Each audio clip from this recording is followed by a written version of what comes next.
Your coach VTubers fighting in a tournament? Dude, I thought that was tonight. I got the time so fucking wrong on that.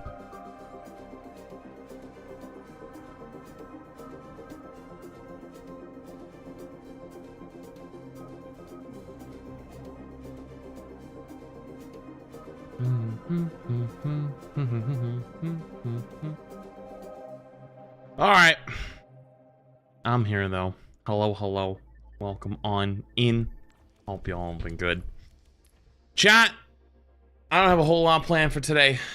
But I figured we'd play it for a little bit. Maybe do some stadium.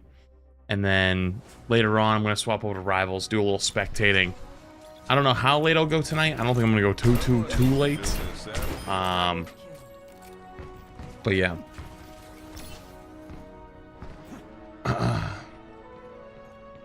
Can you hit the Benjamin Franklin for 420? What the fuck is that?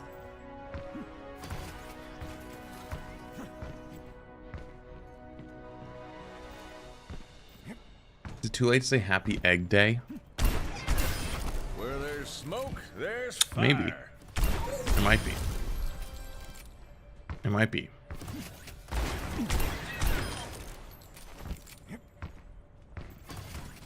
Tips for a beginner.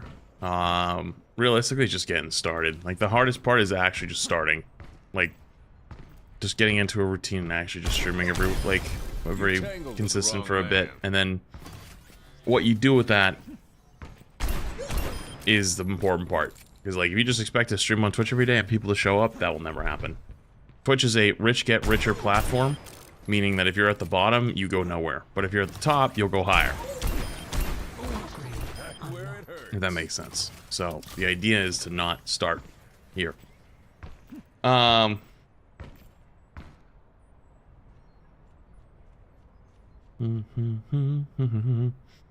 Egg and Grass Day. Dude, I'll never forget when I was a kid, my grandparents tried to do Easter for me one time, and they bought eggs and they hid them throughout their yard, like outside. And they had this big ass fucking 2-part backyard. Yo, I think 1,000 bits. Hold up, I'll let that go because that is fucking long. I've been a fighting game player for 17 years and have attended tournaments. I dabble in other genres and am currently enjoying Rivals. The way competition is discussed in hero shooters is interesting. People often say, this isn't competitive, it's casual. In the FGC, competition is based on support. Marvel 3 is still seen as competitive despite balance issues. So if Mr. gets more tourney support, why is it seen as less competitive? You want the true answer? Spite. Those people who say Rivals is not a competitive game and is more of a casual game are two people. But they come from the same group. They're all Overwatch players, current or former. The same thing happened in 2016 when Overwatch came out to TF2. I wasn't there. I've been told this from the archives of the Birdman. All right, I referenced the ancient texts. This is not my words. This is a secondhand account. A lot of that happened where they would say Overwatch was a casual game and not balanced game or not a competitive game. Because TFT took more skill, it had more nuance to it. And Rivals is following that same path, with a lot of people saying it's more of a casual game versus a competitive game. Also, to add on to that, people believe competitive games must be balanced because Rivals hasn't been a extremely competitively balanced game yet. or hope, or maybe never will be, and some people hope never will be, they believe it is more casual. Thus, it's more approachable and more fun, quote. Because casual is more fun than competitive to many gamers.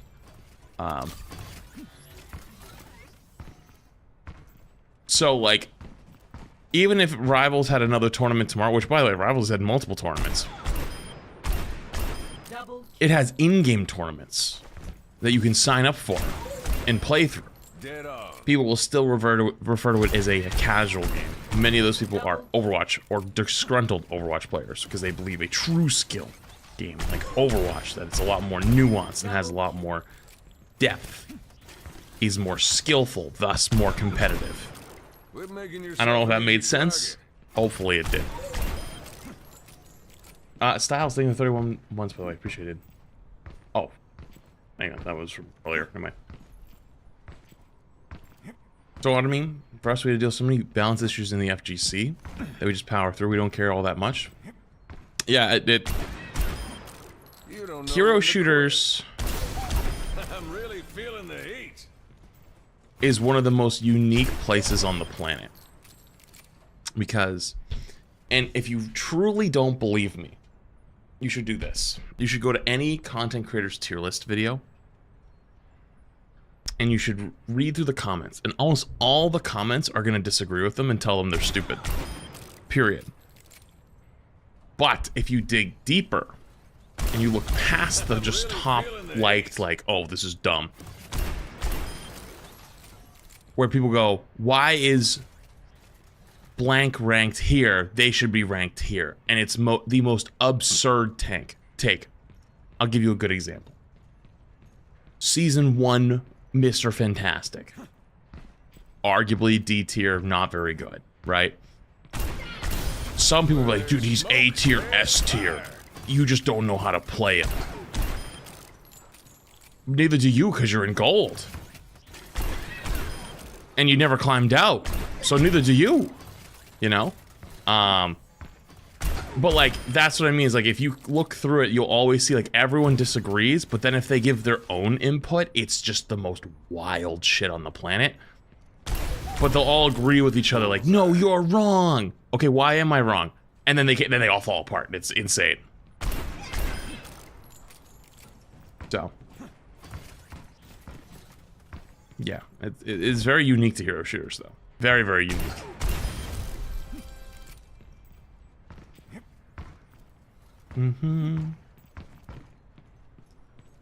As a newer player, what are drives? They only award nameplates. So drives, I'll show you really quick. So drives are a thing they implemented a couple seasons ago to get you to play comp at the end of the season, and these are the rewards. First tier reward is 500 competitive points, which is for buying the gold weapons, jade weapons / galactic weapons. 1,000 points is for the first name card. You'll keep that until the next competitive drive. See how my name is like a little shiny. Level 3, you get 1,000 points, so you get 500, and then 1,000, being 1,500 total. Then you get the level 2 nameplate, which is just like slightly upgraded, right? It's got the shininess as opposed to nothing. 3,000, you get 1,500 competitive points, so you get 1,000 plus 1,500 plus 500, so 3,000 total. So you can get an entire galactic weapon or gold weapon off of the drive. And then the last one, if you get all the way through it, is you get the nameplate that's shiny and it's like moving.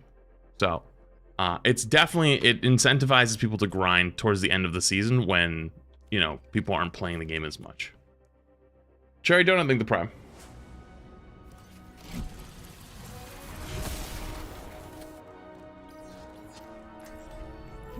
Someone needs to build this saddle. Double kill.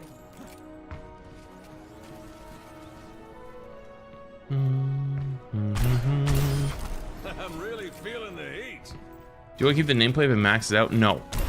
You only keep the nameplate no matter which level you get. You complete it till the next competitive drive, and then it's gone. Dead on.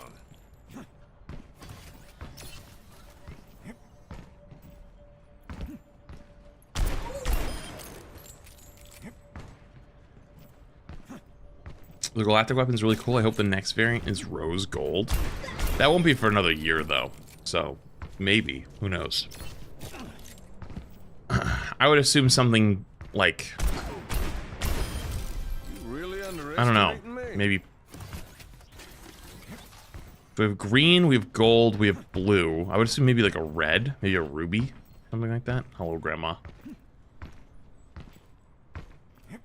What's your take on drives? I think they're a good idea. It gets people to play the game. Unfortunately, the games themselves, the quality of those games is not great, but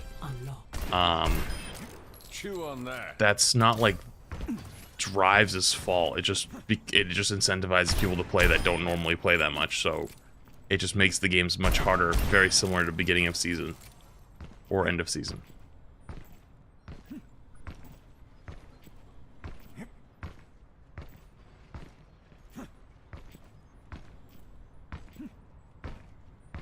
I do, and maybe if drives were earlier in the year or earlier in the season, they'd be better.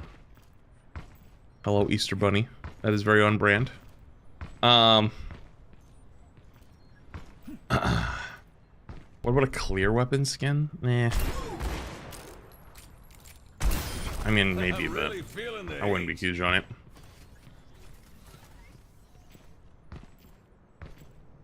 Do you think Freya is a good addition to the roster? I mean, she's okay. Like, I'm not, like, hyped for her or anything, but, like, I know she's a pretty mechanically intensive kit, which is cool, but, I'm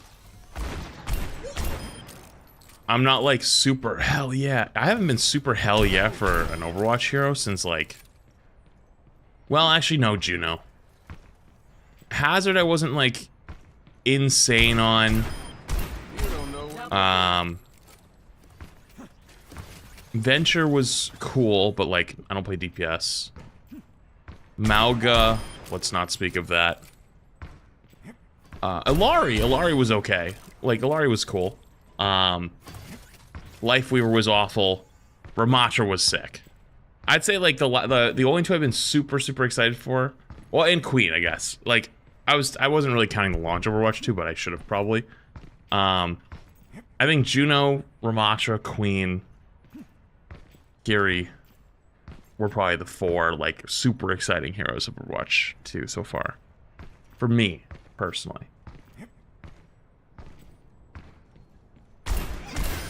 Where there's smoke, there's fire. Upgrade unlocked.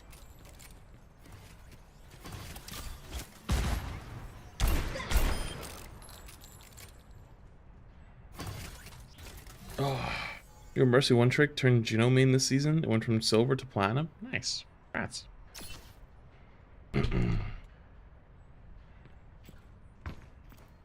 Dove elsewhere. Juno mythic thoughts? I think it looked good. Honestly, I remember when there was the leaks came out. I didn't talk about it on stream or anything, but the leaks, the people were like, "Oh my god, this shit's so ass. What did they do to poor Juno?" It's like now it comes out and it looks good. It's like, hello? Double kill. Yo, Pog Emerald.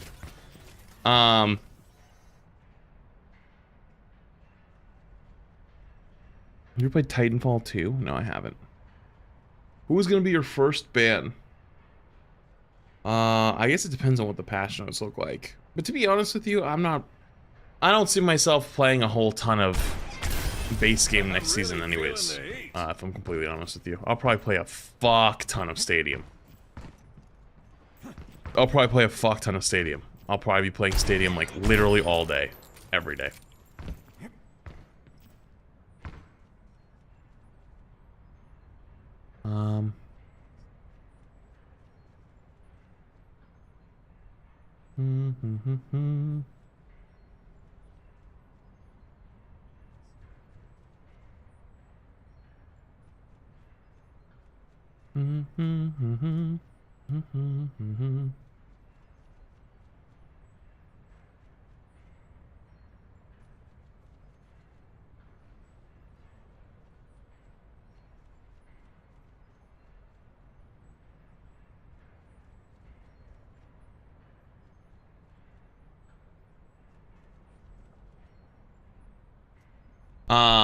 Will Stadium give regular comp points for weapon skins? Yes. For me, there's just like no reason to really play the base game that much. You know what I mean? Like I just don't I just don't have a whole lot of drive to like super grind. I enjoy playing it. I don't have a reason to super grind. But Stadium will have me will give me a reason. I'll get to do something I've never done before. You know. I am curious though to how it'll shape up. You know, where it's like, do you think it's gonna be a super toxic kind of game mode because people can't counter swap? Are people gonna be getting mad at people's builds and be like, dude, what are you building into? Why are you building into fucking ability? You should be building into to state. You know what I mean? It's like, oh god. I'm a little interested to see what the toxicity looks like. Do we get rank charms next season? I don't know. Do we?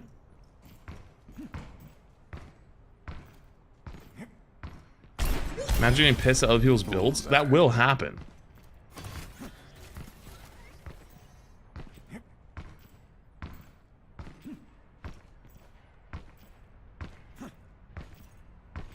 Even in the playtest, I've had a couple bad eggs. Flaming in the playtest is crazy. Because, like, you had to sign an NDA to get into that, right? So you had to give Overwatch your info. So, like, they know who you are, and they know your account.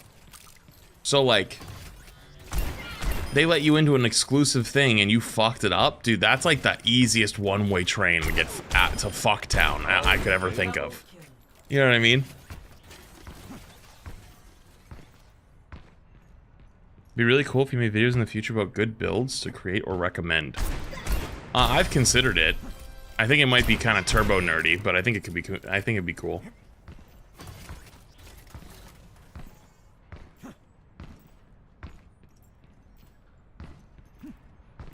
Also coming back to this, I think another hero I was really hyped for was Sombra.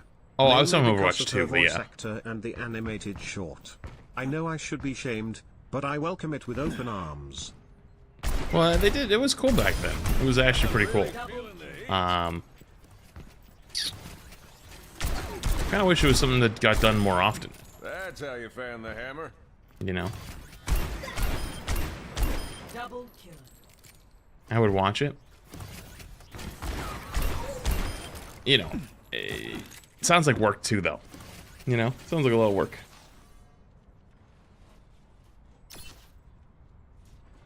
They said earlier that Stadium is getting 3 more heroes on launch. When did they say that?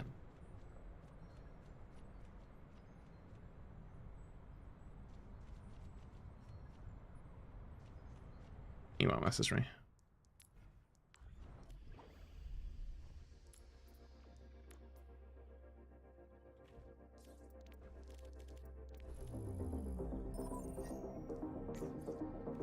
Hello? Hello. Hello? These are all I can play. It's a wide match still. Wait, what's a wide match?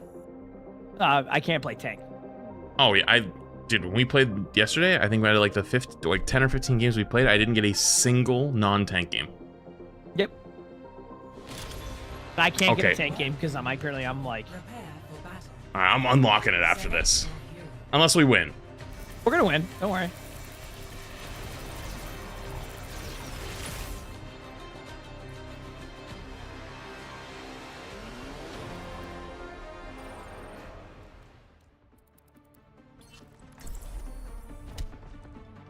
Actually, no, I don't want to play Zarya here.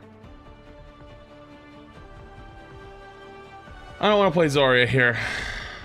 I want to play...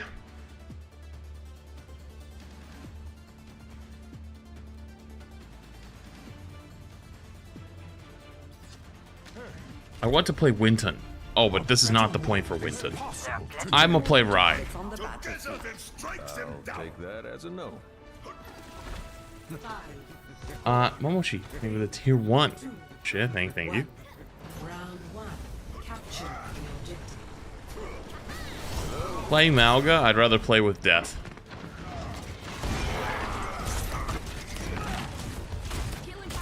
Genji's over here.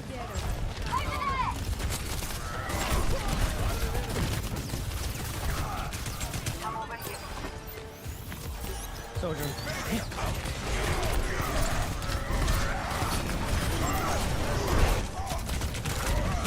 The objective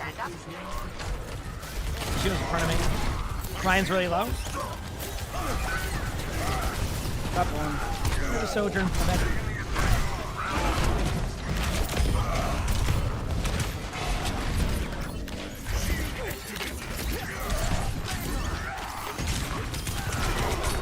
Oof. Felt that one coming. There's the enemy. You have a BAP who only looks at DPS me, so I'll just keep making noise. Here you go.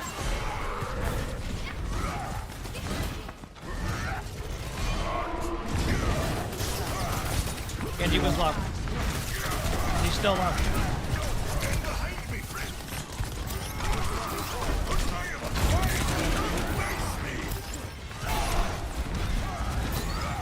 I don't know if this BAP's ever tried healing yet.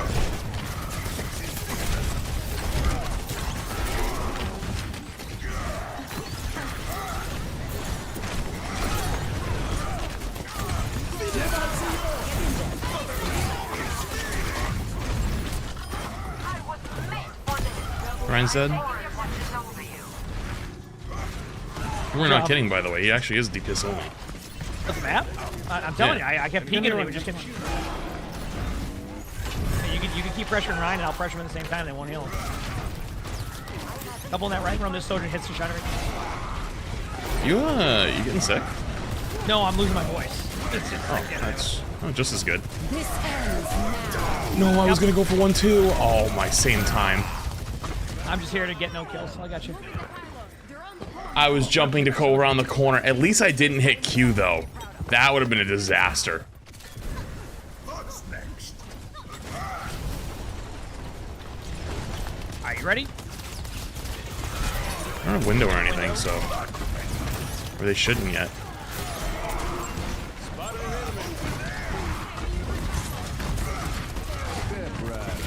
I got the Sojourn.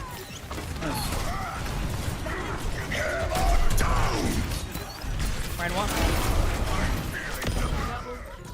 I know that was idiotic, but I knew that he's been wanting to like diff me the entire game.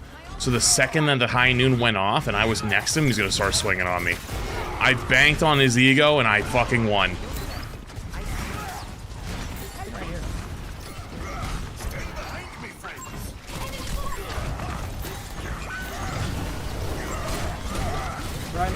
Ryan one. Exhibit A.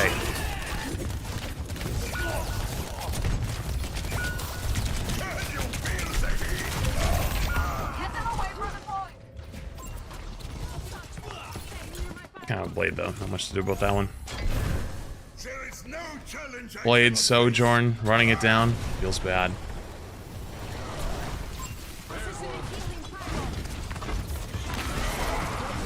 Sojourn in front.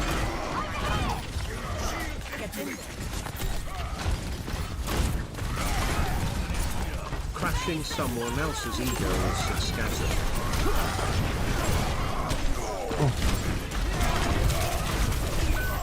And I'm dead. Ryan's a single HP. I hit the melee on him and then I died. The Eye of Horus watches over you. Stay near my pylon. My ultimate is ready. It's tough. I'll try to get as much as I can. I'm almost here.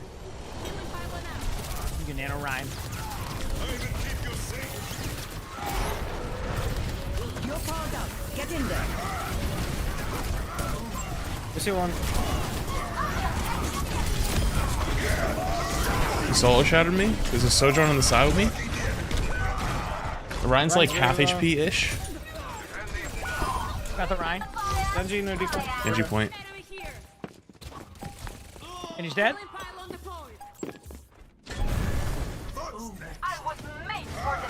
Pulse back.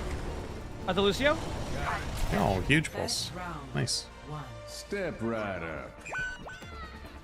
Yeah, you know who's actually probably gonna get banned a lot? Sojourn. Sojourn's probably gonna get banned a ton. And then depending on the map, Widow. So if it's like Havana, Junkertown, Widow's getting sent to the Shadow Realm.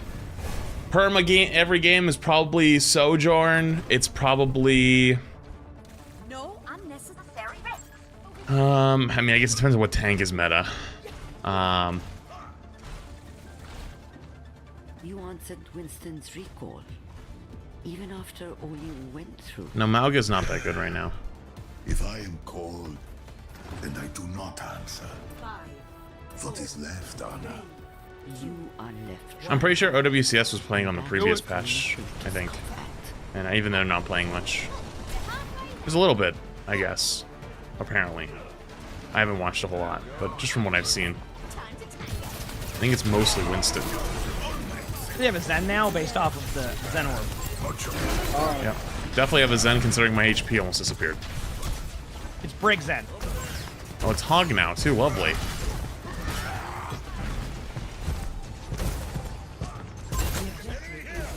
I'm just hecking with the Brig Zen for now. I'm just hanging out with this Hog.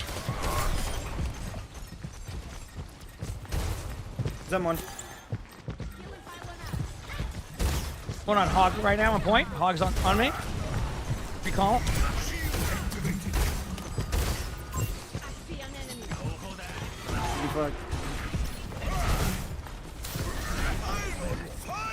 Hog's still very low.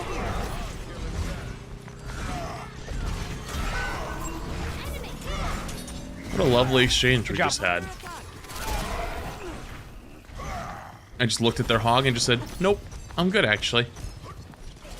You ain't gonna get me.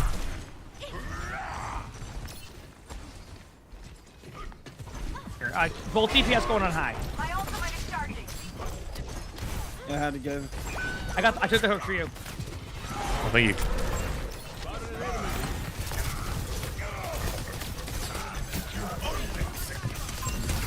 Change your side. There's literally 5 people running at me. Okay.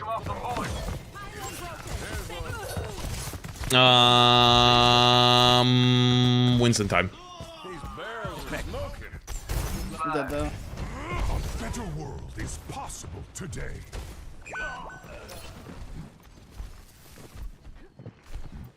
Killing pylon deployed. I'm ready whenever. Yeah, they're still walking. Give them the time. Don't fight.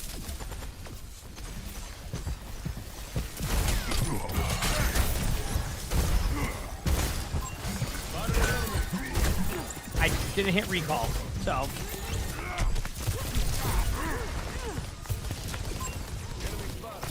Step right. I'm back. Oh, I hit him.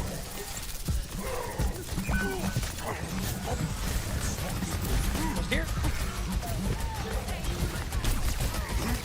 I don't think we have a way to get through on this. My ultimate is ready. Follow through on my mark. Face the sunrise. Nano boost administered.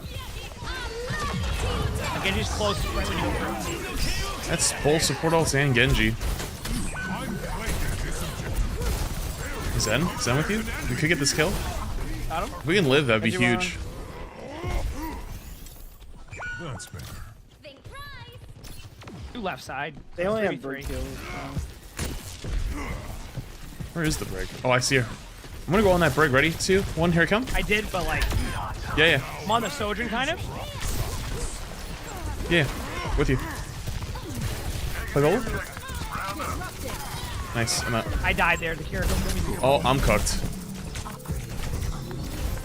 Thanks. Nice heal.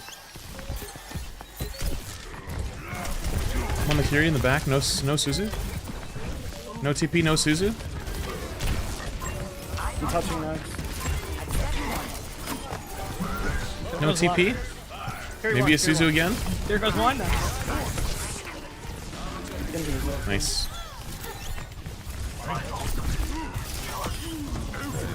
Makes mistakes. See what harm Cyclops. Nice job. There we go. See what happens. I got pulse. Nano boost is charging. Solving all tank fire. right now. Dude, who would ever have thought in the year 2025 you'd be watching Dive with Over me here? on Winston and Emong on Tracer? Mine's left side. Genji's one. Genji won. Nice. Ooh, big plan. Suzu. Their Ryan's by himself right now. We can just chill for a sec. Show's pushing you. Show's one. Show's still one. Good job. Kiri's a single HP over here, actually. I'm not gonna ult. Nah,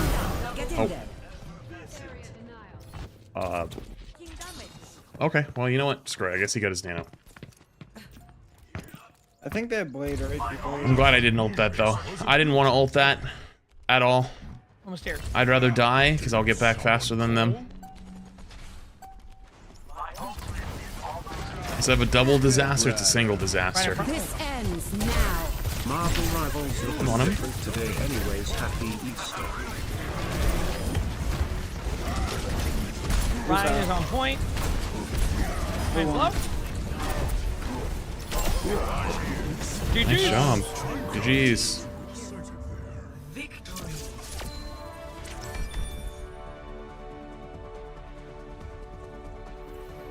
Ponzo, thank you for 4 months. Appreciate it. Health and things are in bits is why. By the way, appreciate it. Sorry, I didn't see that before. This ends now. That's one. Double. On a roll. Reach. You know, I guess I have to subscribe considering you will be grinding. You still want Overwatch tank? next you season. have 14 months. Yeah, if it's, yeah, we can do it. I was gonna say who in their right mind would have said in the year 2025 you'd be seeing me play Winston and you play Tracer and we're playing Dive. Dude, on top of that, I played off tank for you that game. And when I got hooked, you should have saw what it looked like from his point of view. What happened? I blinked right in front of the hook and he was gonna hook you. I saved you. I was your Zarya bubble, but as Tracer.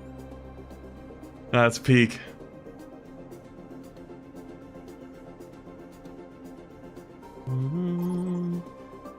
This is what flex queuing does, though. I get quick games and I can get better at everything. So.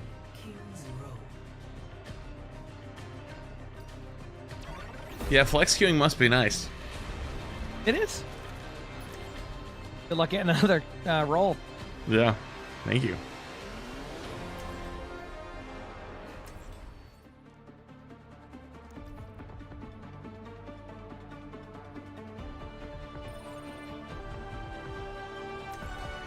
Wait, isn't this the DPS BAP / Kiri from last game? Uh-oh. Those two things the prime. Together that strikes them down.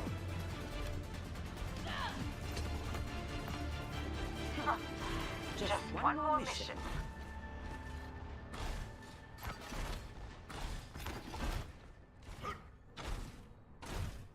No nonsense. We do this clean. Lydia, thank you for the fresh tier 1. Appreciate it. Thank you, thank you. Lydia the Insane. Hopefully not too insane. 5, 4, 3, 2, 1. Attackers. Video called I love Flats was saying I love flex queuing and it just tank every game. That would actually be peak. Evo. Zen, Ana. No, Nick. You're low, right? You're low. Yeah, I know. I'm fine. And Zen's low.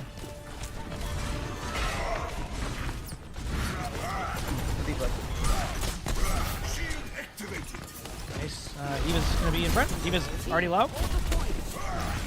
Eva's 1.5. And she was. Diva low, Diva low.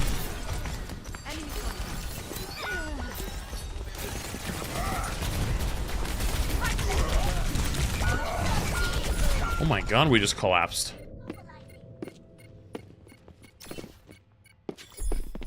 I'm playing Zarya. Oh. I'm not getting Discord the entire game. No thanks. No thank you. I'm good. You got tank every game yesterday too? I did. I was going Zarya. We'll be back as soon as we can. 6 months here Yeah, I just don't want to get Discord every game. Twitch Prime I feel you. subscription. I'm no, I was just talking about knowing Genji. that I am real person, not paid actor seems good. So that might Oh, happen. sure thing for 6 months. Oh god. I'm not peeking that again. I don't want man. They have Nano. A recall. Just trying to help up there though. On a no grenade.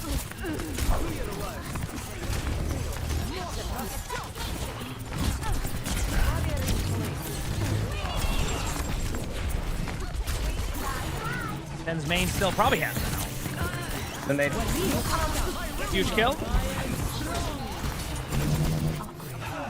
Into the iris. Step right.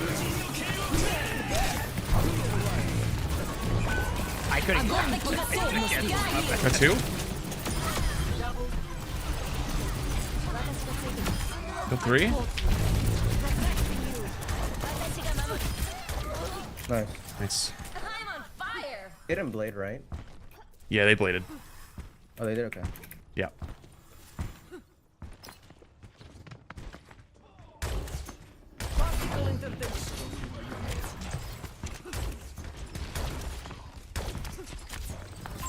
Enemy here.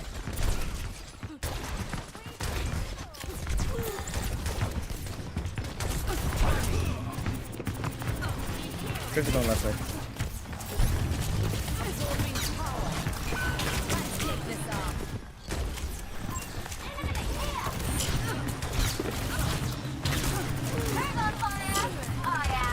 Greg on right.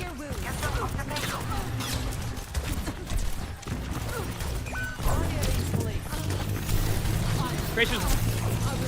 And you know, They're all ending me. I'm gonna need help though. Okay. They just all ended me, and we were all over the place. That's tough. Wait, was our Ariana dead? I didn't even realize.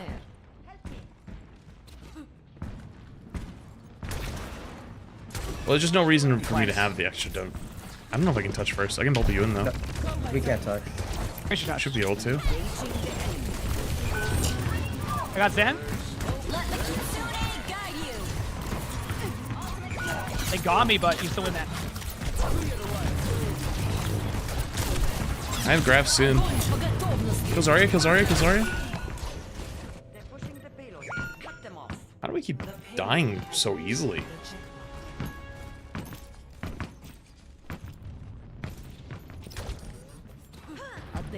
It's crazy.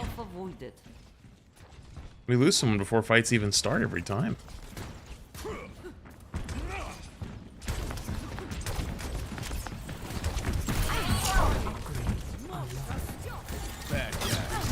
I knew. Step right. They can try to sleep me. There's a tray behind. Please don't let them walk in the extra line and kill me again. Thank you. Ana was low. I got slept behind the wall. I might go here with Zarya. Огонь по готовности. You're powered up. Get in there. I am unstoppable. I feel the burn. Walimo awaiting. Run. They know there's Zarya.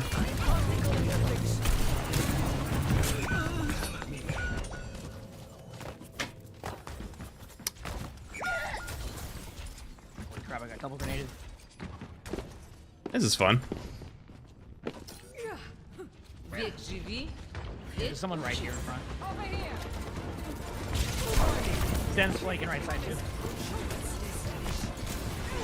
They ran into a blade. And he was pretty low.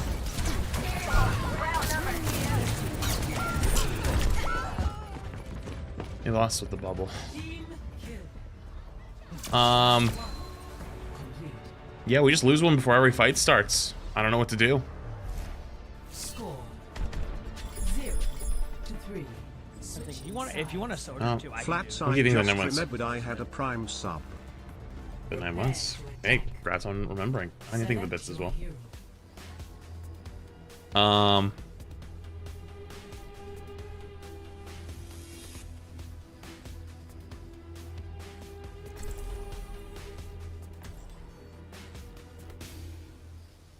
Let's try this.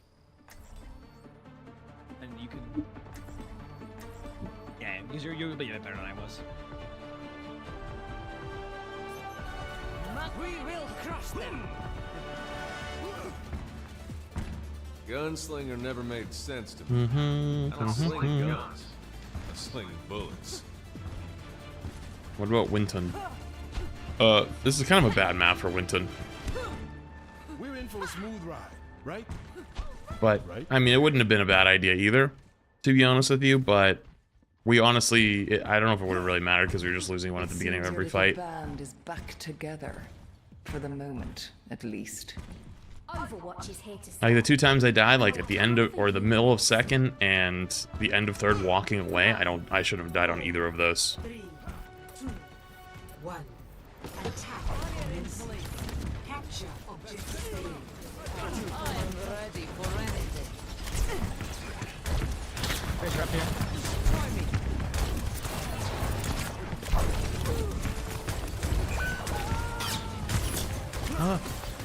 What? Tracer's out of here. That's what I'm talking about. That right there. Like, I'm not sure what I'm... How did we lose someone to a Zarya right click in the beginning of the game? No need. And top right. Zarya should be low there. Zarya's low. Zarya's 1. Ends up This is there. Zen top or something. Here.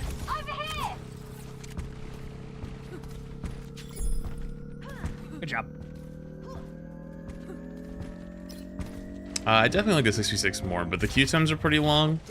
In the last couple days I've joined Emong and he's playing 5v5, so I'm just gonna I just play with him with whatever he's playing.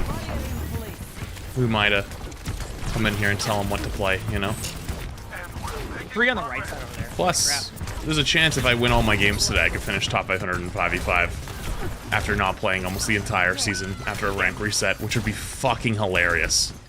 I gotta go for the zone.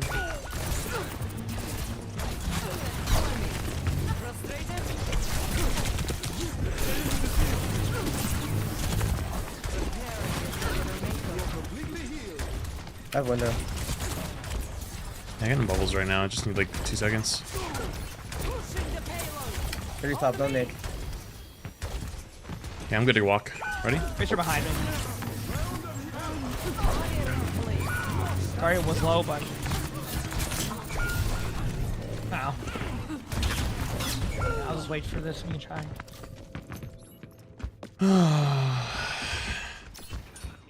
We all died again. I'm here. Going for a new personal best.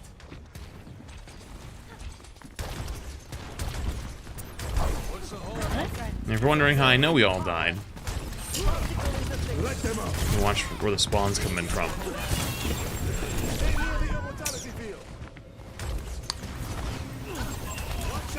He's trying to flank.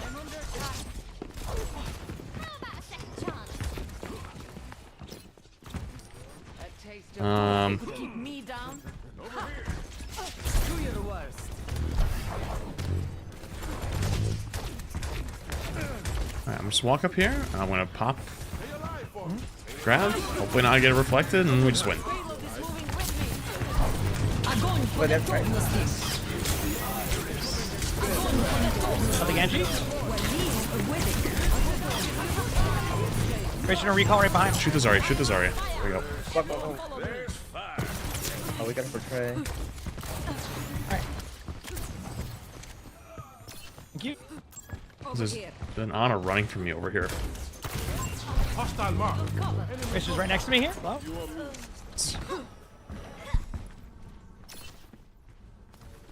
Alright.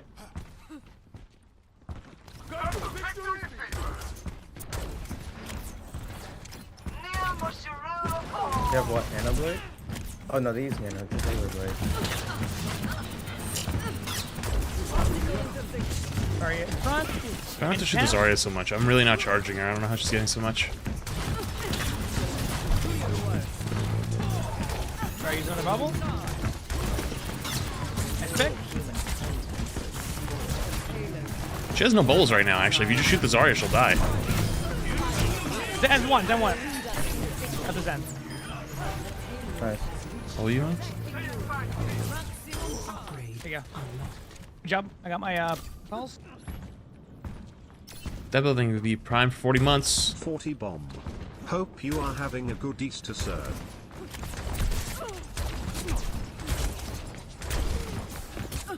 Not really going in just yet. Okay, Zen's top left with Tracer. No bubbles. recall. Recall. Top left. Kill him.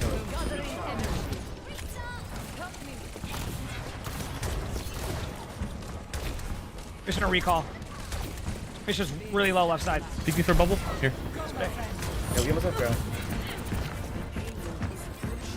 We're stopping up then. Get your bubble. Sorry, has one bubble left. That second bubble, shoot her. Just shoot her. She's alright. Just shoot her. Shoot her. Nice. Listen. And it's on point. Look. Огонь по готовности. Grace.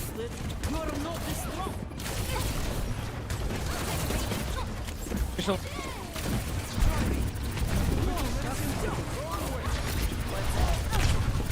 Fish are dead. Carry. Down. Message Back in six. Here goes slow. Here goes low main. Here goes dead. He was low. Nice. Good job. Step within 40 months. Score 3-3.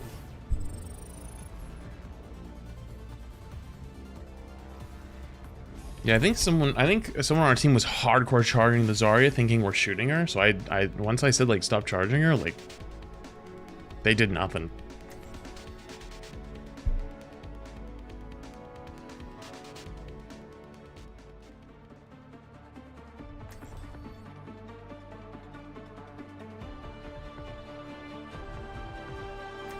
Upgrade unlocked.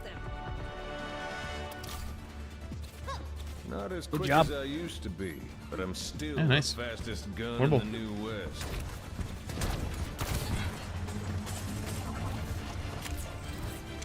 Knowledge is its own reward.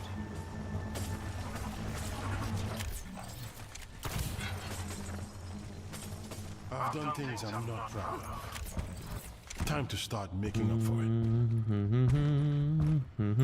Did you finish your drive splats? No. I I finally got did. I got like halfway through yesterday. It's not bad. 5, I heard they went wild for a lot of people. 2, 1. Well, hey, were you there? Attack Well, we had some games yesterday. I don't know if it was like. Person that like gave up and then jumped Oh yeah, off we had the map. jump off the map guy. Yeah. Yeah, tore. Fish on this high ground. Missed every shot.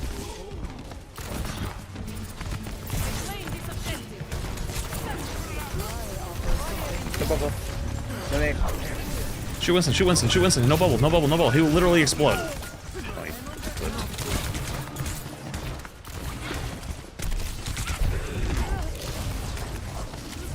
boy, that guy's out there DPSing, but May I? I'm almost here. Fish are going No top name, no right. name. I'm gonna leave this 1v1 up top. I'm gonna go main. yo, the Winston's gonna just keep doing the same thing. He's gonna try to bubble me off from you when I walk point. I'll be fine. I'm saving both bubbles. We just turn and shoot him if he walks in, okay? Oh. We all ran into a small room where he could kill us. What? Team kill. Just play main. Hey, we all run in the small room. They're gonna fucking roll you. A fox is not taken What? twice. Why the fuck did we have 4 people run into a small room on dive? Are you guys high? Clear much one. No ring. We're gonna let team to do a thing. You know? Ben's top left still. No name. They're dead again. Playing the script setup. They're actually dead again. I'm in awe.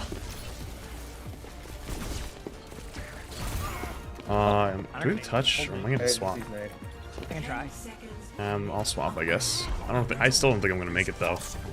I need one quick heal. There you go. I'm gonna go. Benji's low. Benji was one.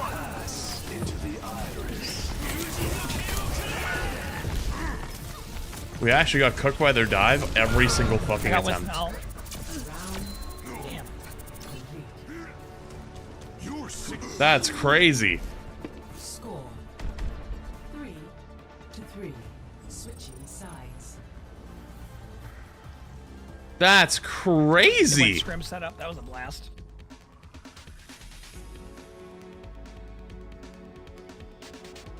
Was something wild here, like Tor.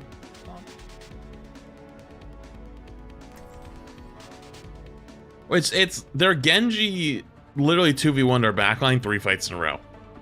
Because their Winston just sitting on the top of the statue, he didn't actually engage ever. So it's just the Genji beating a 2v1 on my support line. That's fucking insane. That is wild. Because the Tracer was 1v1 emoing. And there's Zen just sitting up top poking, and their Ana sitting up top. I'm here to support you, but you have to put in the work. That is actually bananas. Here we go again. Shields up.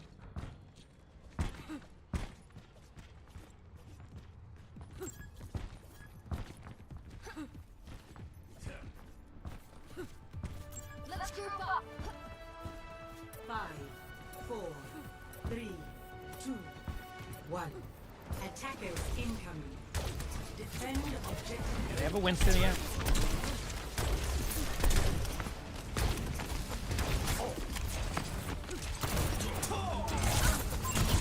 You going top left? Monkey one, monkey one. Nice job, though. And you trying to go right side? You're gonna have somebody on top. Left on you soon.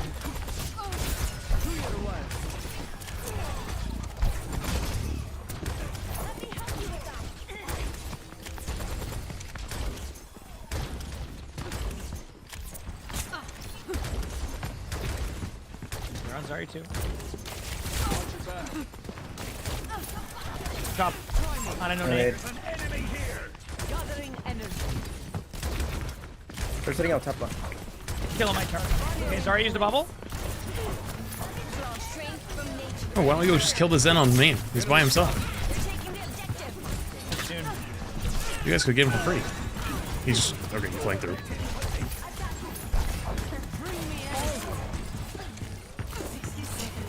Gonna health back. I can't go in yet. They can't hurt you. Yo, get your on the side. Honest, let me main. I'm trying to help. You're dead. Oh, that was a treat. Good stuff.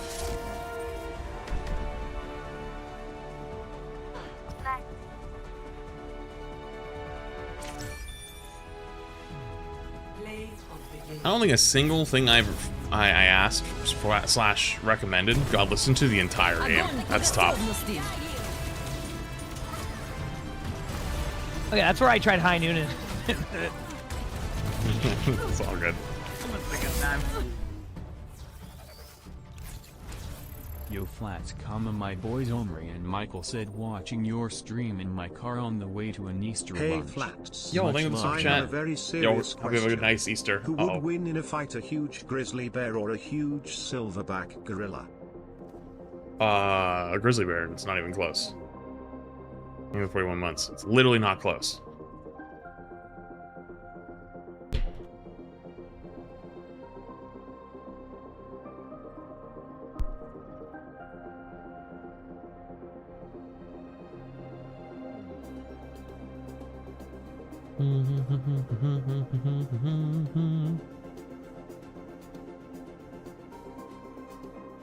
You would win, Chompy? I believe it.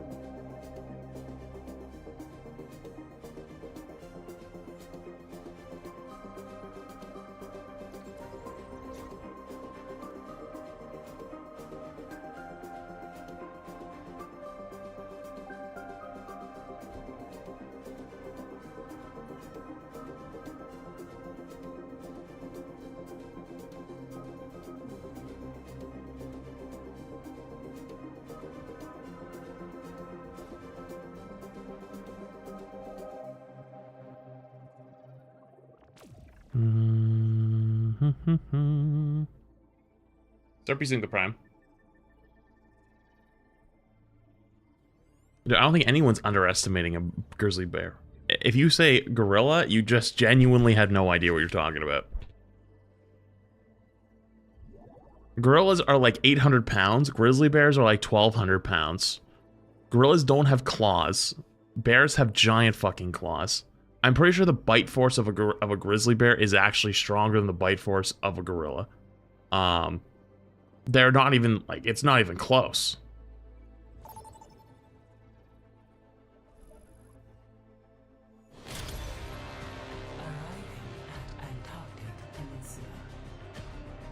My favorite map. Let's go. Yeah, my favorite map. Woo!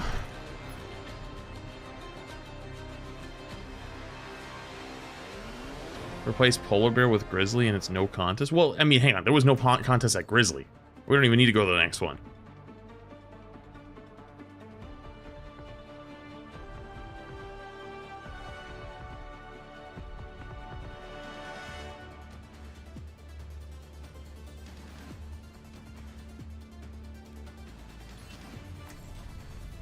We will crush them.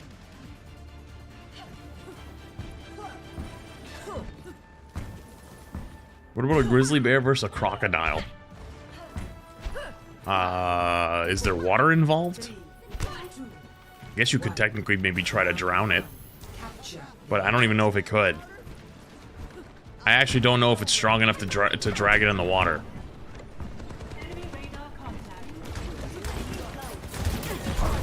A hippo destroys a grizzly? Brother, that wasn't even, we're not even having the same conversation anymore. No bubbles, no bubbles. Shoot the target.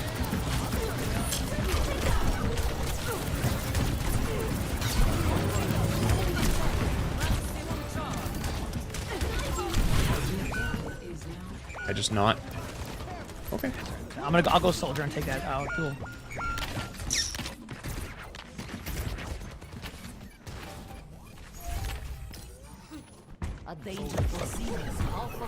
You know what destroys all of them? A fucking nuke! Alright! Jesus Christ, dude, we're not having animal wars in chat. What's going on? They're all helping the angle. There's a soldier right side by himself, half Yeah, HP. that's what I'm trying to running do. to point. Yeah, I'm here right now. Lucio came to help. When Still I was here. there, so He's still low, actually. He's still 1 HP. He's actually 1. No if I joke. wasn't low, I'd be going in. Here I'm going. Cap's low on point. Guardian's running down mid of us. I am taking your pit.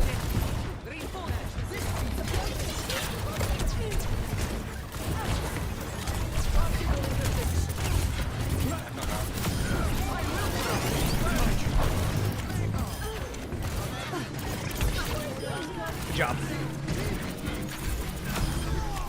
Good shit.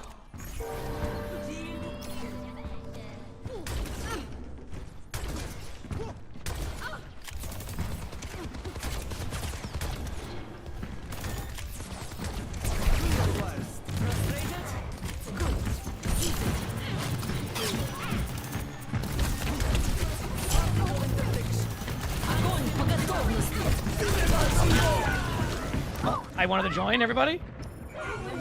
Oh, that was fun.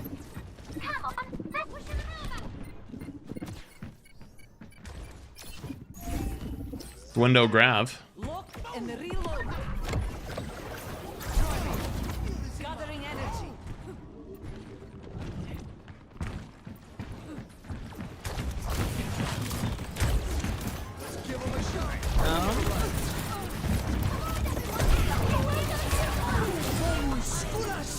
Огонь по готовности. Good grab. Good Juno out. Good job. Yeah, good shit.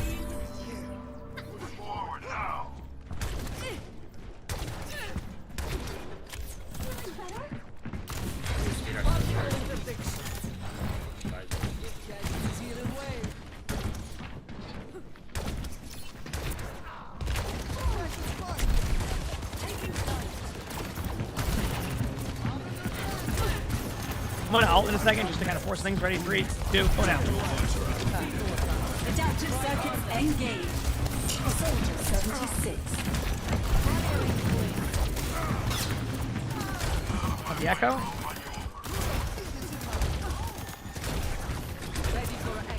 Lam's dead. Trying to go in a little bit. Left side Zarya. Left side Zarya, one. Nice. Backing away, backing away, backing away. Okay.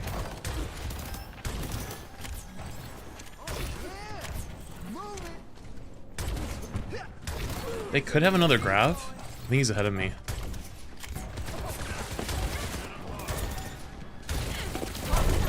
Be mindful. Ball swap.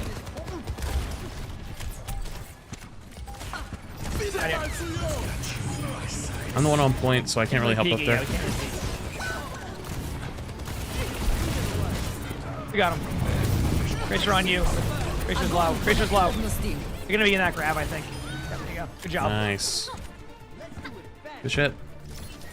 First round, 1. Phoenix, thank you for the super chat on the YouTube side. Score. Wait, why is there no alert for that in my alerts list? What the fuck? Serpy's thinking of the prime. Maximum charge. Pump up the base. Roll out.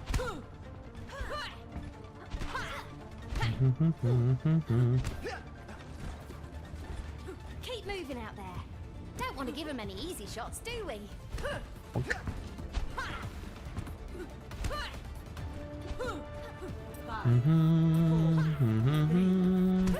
Oh, he was having a hell of a game in this game.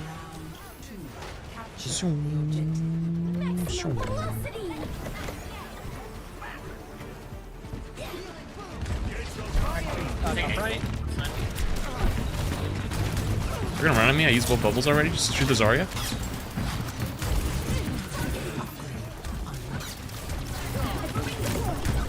Gas is one.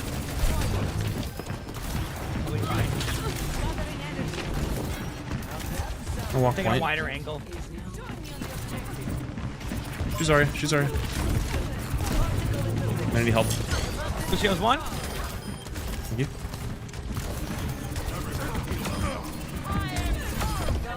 Good job. Shit.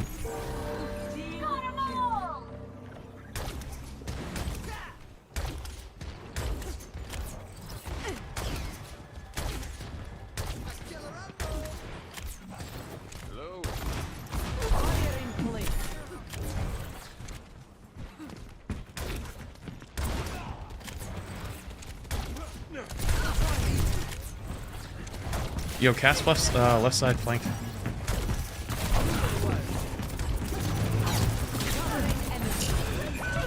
I'm slow. I'll try to look for the cast.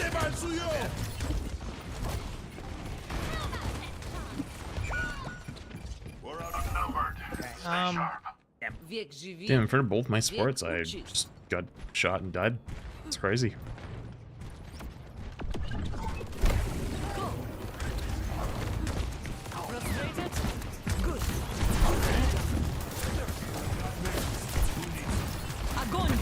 Haven't grabbed yet. damn. That's okay. Get those ults out. We have every ult. Back away. Ready to establish orbital reconnection. Mm-hmm. Maybe aggro B.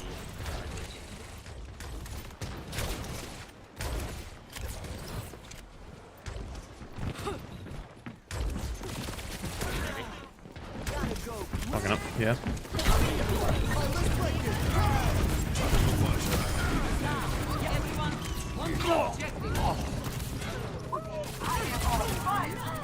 Trace is on our side. Yeah, Trace is gonna be low.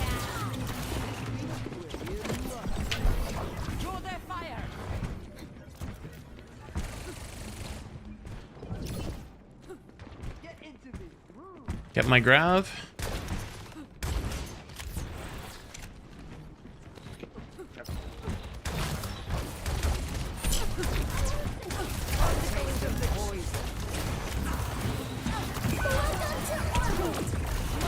Cast left side. Half with. Tracer's gonna be low. I'm gonna look for Tracer grav here in a again. sec. I might be dead to the cast. Cast on middle point. Moira's on point, no fade. I had to run. Being chased by their Zarya? Run, Juno, run, run, run, run. They're gonna chase you. Oh, I guess you can't go anywhere.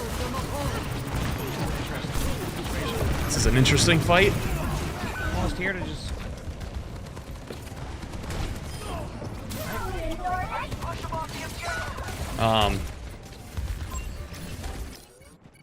Wow. Energy protocols calibrated. The Moira ult won? Oh, I mean, it was Moira ult. It was a 3v2 with a Moira ult. yeah, they won. They have probably grav. I'll be back in a minute.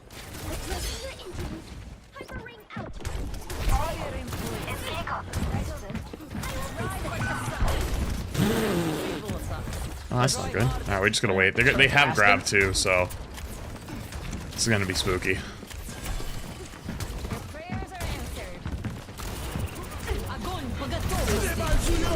Luck. Yep, I got solo grab with window. Good luck. Oh, you know, like a touch point. Damn.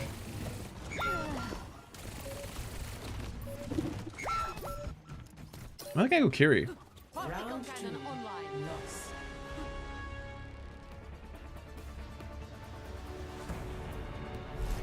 Score 1-1. Maximum charge. A Vishkar architect always completes a task to perfection.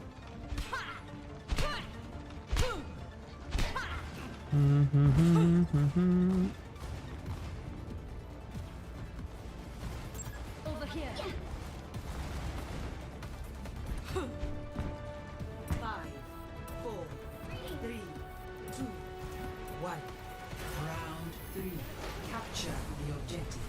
Let's take off. Here comes.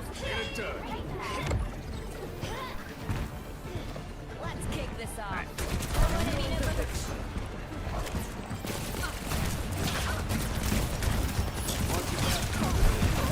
He's gonna walk at me in a straight line. Please tell me the answer's no. Keep the save. Tracer's gonna be low. Tracer Leia. No recall. So I'll push. I hit a few of them right in front of you. Look at Bap low.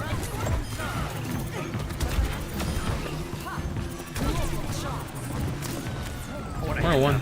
More one if you see her. Nice. Watching your back. Huge speed out. My Juno saved my cheeks.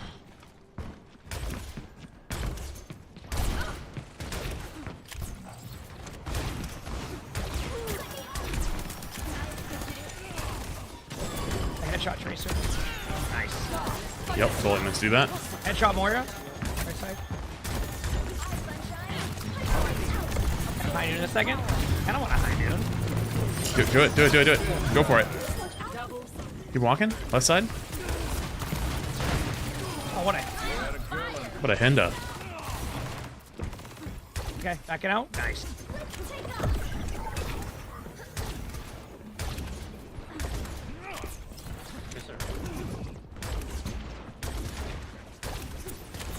Okay, I have graph here. I want to look for it early.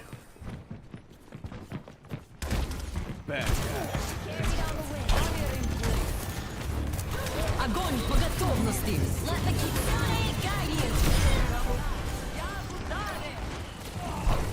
They can't hurt you.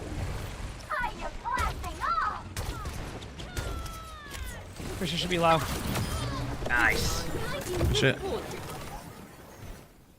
We have Juno ult.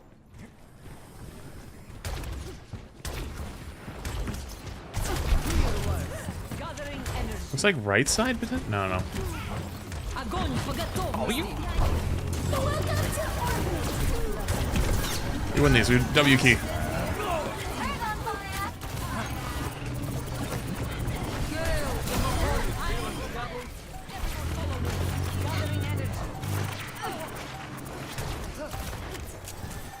Nice job. Good ults. Job.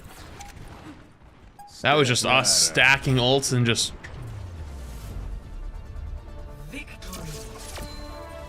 Emong's losing his voice a little bit. That's what it is.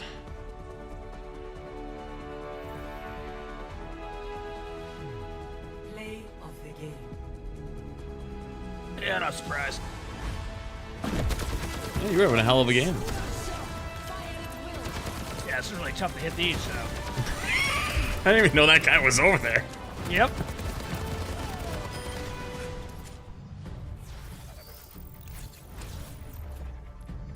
Probably need to win a couple more to get into range.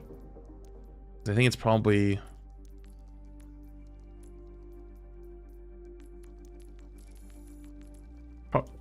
Probably upper half of Masters too. Alright, chat, let me run to the bathroom real quick. We keep this one up. Be right back.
Okay.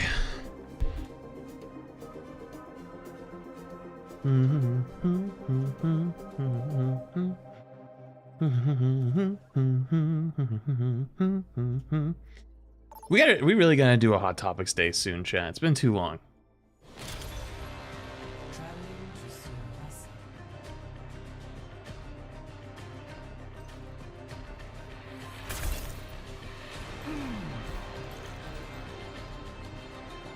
Sort of awesome. What's Hot Topics? You don't know about Hot Topics? I got a channel on my Discord, Hot Topics. Basically put in videos or like topical stuff, like game news or whatever in there, and we go through it. A lot of times it's just videos, but sometimes it's like, you know, Nintendo does something stupid, or Marathon, or words in my mouth. You know, stuff like that.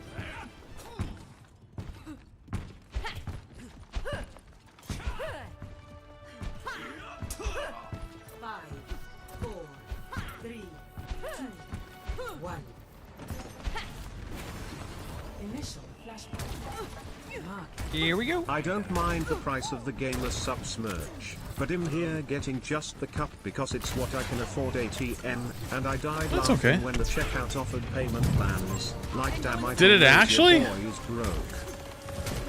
Ain't no way. Oh, help our sergeant, help our sergeant. Oh, try to. Keeping up our.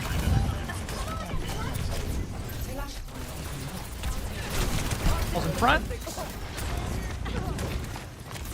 I got pooped in. I'm dead. Thank you. Similar.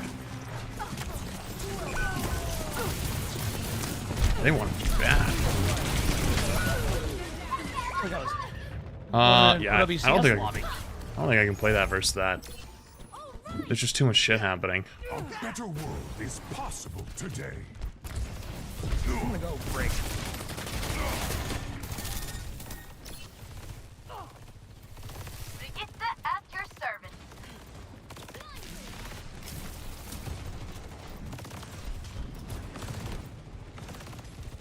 What is SB?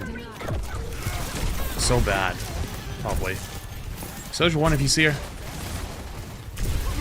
Uh-oh. Oh, I'm cooked. Wait. Trying to... doing nothing. Need a heal. Knocks him in. Nice pick. You got the wall off, but...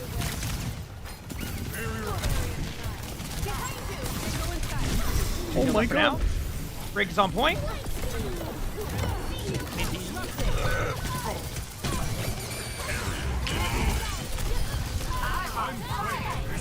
No TP on Kiri if you see her.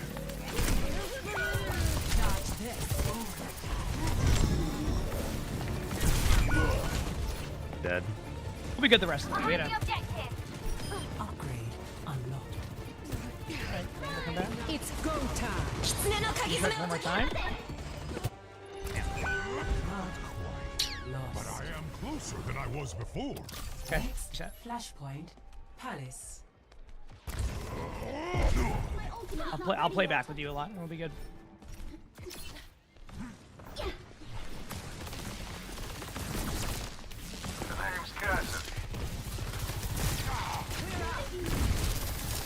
Behind you, there's one. This ends. 1 HP on the Sojourn. I mean, not Sojourn. I Sim. tried dashing Fuck. away, but I got killed by the soldier.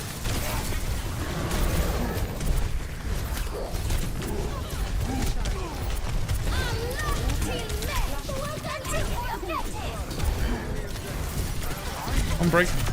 Break dead. Like 3 seconds away. Now that I look at it, if I had the mouse pad with the cup it's for, bi-weekly installments of $23. I don't care, fuck it, him getting both of them out. No, no, no, no, no, no, no, no, no, don't do that. Also Don't do you're that. up? No, no, no, no, no, no, no, don't do that.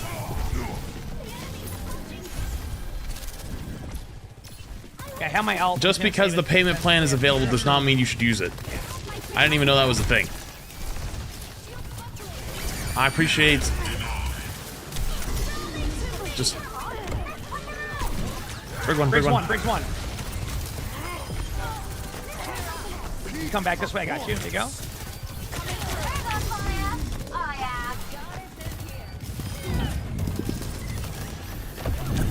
Sorry, I gotta... fucking- Good job. Fighting fucking demons right now. Hold up.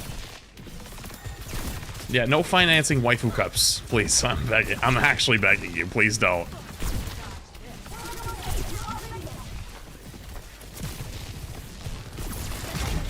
Like, I'll open the books for you, just so if it makes you feel better to not do that.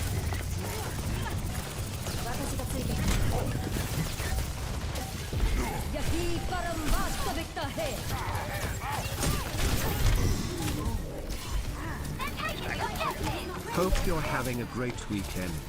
Love your content less than 3.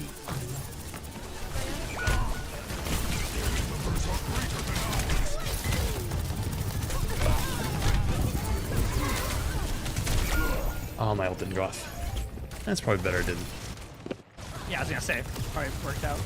Door girl thing is 7 months. It might push me on the Appreciate right. it, thank you. Lesson learned. No interest or fees?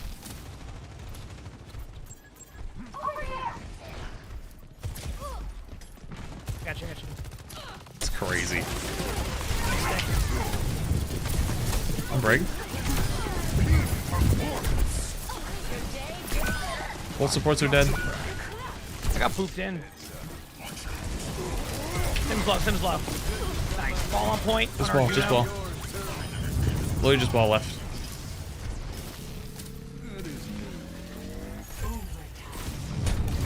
This ends now. Back like 3 seconds. There's a lot of buttons happening on the point right now. Oh, touch again?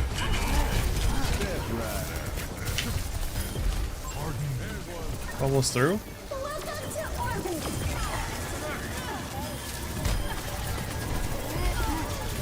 Top left is a bunch up there.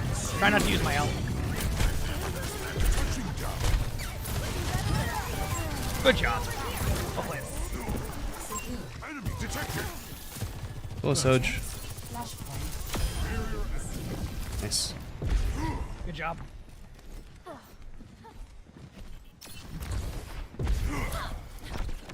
Oh. My ultimate is not ready yet.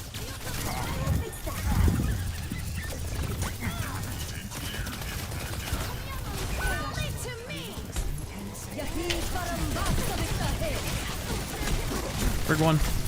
Oh.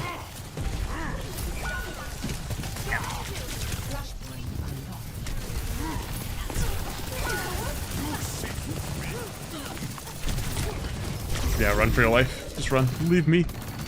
Save yourself.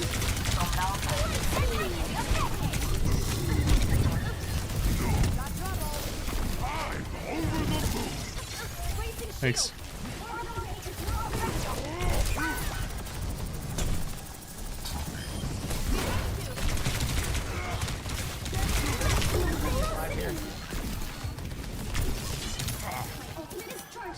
Okay.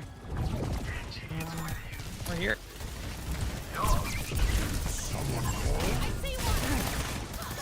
This ends Main, you now. want that Sojourn? Force her out. Still on her. Brigand. By the way, we should be careful. We're kind of. Yeah, I know. I'm hitting the Brigand to us. Oh, I'm so cooked. Oh, I'm so double cooked. Oh my god, thank you. Brig again. Brig's one. A Brig. On their Soj. All's low on point. Good job.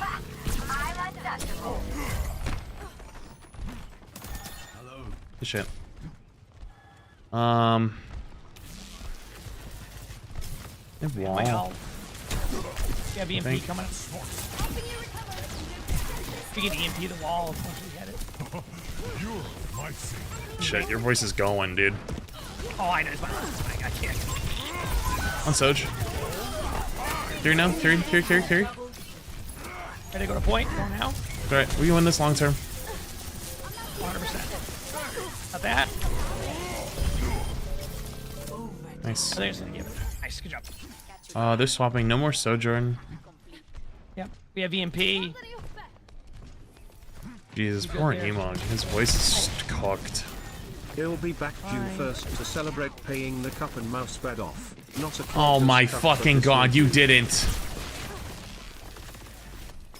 What's up, pot noodle?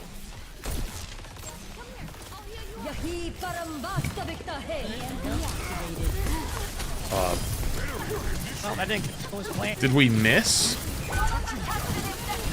Brig is 1 HP.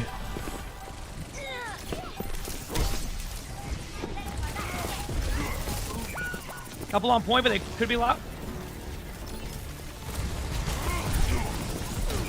On sim. Nice. Clearing mines with my face.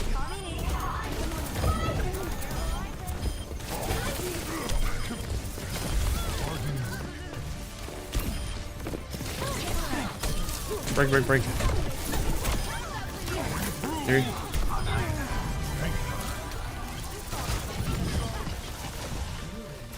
Chase. Come here. Nice. Do it. My ultimate is charging. Your first Galaxy weapon? I got my first one yesterday, Grandma. Nice. Straight to the left side. There's someone on the left side, yeah. Oh, monkey now.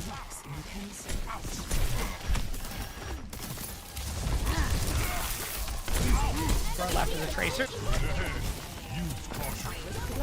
No recall. Enemies there. Let's clear them Four vein.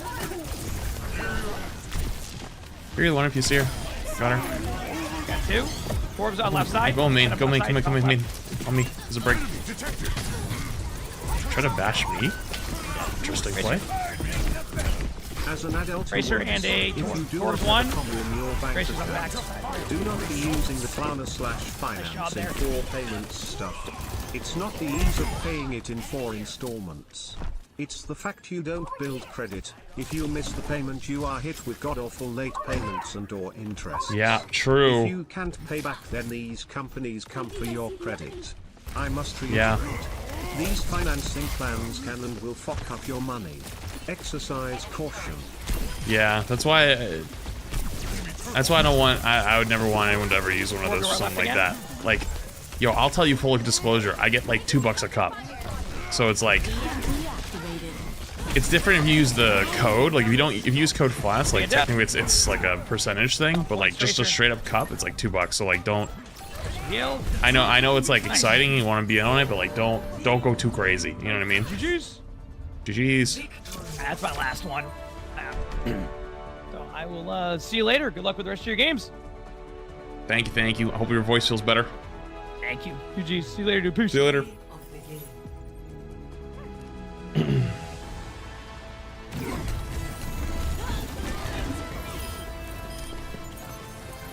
Don't worry, I got the money to buy it outright. I just wanted to see if I could amount.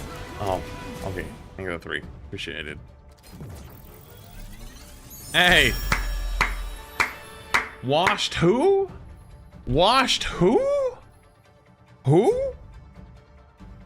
Who? Who? Not me. Oh god, it's on like the bottom though. I'd have to probably win one more.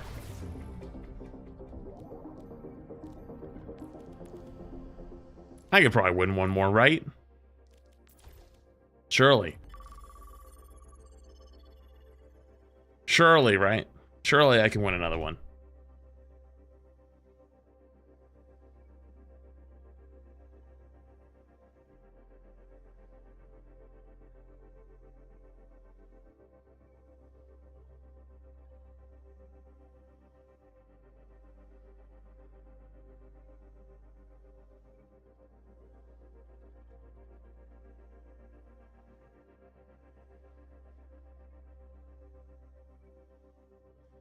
Oh, man.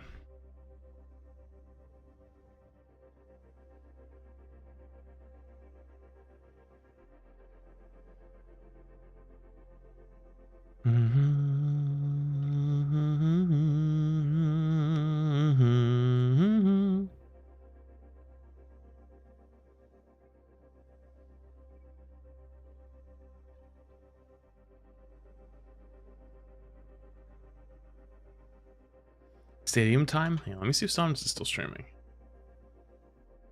Somnus is no longer streaming. Well, there goes that, I guess. I told Somnus I'd play... Or I didn't tell Somnus, actually. I was going to play Stadium today because Somnus asked me to play Stadium like 2 or 3 times yesterday, and I did not. So the whole reason I got an Overwatch today was like, oh, I'll play some Stadium with Somnus eventually. And then I saw she was in a 30-minute queue, so I was like, oh, I'll join later. Maybe when the queues are better. And then, yep.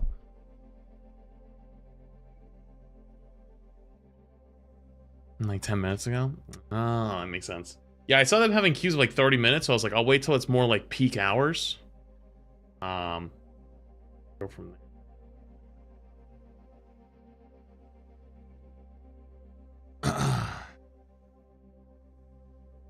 Subnomics.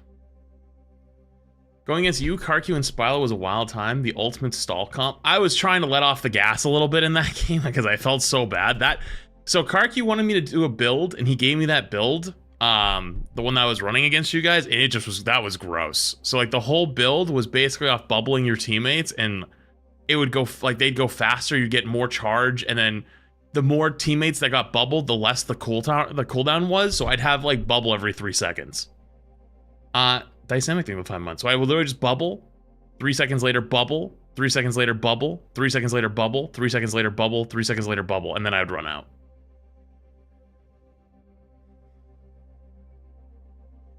Yeah. BBL Zarya, big bubble lady. Yep, that's a Karku classic already.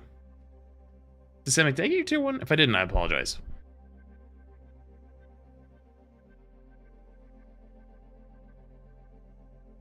Well, I was going to play Stadium today, but I don't think I'm going to anymore. I was going to play with Somnus, but she's off for the day already. So, like, well, now what? How do I like my coffee? I don't. I'm not a coffee drinker. I am a caffeine supplement enjoyer.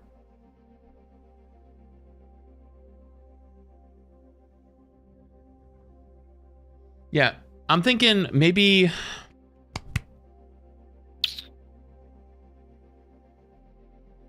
We'll do 1 or 2 things today. I'm probably gonna do a couple games of Overwatch, maybe solidify top 500, you know, beat the washed allegations.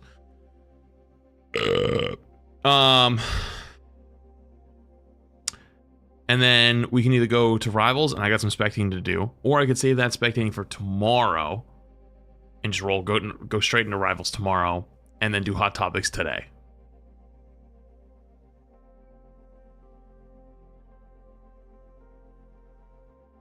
How do you drink so much water? I've mastered discipline in many forms, but not this one. Oh, I got in the habit that every time I die on Overwatch, I take a sip. If you see me die, or I'm dying a lot, you'll see I start chugging water.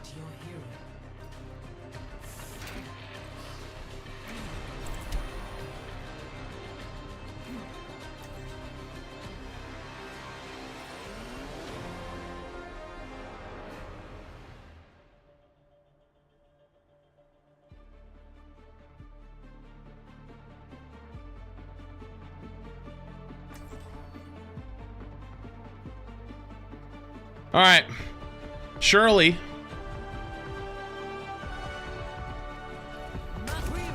we can solidify ourselves here with this one, right? Particle cannon online. Surely. Run them over. This will be the one to fully put us in the driver's seat. Let me go back to Minecraft. I want a couple of the videos of Minecraft to go out at some point. We've been kind of slacking a little bit on those for various reasons. I wanted at least a couple of those to go out before I get to the endgame stuff, but I'm pretty much ready for endgame, I think, now. Is that a hog? What did I just see over there?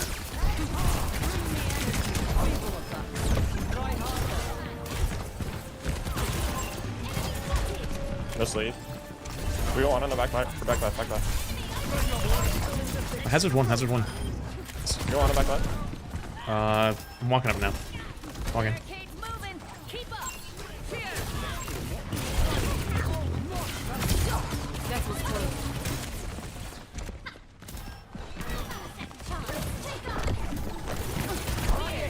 One soldier. No, I'm not chasing for that. Oh god. Thank you.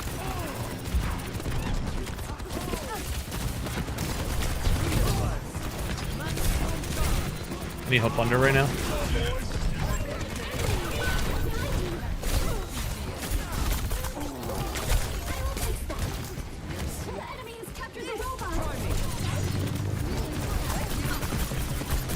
We're helping Lark.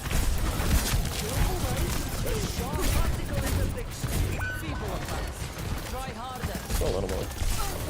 This hazard is feeding his fucking brains out where he just takes no damage.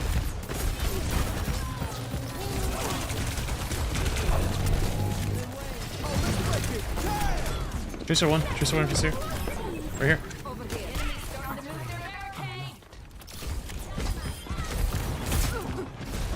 I can look for grab.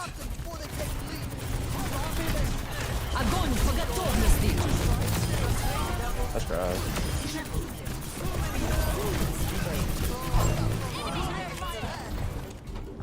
There's a Bob here.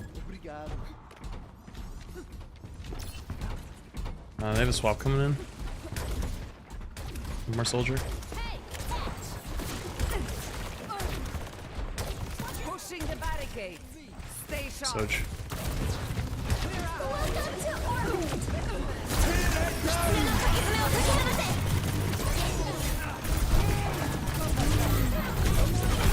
Big brain. Oh, that's the worst bomb in my life.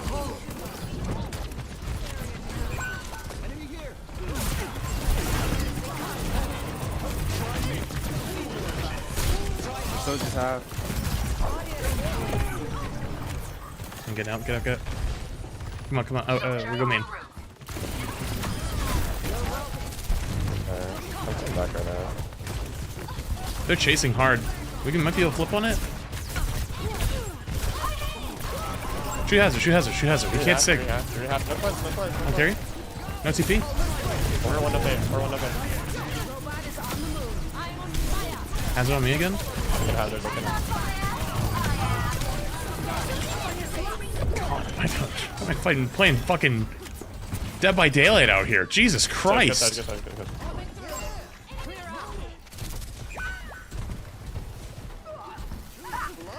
Okay, they're gonna get quick spawn. Careful.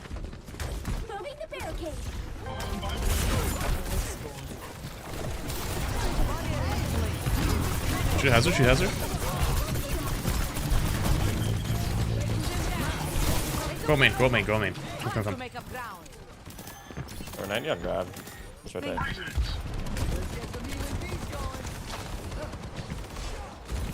More no fade. Quick hazard, quick hazard. Hazard? Wait, no more, no more, no more. We're no fade. We still here? We're dead. Hey, Walk main. search. Search. Nice. Still have grav. They're swapping right now, something. I'm the one pushing cart right now, so be careful. Our barricade is moving. Keep up this Plus pace. 2. Protecting you. Come. Come towards that. We're down 2. Come, my friend. Get up if you can. Okay, we go.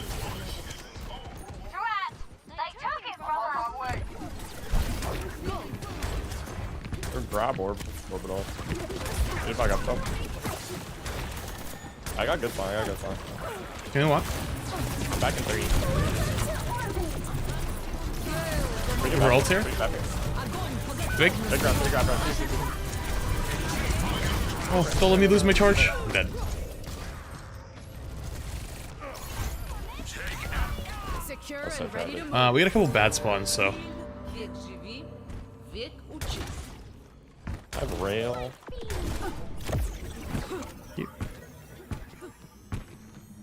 Are you healed on point? No, you're down a couple. Oh, they're not paying attention. They're just chasing kills. Oh no. They're not paying attention. Hey, they're behind you.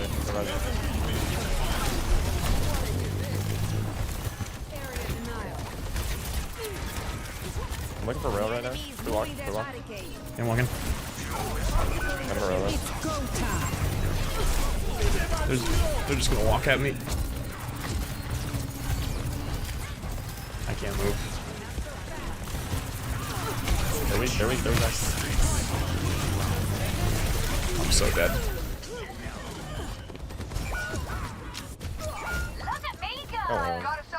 Oh boy. The enemy's pushing forward. We've got to stop them. Let's shove it in their faces.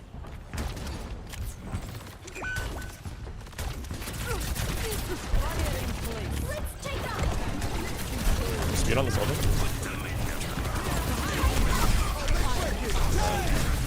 I'm not gonna get the beat. Oh, you didn't Okay. get the beat. Stop weak in the back. I'm getting punished for listening, which is kind of stupid. Thought they could keep me down.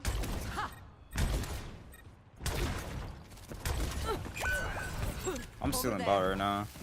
I'm wearing no fade chasing you right now. They took the robot. Time to make up ground. No more sedge. Just lab. We can grab this fight. You grab both.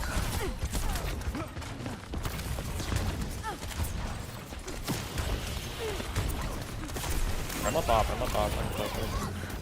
Is that gonna work? They took the robot. We can back up to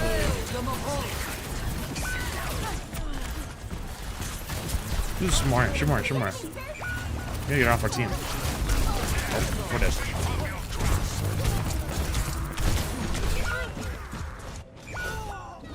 We're splitting so hard. Can we stay together though? Because we're like splitting really hard and we're losing 1v1s again. They're taking the lead. Stop them immediately. Can you get Genji class? Out of black.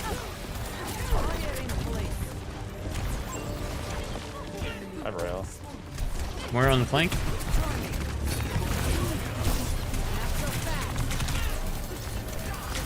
No good leave. No good leave. Огонь по готовности. We're in.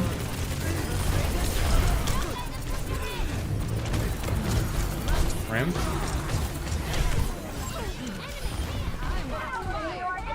Good cast. I'm pushing bot. Most of them are gonna get good spawn, Are okay? we not on cast? Well, there's 3 of you. There was 2, just one shot. You got it? I don't know. We got one bad spawn. Can we come in right now? Come together. Oh, they're down one. They're down one. Come in. Come in.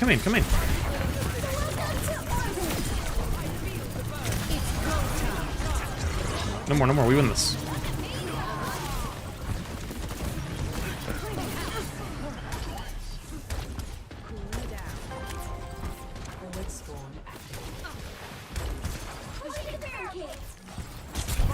Are you gonna blade this fight? Probably.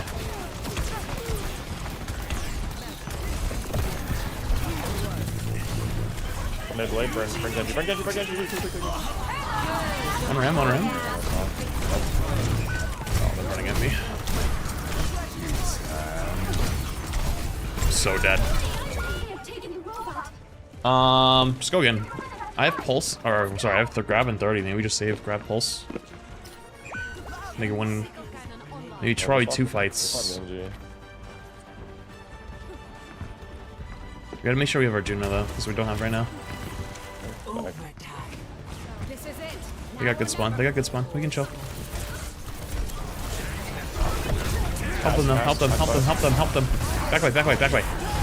Shoot the rim back way. Just run out. Let it run out. Just back away. Shoot ram. Look at him. Right here. Oh god, we didn't help him.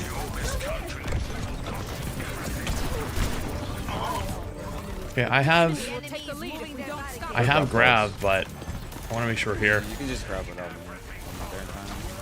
Good speed ring. Огонь по готовности.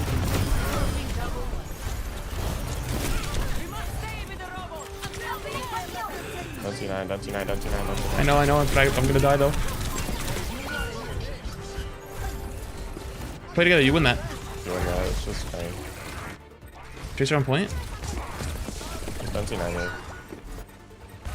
Visible.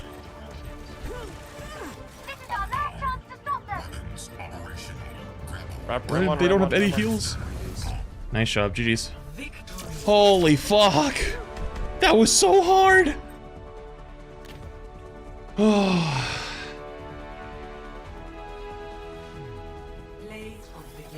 That was so hard! We're so lucky they didn't have Immortality Field on the grab. If they had Immor, we would have lost that game.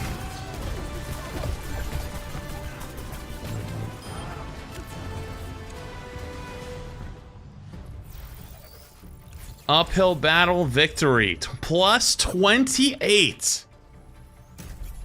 427. I think that probably... Nah, I don't know if that'll actually secure me, but...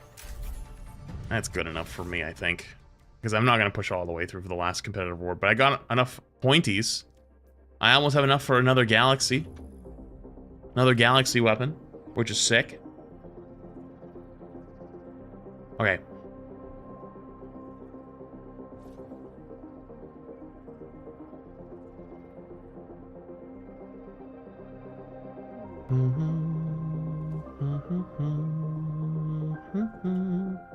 Okay. So I think I got my top 500 secured.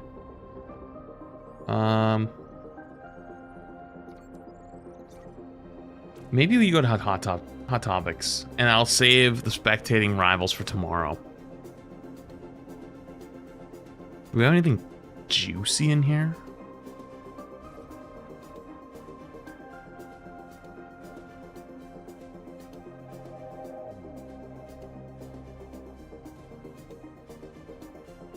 My god, there's so many things posted in here recently. Okay, I'll start from the bottom.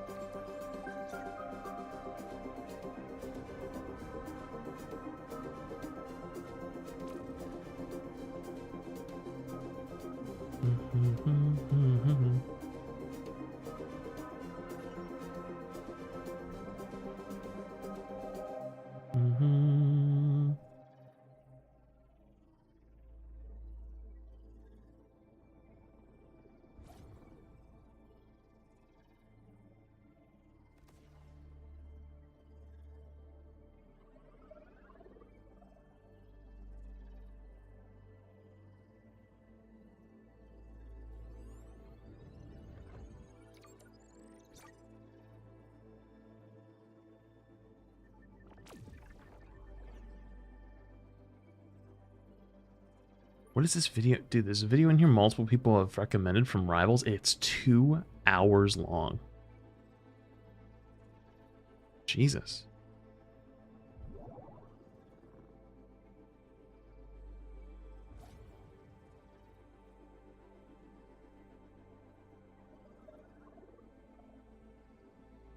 Big fan of Hot Topics. I like their clothes. Okay.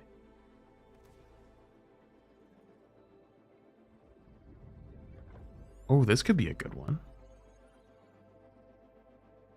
The cult-like fan base of Deep Rock Galactic.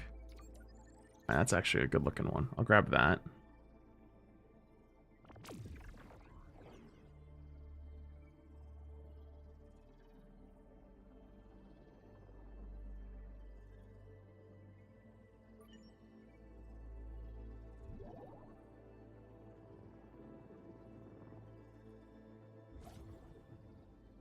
Oh, Yeedle dropped another Overwatch video. I'll have to save that for another day. 3 days ago? Okay, I'll save that for when we're in Overwatch land next week.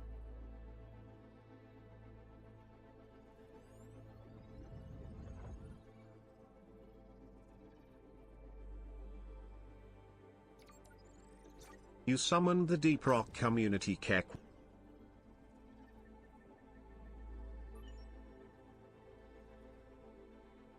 Yeah, that's why I think it's one of those games I've always thought about playing, so I think it'd be a good good react.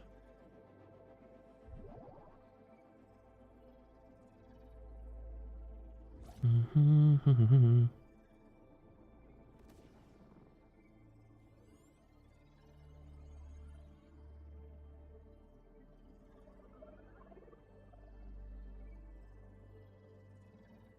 know what? I should save this for a Rivals Day. All right, I'm going to save that for a Rivals Day. Oh my god, I'm adding to my list of videos to save for other days. Oh my goodness. Oh my goodness, the tabs grow longer, chat. Oh, the tabs grow longer. Oh shit.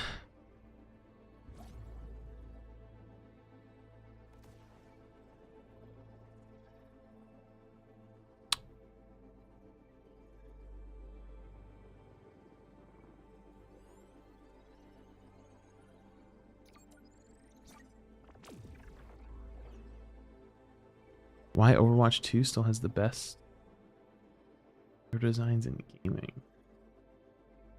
Maybe save that for another day.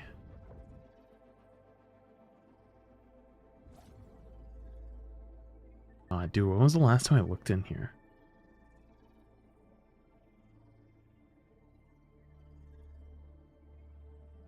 Oh, there's this Rivals video. Actually, I'm going to save that for Rivals Day, but actually, Spilo recommended that one to me.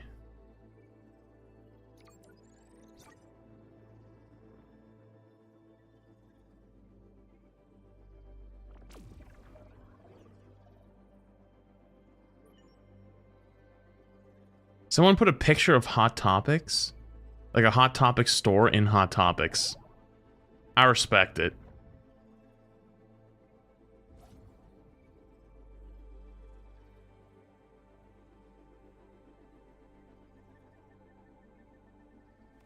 I saw his comment on the video. Wait, whose comment? Oh, Spylo's? Playing Stardew Valley made me question everything I ever loved.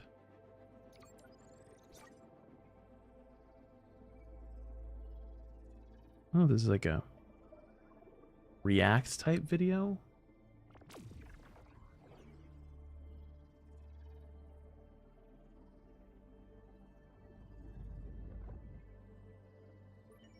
I don't think it is. It's a good looking video, but I don't know if it is. Something for this. The fake redemption of Cyberpunk. Oh.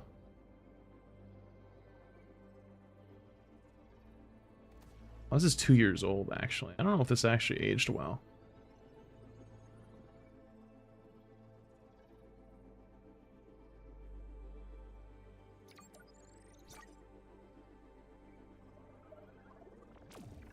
Yeah, I don't know about that one.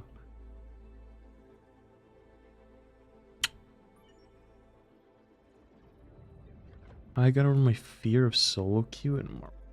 And they link their timestamp. Why'd they link their timestamp? It's just a bunch of games of someone playing. Like, why is this in there? It's like 40 minutes of games. Sometimes you guys link some of the most ridiculous things.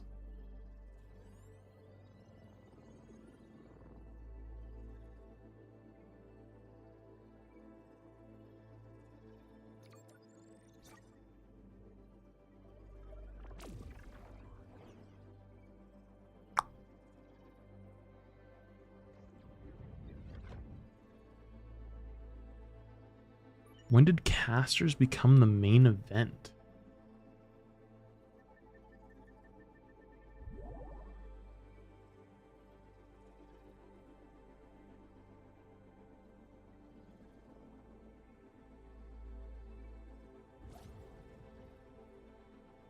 It's a good looking video. I'll hold it.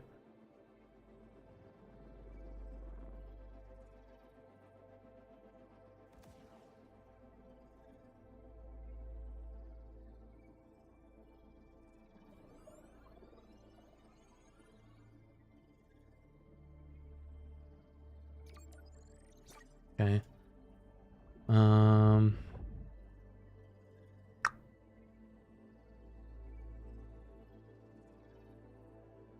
What else we got? There's so much rival stuff in here, and don't get me wrong, I don't mind having rival stuff, but I'm looking for outside of rivals.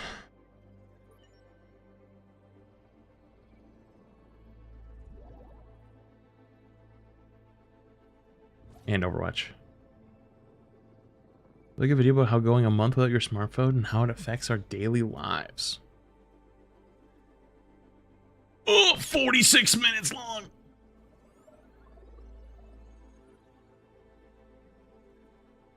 Although, honestly, I'm kind of curious. 8 months or Alright, I'll put that one on the back burner.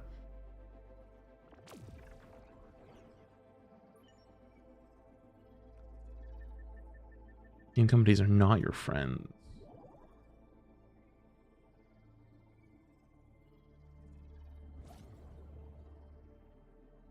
This is a 3-year-old video. Touch that one.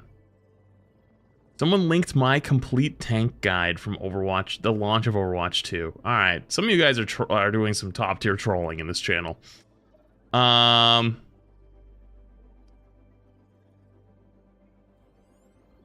hacks your brain. Satisfactory. Oh, that game could suck me in. I need to stay away from that. The insidious world of fake mobile game ads. That's a good looking video. All right, I'll grab that one.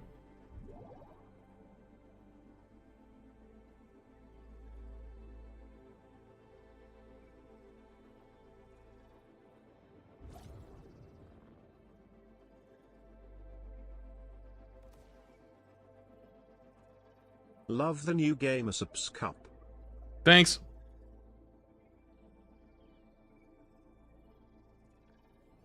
Sorry, if you're wondering what I'm doing, I'm scrolling through the Hot Topics channel on my Discord where you guys like put in videos or literally like topical things, articles and whatnot, and I scroll through them and see like what's worth watching or covering, and we just, you know, go from there. Let me see.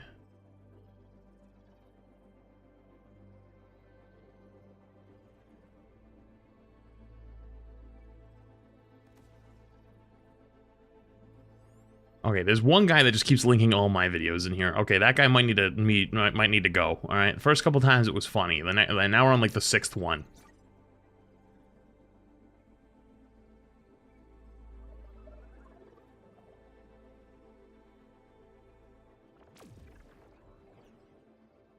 Holy shit, dude, when was the last time I went scrolled through here? Because like I'm not even back like that far, and I'm still not even close to where I last was. Holy shit.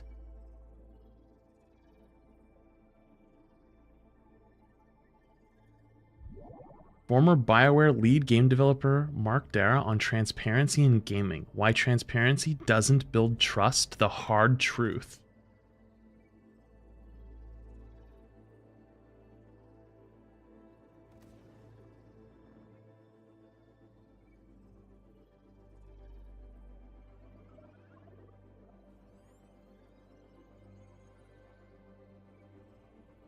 I don't know if that's a good idea. I feel like that's kind of like an uh-oh. That's an uh-oh video. That's juicy. That's like one of those ones where even if they might have a good point, it's like... Yeah. It sounds like a bait title. Yeah, I agree with you. Steam is on a warpath. Oh, it's this guy. Dude, this guy makes great videos. I feel like I've watched so many of his videos, though. I feel bad. Pick another one. That guy makes really good content, though. God,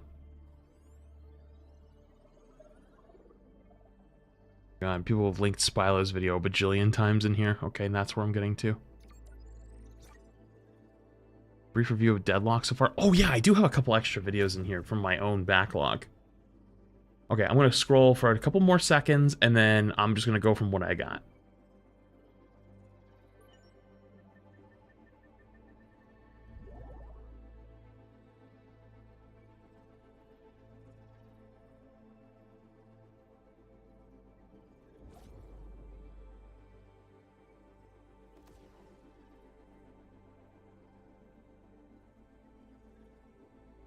Devs pander to a modern audience and regret it.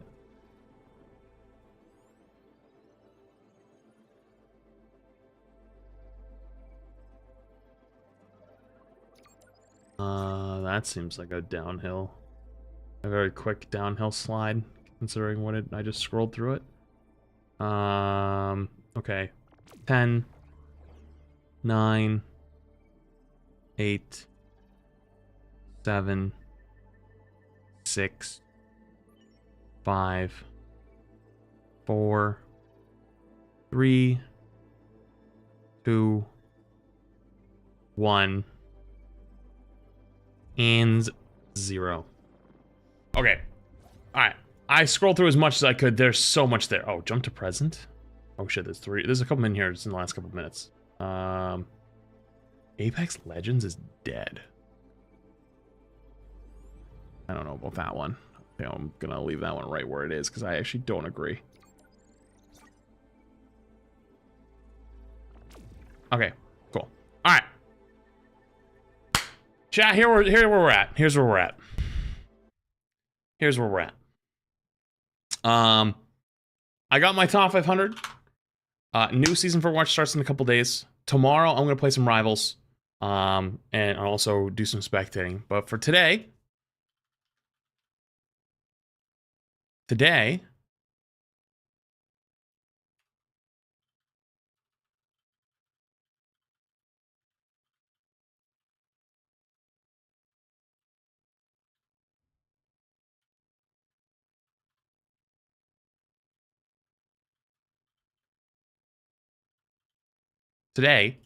I'm gonna watch some vids from chat.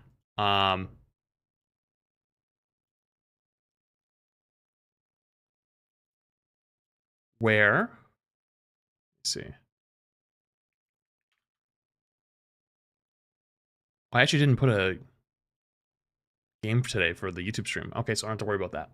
All right, for those who don't know, I have a channel on my Discord called Hot Topics. Basically, you can put stuff in there you want me to look at. It's like articles, topical shit, right? Let me show you this absolute collection that I have put together. Look at how many videos I've have built up over time for things that I've wanted to watch, and I just keep forgetting. And I have some new additions now today, but I've been sitting on these for a little too long because I don't want to lose them, and I keep forgetting, right? Whoopsies. So one day we'll get more roll for sandwiches. One day we will. One day we will. I think that day will come when everything kind of, you know, tunes down. YouTube has playlists. Yeah, I guess that's fair. I could do playlist stuff. Let me swap over, and also let me change my non-drop ads to what do we want to watch first? All right. I think this is probably the first one I want to watch. The cult-like fan base of Deep Rock Galactic. I also want to watch this one, a brief review of Deadlock so far. This is a potential one, but I'm not crazy about it. This one also is a potential, but it's really long. And then also the Insidious World of Fake mobile games. So, yeah, that's kind of where we're at the moment.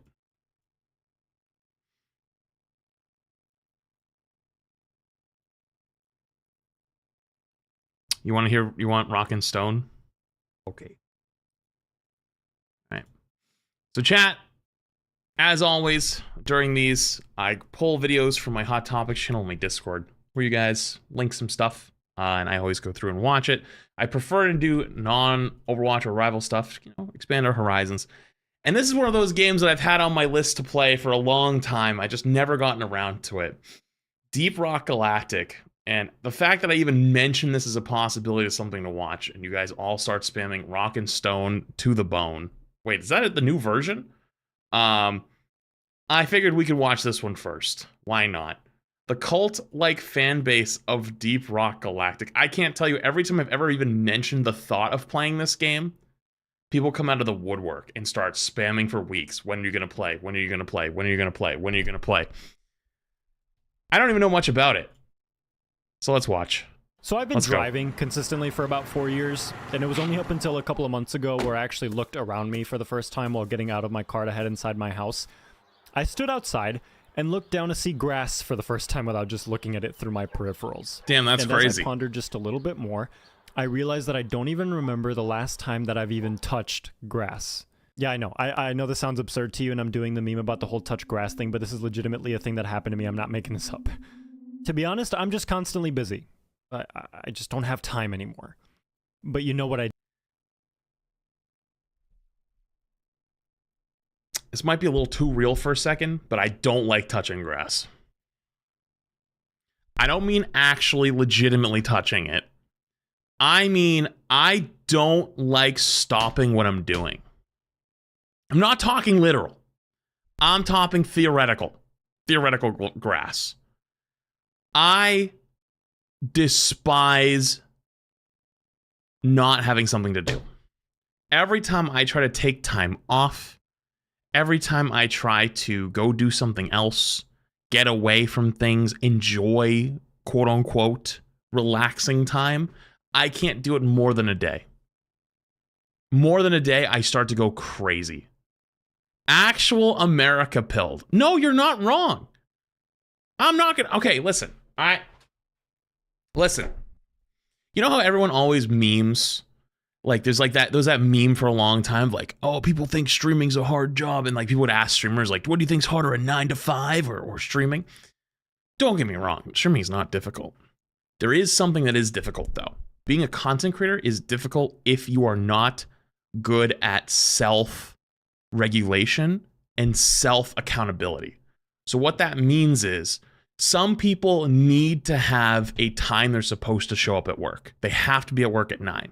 If they don't have an outside force that is dictating them to show up at that time without consequences, they will never do it. They cannot be motivated at all, period. I am the opposite. I am extremely hyper motivated, both intrinsically and extrinsically. Whether it's chasing quote unquote numbers, and those numbers aren't just like view numbers. They're like hours streamed, how much I climbed in a video game, did I get to do things that I wanted to do? So for example, like sometimes I'm like, okay, I need YouTube content for Rivals, I need YouTube content for Overwatch, I need YouTube content for Flats TV, which is where this will probably end up, right? Like those things, it's like holding myself accountable. Like, did I do all of these things? I crave that. I chase it. Without it, I go crazy and I get bored and I just lose my mind. I feel like I'm wasting my life, you know? And I know there's more to life than doing those things, right? You're supposed to go on vacation. You're supposed to go see these things. But I can never relax on them, you know? I'll give you an example. When I went to LA for Streamer Awards, I took an extra day in LA just to like sightsee, because I've been to LA a bunch of times for Overwatch stuff. And I was like, fuck it, I'm here by myself. I'm gonna go sightsee. I literally didn't do shit. I went to one place and I went, why the fuck am I here? This is boring. I did have time for going into my house, Forgetting about the stupid grass, kicking my feet up on the table, and playing video games. That's what I had time for. And you know what game I loved to play when I got home? Not Deep Rock Galactic.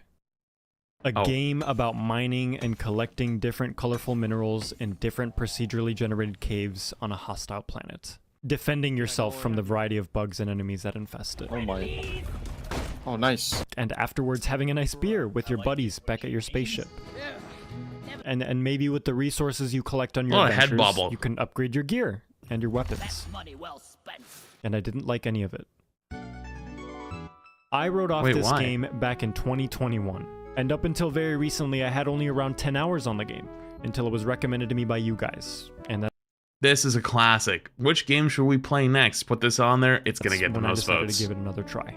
Now, Just as the viewer, you might be saying with a big frown on your face, hey man, if you don't like the video game... Content creators tend to be like Jim Carreys of the world. They burn twice as bright, but last half as long in the field, and you will hit a wall someday and settle. Okay, listen, I'm not trying to get existential crisis here. I absolutely agree with you, and I've hit that wall 3 times, and then I've broken through that wall extremely quickly. To take it the next step, right?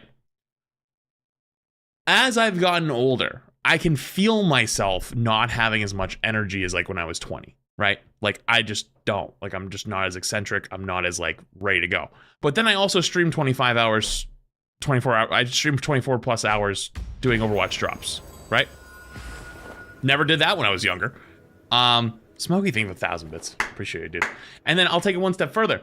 Why wouldn't I burn as bright as I can and go as hard as I can when I'm able? Like what happens if I hit 40 and then, I don't know, I have some genetic condition that kicks in and all of a sudden I can't do it all the time. And then I'm like, damn, I wish I went harder when I was younger because now I can't do it anymore. You know? Like, it's like one of those things where you're probably right. But what if this is my best time? What if this is the best time I'll ever have? What if I don't do it right now, that I'll never have another chance? Then why are you even making a video about it? And to that I say, you're right. You're right. How can you not like the game? Sorry, let's go back to Deep Rock Galactic. A little too existential crisis there. Everyone chant the same damn catchphrase every time. Just true. Wait, I saw that cock and boner. I saw it. Steam reviews and go on Metacritic and you'll find that what I said was wrong. Even if it's an opinion. My opinion was wrong. So many people love this game, and for a good reason too, but I really didn't pay attention to any of that at the time. I was too busy playing Counter-Strike. Hold on, he won't watch this lineup though. Oh god. Good show, jolly good. See, Deep Rock was originally recommended to me out of the blue by a friend. He calls me up on Discord one day and he says, hey bro, I just found a game, it's called Deep Rock Galactic. Have you heard of it? And so like any good friend would do, I let out a big sigh and reluctantly went into the Steam store and I bought the game. And I played it, collecting Morkite, protecting Loretta, figuring out what each class specialized in. I mainly played the Scout because he's fast and he had a grappling hook. That was kind of my style of play, so I liked it. Dumb question. Is it like an online game? Like, I know you can play with friends, right? But like, is it like Minecraft World Online, or is it like you queue in a little bit with other people? There you go. Oh boy. Good job, man. You got it. So next time I'm gonna need a little bit of help. Yeah. Where are you? I got to listen to my friends talk about all the different upgrades you can have on your weapon. It's mission based. So like, what if you don't have a group to people to play with, right? There's matchmaking. I thought this game was like kind of like Minecraft, where you could have like a world, right? And you'd have a world, and that's your world, and then you go and visit other planets and go mining. Is that not how it is?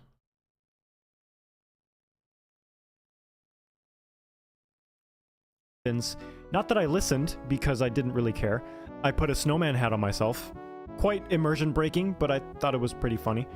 Dark Alien 13 months. Fuck you. I played the little mini game with the barrel in the hub area, and all of this ended with about 10 hours of gameplay or so in total before I checked it off my list one day, uninstalled the game, and abandoned it in my massive pile of forgotten video games in my Steam library.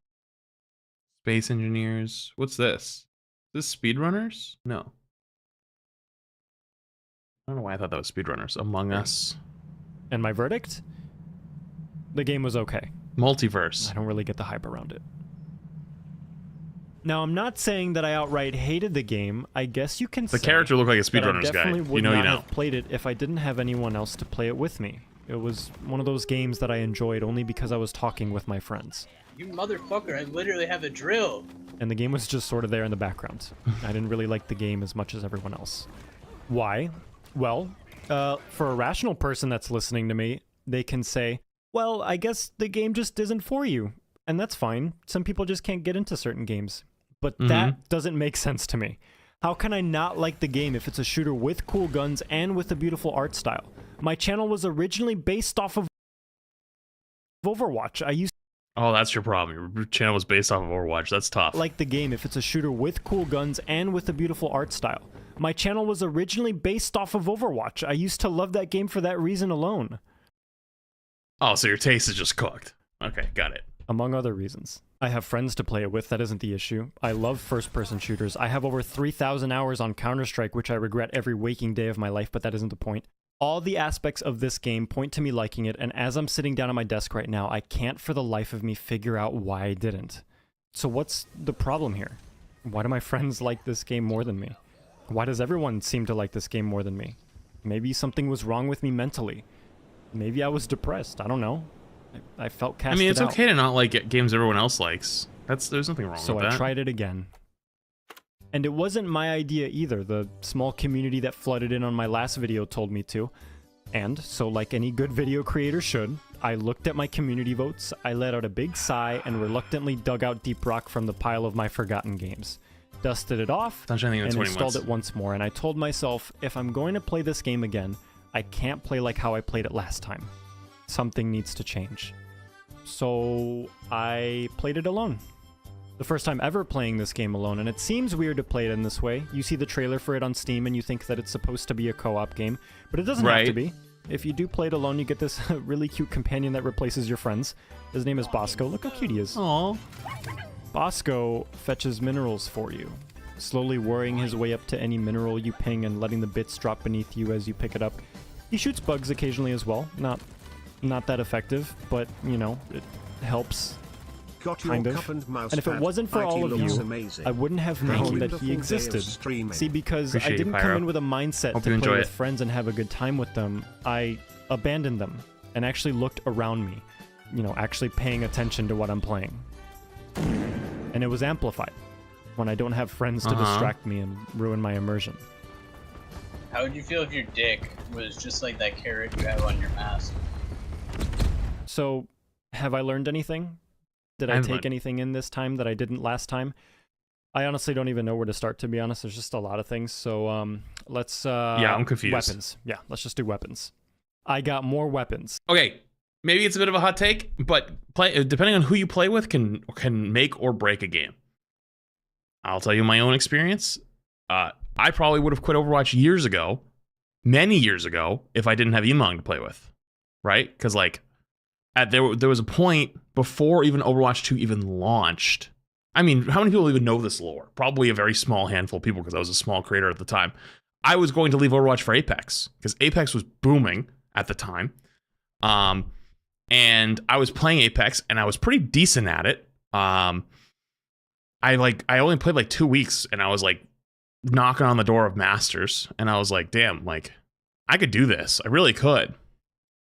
And I remember talking to Emong about it, and he was like, if you want to do it, like, you should, you know. He's like, I think Overwatch 2 will be worth the wait. And I was like, no, you're probably right. And I was like, dude, honestly, if I didn't get on to play with you every day, because like because we would just joke around, we'd have good games. Like solo queue was miserable, right? Like everyone would sit there, no one would talk. You know, you get like, we didn't have streamer mode at the time, so like every once in a while you jump in that, you get in that game where like somebody's a fucking weirdo because you're a streamer. I play with other streamers sometimes, and like there was nothing against anyone, but like we just couldn't joke around the same way we joked around. And like that's why we always played together, because like it's very weird. We balance each other out in a lot of ways, where like I'm the hyper aggressive type and he's like much more passive, so like we always end up somewhere in the middle, right? Where like someone says some dumb shit in our games, like a lot of times he would be a little more quiet, and I'd fucking tell them to go fuck themselves, right? But it goes the opposite too, where like he has so many funny, witty shit, like funny things that cut, like just like, and you don't even catch them half of the time. Like sometimes he'll say something and like 10 seconds later, I'm like, what the fuck did you just say? But the opposite can happen too, where if you play with a group of friends in a game and like you're playing to like immerse yourself, right? Like let's say you're trying to play Among Us. I'll tell you, you know what? Fuck it. Drama time. When Among Us came out, I started playing a little bit of Among Us with like Overwatch people, and it was fun. And then we had a small group, and then people started inviting more and more people like outside of our group. And they basically became like every Overwatch creator that ever existed. And no offense to many of them, but like they were fucking insufferable to play with. Like they were just like I don't even think they're bad people, but like they were the worst. They would scream, like we would be in the lobby together, like, you know, oh, who did it, who it is, and they would just start fucking like they're like brute forcing their way through everything, like treating it like it's comp. And dude, it was so fucking ass, because like I don't want to hear this fucking asshat screaming for the next 30 seconds in this lobby. I don't even care if they did it anymore. I just want to leave. So I stopped playing it. Yeah, I was having such a fun time playing Among Us at that time, and I was like, dude, this is ass. Like your personality fucking sucks, dude. Like you don't have a good argument. You just scream. Like you're dumb as rocks. And so it really can make or break a game. I actually get that. I think that's actually a really good take. And unfortunately, sometimes if you play games with friends, like it'll make the game or it might make it worse. And I never realized just how cool and unique they really were. You want to shoot a platform that you can stand on? You can do that. Or maybe you want to freeze your enemies with the... No, they weren't even trying to be funny. They weren't trying to be funny. They were trying to win. That's the worst part. It wasn't even for content. Like they were just like brute forcing it to win the Among Us lobby. That's the worst part. Platform that you can stand on? You can do that. Or maybe you want to freeze your enemies with the cryo cannon. Are you even doing anything to that? What the fuck is that? Oh my... Maybe you want dual-wielded weapons. Oh my god. I'm fucking Tracer, dog! I don't want to play Overwatch again, I'm good. Yeah, that's all the weapons I have so far, by the way. Damn. Fucked. I love the scouts. And no, fuck you, I'm not playing anything else. The caves are phenomenal. Not only are they super colorful and unique, but you can essentially break everything. It's like your own little sandbox. Oh, no, don't break that. No, don't break that. Don't break that. Oh, the ceiling gonna come And when down? I say that these caves are unique, I mean that in this biome specifically, you can hang glide on whatever this is. You go into this one and you get these annoying little blue things that never stop spawning and electrocute the shit out of you. This one you get electrocuted, except it's not by bugs, it's by a rock. And this one you get, well, this one you... okay, this one's just nasty. I actually really don't like this one. Fungus bogs is crap. But regardless of what biome you enter in, each one has its own wonderful color palette. Each one is beautiful in its own way if you just take the time to take it all in. Thank you to the developers for implementing cinematic mode, by the way. I can press H and everything looks so much better. Wait, what happens in cinematic mode? Oh my god. Oh, it just turns off the HUD? Goddamn screenshot. This game is beautiful. It really is. That's cool. And not only is it beautiful, but the sound design that they have for this game is pretty phenomenal too. Rather than hearing my friends scream at the top of their lungs, I can now hear what they were drowning out the entire time. A collection of random meteorites crashing down around you as you try and escape the crash zone. The sound of the dreadnoughts when you open their cocoon to release them. The explosion from the engineer's grenade launcher. The suspense you feel when Deep Rock Galactic A Distant Terror plays. Can't pick up the barrel. Holy shit! Jesus. I just shat myself. I want you guys to imagine, as one often does, that you have a pet monkey. And while you're trying to play a video game that you've never played before and trying to get into, this monkey is in your room, climbing around, screaming at the top of its lungs, and flinging its poop at your screen. That was my first experience while trying to play Deep Rock. Except the monkey wasn't a monkey, it was my friends. Look, I love my friends, I really do, but if you're like me, I can't concentrate on anything if I'm talking to them, especially if you've been playing with them for a long time. So, fun fact, talking and playing is actually very difficult to do in a lot of games. You know what's actually funny? Fuck it. It's not. I'm sure it's fine. I did an interview with Aaron Keller this past week for Stadium stuff, and we talked about it after, and one of the feedbacks that they kind of gave was like, we might have to change the format in the future because they played Stadium with us because we were trying to ask them questions.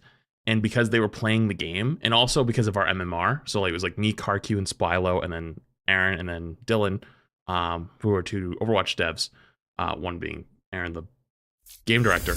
They had to stop talking because they were playing the game, and they would lose their train of thought. So it didn't really make a great interview, TBH.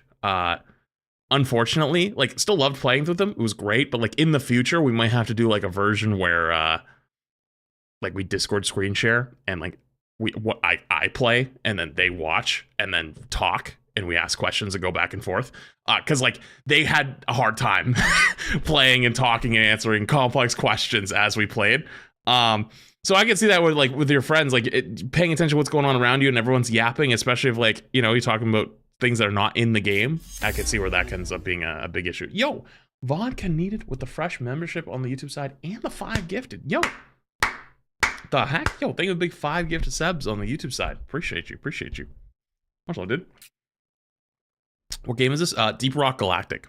All right, let's continue. And it's really weird for me to say that my friends caused me to not enjoy the game as much, because this game was meant to be played with your friends, or at least with other people.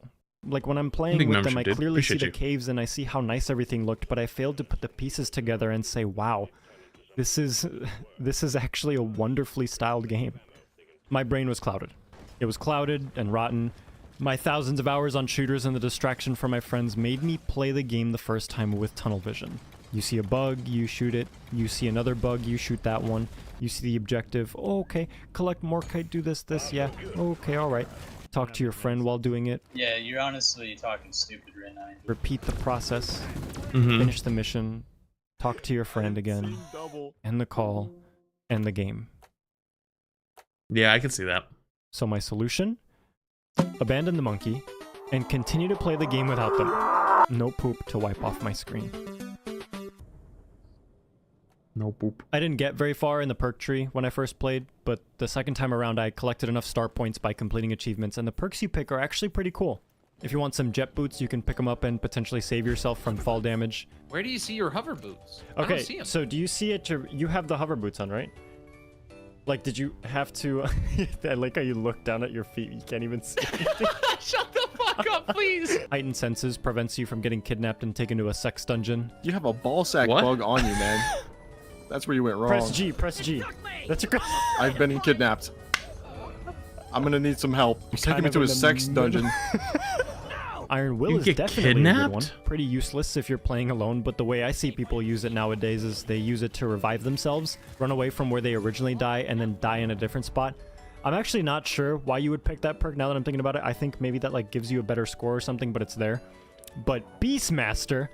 Oh, Beastmaster is by far my favorite perk in this entire game. Fuck my friends. Fuck Bosco. Now we got Steve, bitch. He's a bug you hire. He's a fucking traitor. He kills the glyphids for you and pulls aggro. Who needs friends or a girlfriend when you have Steve? Steve! Good job, man. I'm proud of you. Wait, that's sick, actually. There's just so much. I like there's Steve. Just so much stuff I missed in this game. You want to dress as a power lifter? Yo. You can do that. From the side profile, you look like a woman's, like, power lifter. Or maybe you want to wear the ugliest green outfit you've ever seen in your life. Oh maybe god, you want to everyone's gonna dress say I am as Steve. Mario. Oh god.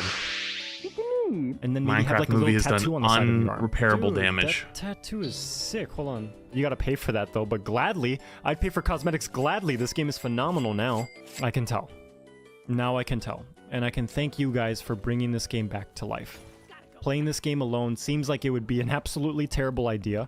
And for some people, it might be. But doing it alone gave me time to appreciate what the developers worked so hard on. Interesting he says that, because that's actually one of the things that's held me back from playing it, is I feel like I wouldn't have fun by myself and it would get boring kind of quick and then I just move on. Like the map terrain. I was able to notice the little different variety plants, the cute little fucking disgusting larva bugs, the smooth and fluid movement and reload animations, which thank God, by the way. Otherwise this game would have looked like a copy of Pixel Gun 3D. I'm gonna have what the hell is that? Sort of a mildly warm take here. I would argue that the community for Deep Rock Galactic is almost non-existent when you're playing on servers. And when I mean non-existent, I mean nobody ever talks. Ever. In-game. I didn't even know you were able to go in a voice chat until I searched it up in the settings. And what that means is that if there's no voice chat, There's quite literally no way for someone to shit on you. Nobody cares if you mess up. Everyone just communicates through pings, which is realistically all you need to do for this game. Not a single mission that I've played in co-op has turned sour. Not a single one, and I've played a decent amount now. And it's left me wondering, why? That's kind of nice, actually. Why are they so nice? Why does everyone chant Rock and Stone in every comment section? For Carl. Who is Carl? Who's the fuck is Carl? Why is this game beloved by so many people?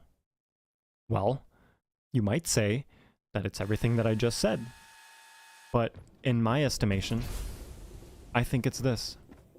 The hub area, where you first load into the game.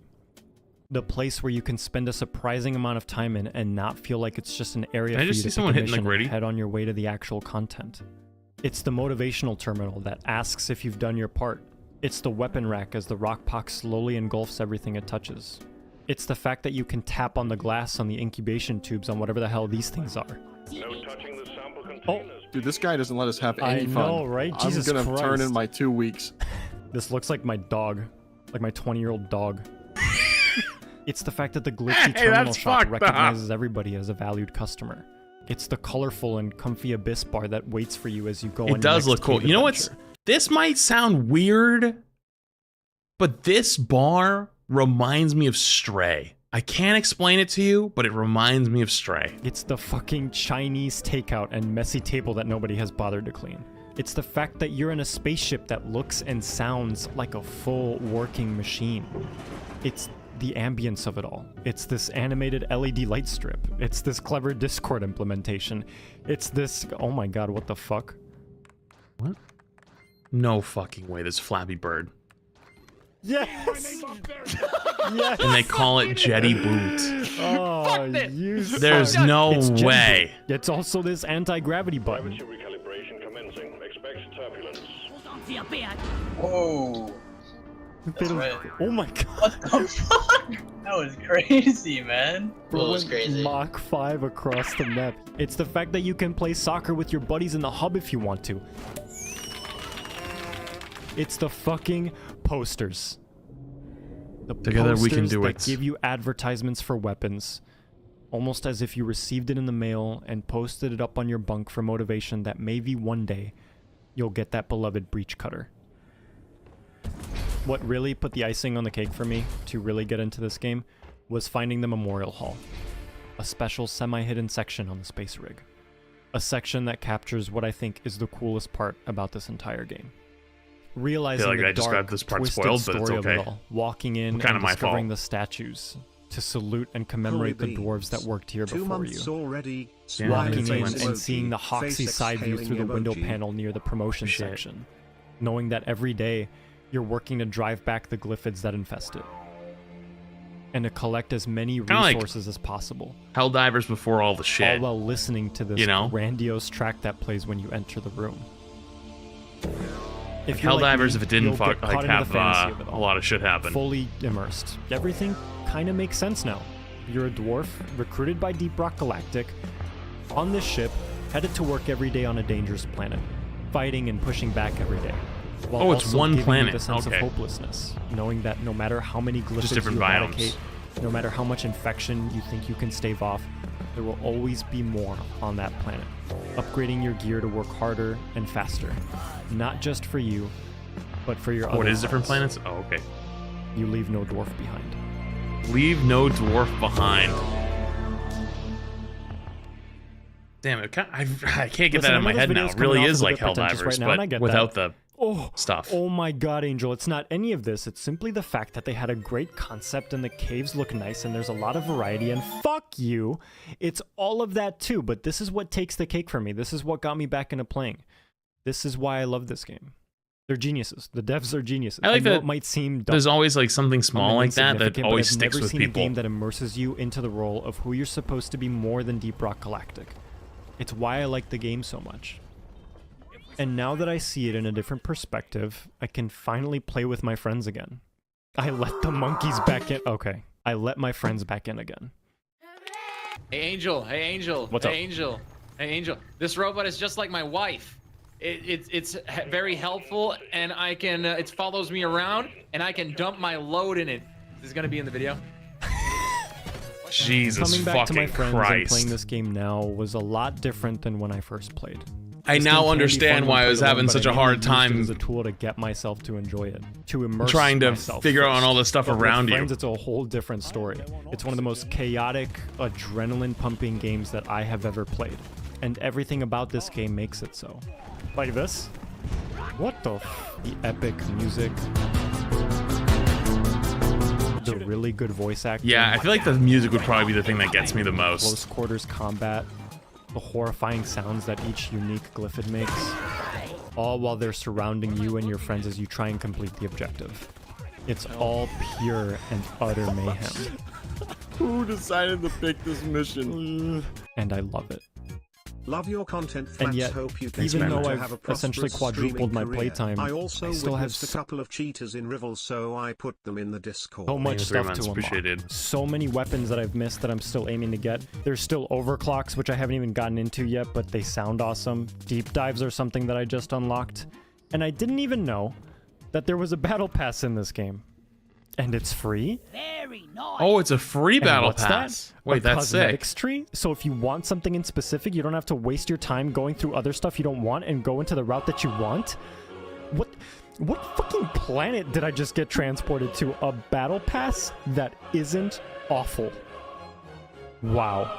A game that allows you to That's also probably the benefit of doing a paid game versus just a full play the free game to without play. shoving any microtransactions in your face. A game that incentivizes But teamwork by immersion. that A is still game really that good. I'm not trying to seems take away from it or repetitive, anything. But has so much content to offer. The different game modes, the seasonal objectives, all the missions, all the promotions and upgraded gear you get for your dwarves the more you play.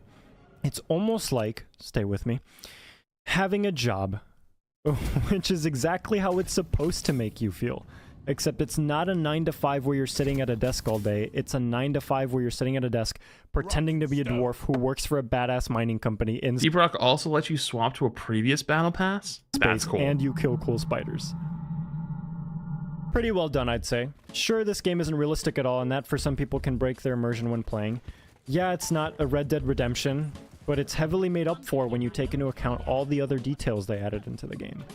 Also, this game wasn't made by Rockstar, it was made by an indie company with 32 people, so yeah, I would cut them some slack there.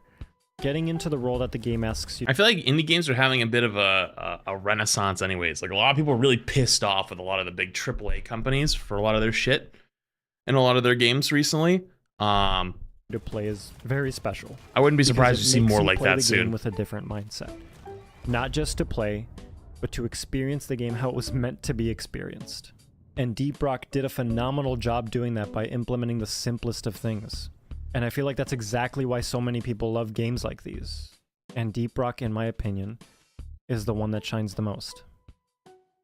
If you don't like this game, I suggest you play it alone. Or maybe you have, then I suggest you get some friends to play it with. What the hell? Let's try the other one. You're shooting platforms at me. What the fuck? And if you don't have any friends, then I honestly, I really don't know what to tell you at that point. You'll figure it That's out, I'm tough. sure. Yeah, you can go make some on some random server on here. These people are nice. And if you don't have Deep Rock Galactic, buy it. Buy it. Luckily, I do have it, though. Alright, that was really good. It's one of those games I've had on my list for forever. You know, I just never gotten around. I have it! I have it already. You not believe me? Hold up.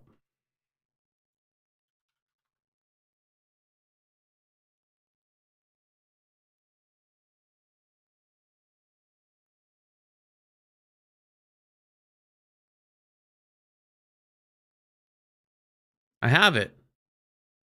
I literally have it. I just haven't... I just haven't played it. I got it, though. I told you. It was one of those games I've had on my list, and I plan to at some point. I just don't know when. I just don't know when. I just haven't had time. That day will come, though. Maybe. Probably. Yeah, it'll come. I just don't know when. I want to give it its time. I don't want to just play it one day randomly and not play it again for weeks. You know what I mean? I want to give it like a full experience. But that was a good video. I know, I love how much people love this game. Like people all buy, everyone buys into the meme, and the meme is so easy to buy into. Does that make sense? Dev key doesn't count. Why are you assuming automatically that I randomly got sent a dev key? I've literally never like, what? I bought it on sale in a Steam sale. Like Steam sales happen all the time. Nameless in 46 months. Wait, and second off, why would that not count? That just seems kind of strange. Why would it not count? Hello? Good video though. Good video. Okay, next. What else have we got? I want to save the Overwatch one for maybe Tuesday.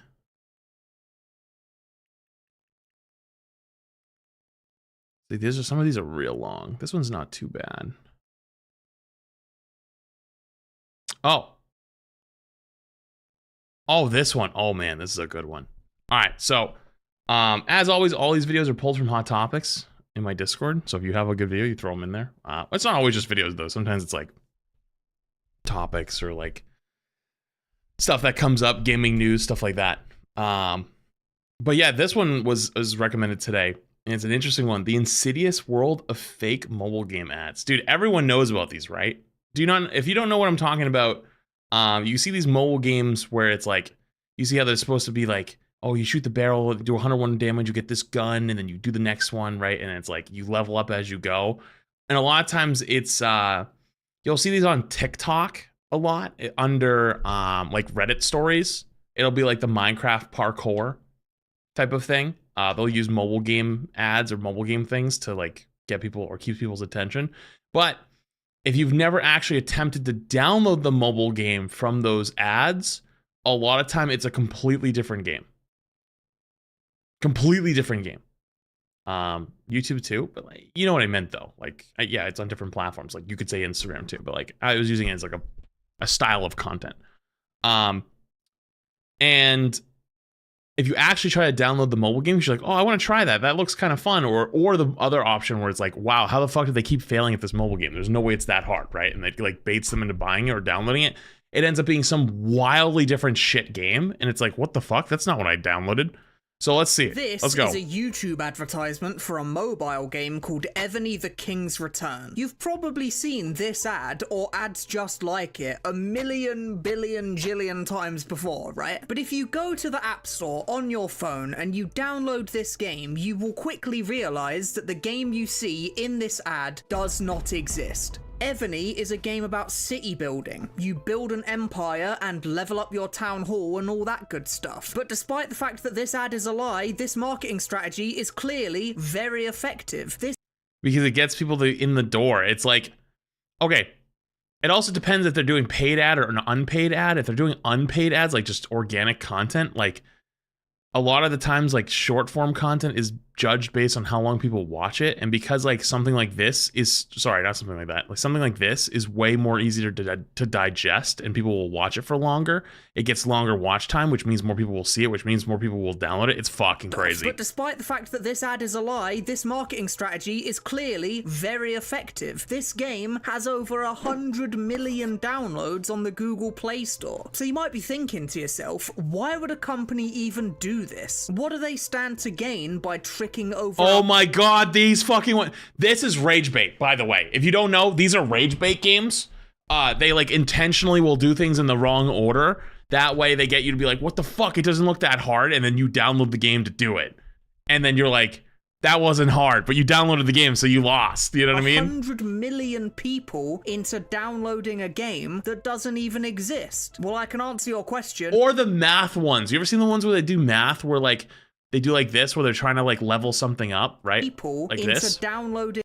And it's like, you have like two things, like one on the left, one on the right. And it's like, this one's like plus 10, but the other one's times 2. And you have like 30 points. So like, and they go to the plus 10 instead of the times 2. And you're like, why would you not take that times 2? That's way more. 30 times 2 is 60. Why would you not want 60 versus, you know what I mean? A game that doesn't even exist. Well, I can answer your question in just one word. Whales. And when you think of whales, you might think of, you know, big giant creatures swimming through the sea, or maybe, you know, the country with hills and I think you're your mom. sheep and stuff. But a mobile game developer, when they think of a whale, they think of this guy. His name is Daigo, and he is completely and utterly addicted to a mobile game called Fate Grand Order. He spends basically every waking moment of his life playing this game, and at the time... Fate is a good series. Okay, I've watched a bit of it. Good series. If you're a hardcore Fate series fan, that is probably unironically one of the biggest red flags of any human being on this planet. You are crazy. You are nuts. Seek help. Don't know what it is about this fan base, but they're terrifying. Moment of his life playing this game, and at the time of this Wall Street Journal video being released, he had spent roughly $70,000 on the game.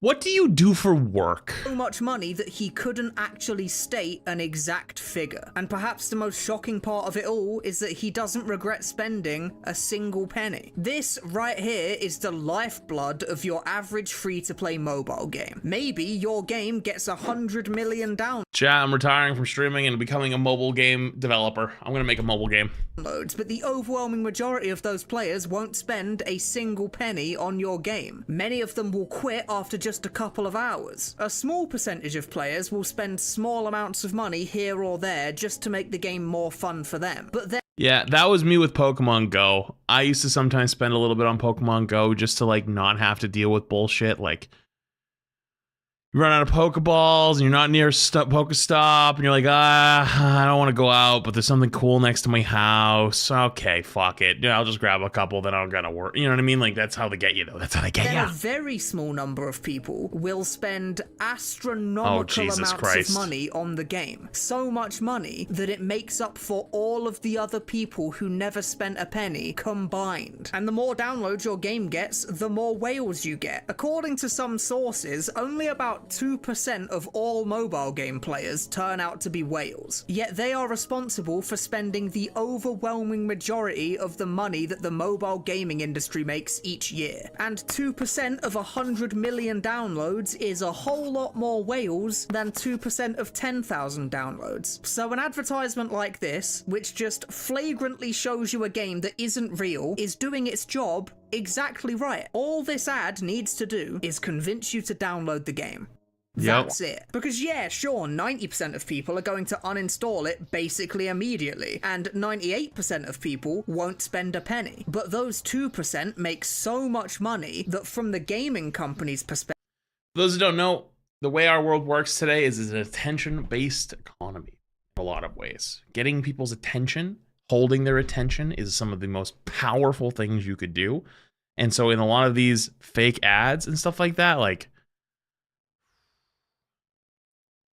the install numbers are fake. Look up phone farms. Bunch of phones installing games en masse. They're getting paid for showing the ad that leads to installs. Fake installs for ad revenue. It's a huge fraud issue in the marketing world. Source, me, technical support engineer at a mobile campaign tracking company. Really? I could teach you everything about this because I literally had to fight this fraud for 4 years. So wait, hang on. Wait. So you run or you work on mobile campaign tracking, right? So are you the mobile game or are you the marketing service for the game? Which one? I just want to be 100% sure. Because I could see where mobile attribution.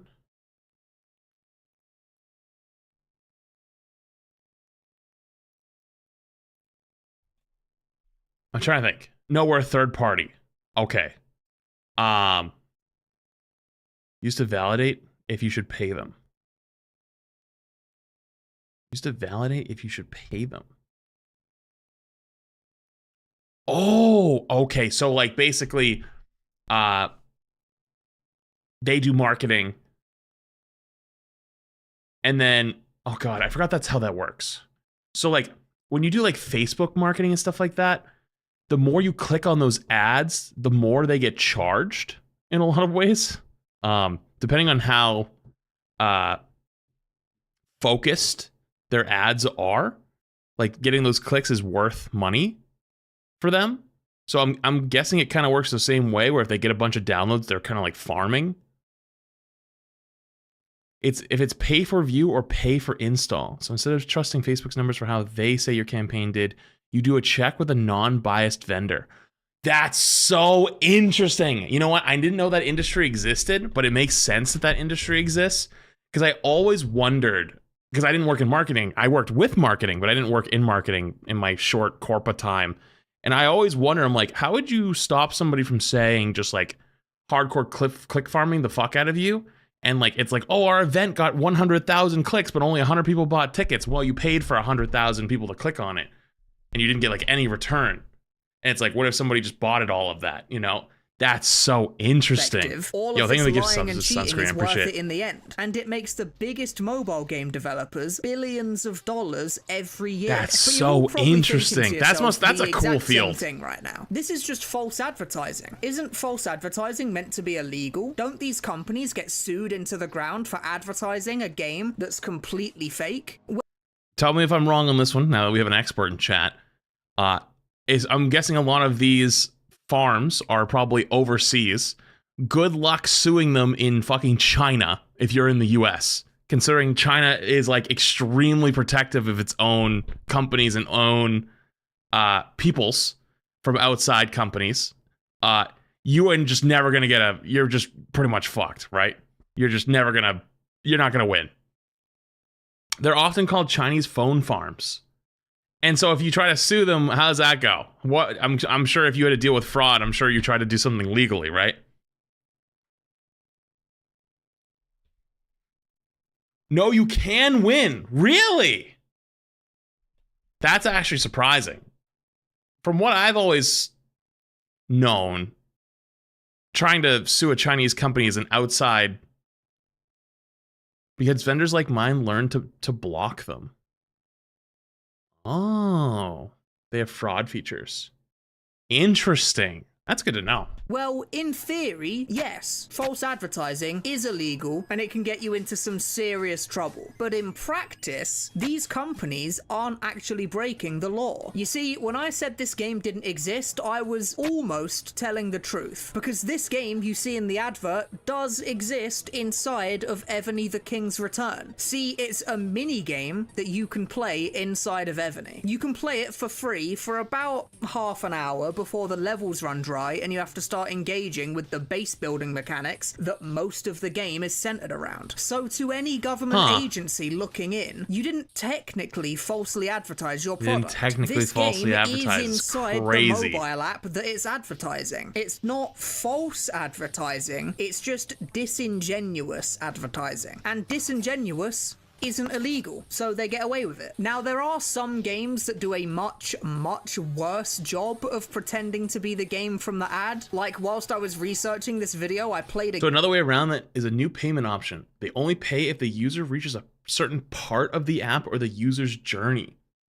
So like, let's say they have to play 5 minutes through the tutorial.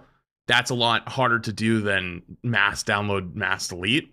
Because they have to actually sit there and play. They can't just have like a million phones do it. That's so interesting. Top War battle game that, as far as I could tell, wasn't even trying to protect... See, that's why we watch shit like this, because random knowledge. Now I know about a whole new industry and a whole new field I had no fucking clue it even existed. That's cool. So I have no idea how companies like these get away with it. But generally, the game in the ad will be somewhere inside the app at some point. They run an ad that shows a game that looks kind of fun, so it convinces you to download the game. You play this little mini game for half an hour before quickly realizing that the bulk of the game is not really what you signed up for. And this is where most people just uninstall the game and never think about it again. But for that tiny 2% of players, they get hooked on what the rest of the game contains, and they spend money again and again, and they single-handedly bankroll the entire company that makes the game for years to come. Now, if you've been on the internet for a while and have a relatively good memory, you might also remember these adverts. These ones are similarly infamous for being... Wait, I swatched from YouTube just to explain this. Wait, oh yeah, you were the guy who gifted 5 subs before and membership on YouTube. I don't know how I didn't put 2 and 2 together there. They're the same person. Completely fake and not representing the game at all. In fact, these ones are so infamous that they actually made an entire ad campaign that literally commented on how their ads are fake. Guys, didn't y'all believe that all those puzzle ads were fake? And there's no such game? But today, I've finally found the game. Ebony the King's Return. Honestly, this one is so bold in just like doubling down on the lie that I honestly kind of respect it. But these ads were all over the internet a few years back, just blatantly showing a game that they had no intention of actually letting you play for more than 10 minutes. But these ads were discontinued a long time ago, and they've not been running for years. And when you download I'm fucking rage. Continued a long time ago. You killed the lion. Now release the water. Turn it into obsidian. Don't kill him for years. And when fucking moves the wrong one, you bitch! You download Ebony, this old game is nowhere to be found, which sheds a light on another strategy these mobile game companies use to advertise their game. They use what's called A/B testing. They will create a bunch of different adverts and then roll them all out onto YouTube all at once. Then they look at the statistics to see which of these ads performed the best and which of them resulted in the most. Oh my god.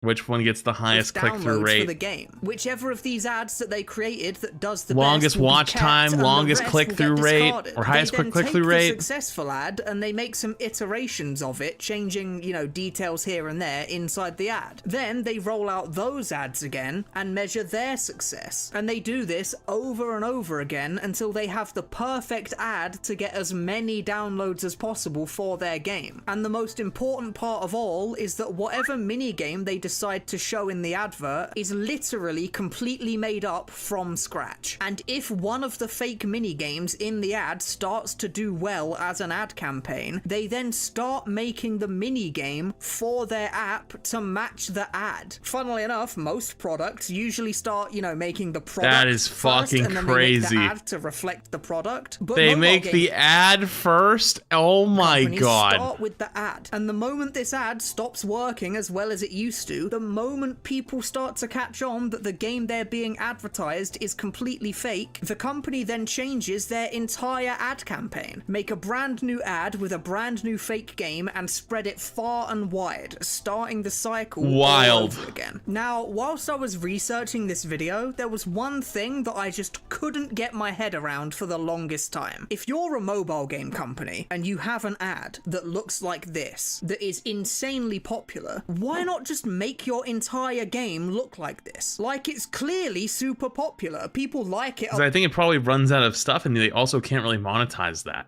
right? Like, how are you gonna monetize and these? it convinces them to download. That's gotta be it, right? And there are literally thousands of negative reviews on the App Store page talking about how mad they are about the false advertising. So if you get all this backlash from your scummy marketing strategy, why not just make the entire game be just like the super popular ad campaign that your team came up with? Well, this is where we get There's no to way the it's 'cause they're just lazy, saddest right? and most insidious part of the story. You see, whales are only half of the money-making strategy that these game companies employ. Because even if you get 100 million downloads on your app, even if 2 million whales here comes the install part, right? cash in hand, you still have to convince those whales to spend their money in the first place. And this is where we get to the nasty part. So it is this. The reason Ebony is a base builder, and the reason it's been a base builder for its entire lifetime, is because the base builder game is created from the ground up by very intelligent people with one single goal in mind: to be as addictive and manipulative as possible in order to get you to feel pressured into spending your money. And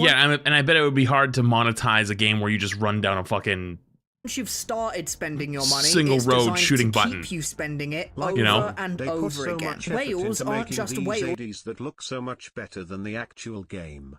Like, put that effort into making the real game. Yeah, that's what they're talking about. This shit really pisses me That off. wouldn't really make much money though. That probably wouldn't make a whole lot of money. right? Because they're stupid and have too much money on their hands. They're whales because they are unfortunately addicted to a game that they are willing to waste tens of thousands of dollars on. And this little mini game of enemies running down the lanes at you just isn't good at making whales spend. Also, here's what happens. You make the most money of the ads in the game.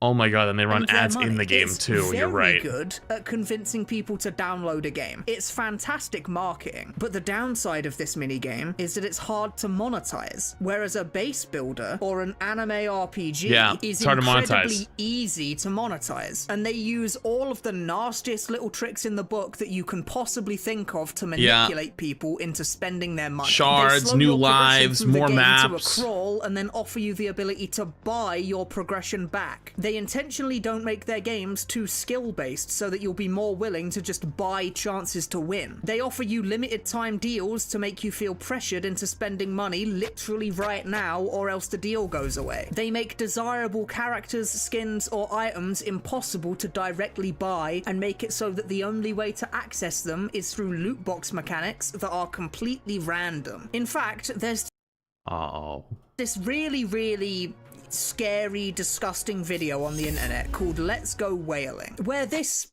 guy, this evil, dirty fucking bastard of a man, goes on a massive 20-minute talk about just how he monetizes a mobile game. And it is genuinely like staring in the... Oh my fucking god, I played the fuck out of this game. Oh no, I was one of them. They didn't get me though.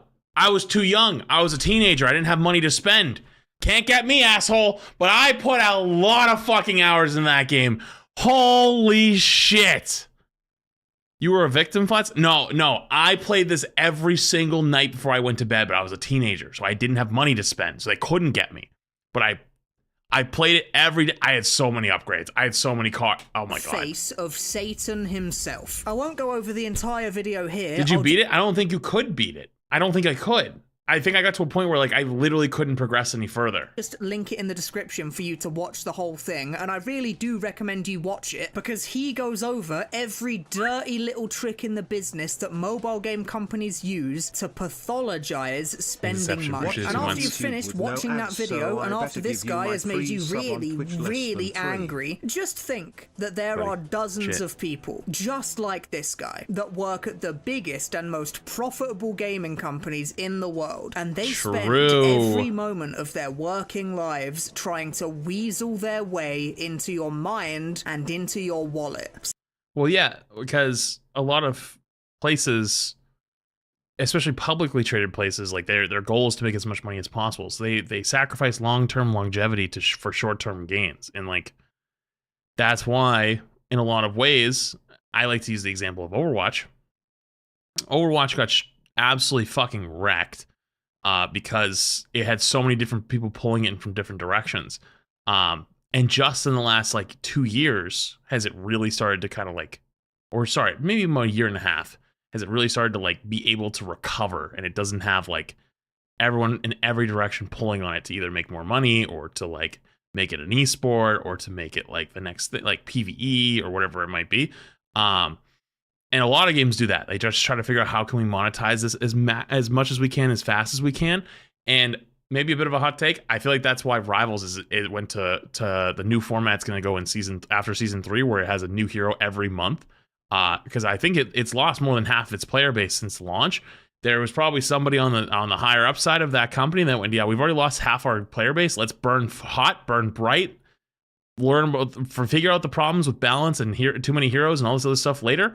Just monetize, and try to just go as hard as they can, because they need to make as much money as possible. That's what everyone wants to do. That's what most companies want to do. Sorry, not every company, most companies. So that is why the mobile game company can't just make their entire game look. But honestly, most games are like that, or almost every game that's owned by a public company, it behaves this way, whether publicly or behind the scenes. And so it's sad. It's just like, You gotta navigate it though, like the you know? ad, because the game in the ad looks much more fun to play, but it's much worse at slyly convincing people to part with their hard-earned cash. And you might be sat at home thinking to yourself, well, I would never be dumb enough to fall for this stuff. I have never spent a penny on a mobile game in my life. And that's just the thing. Because you're probably right. You probably wouldn't fall for this stuff. But there are people out there that do. And they fall for it really hard. And as much as you might not want to admit it, those people are just like you and me. They're not dumber than you. They're not necessarily less able to see it for what it is than you are. They're just more prone to falling into these addiction traps than you are. They are being manipulated in one way or another by a bunch of people in suits, just like this fucker, who spend their lives abusing quirks of human.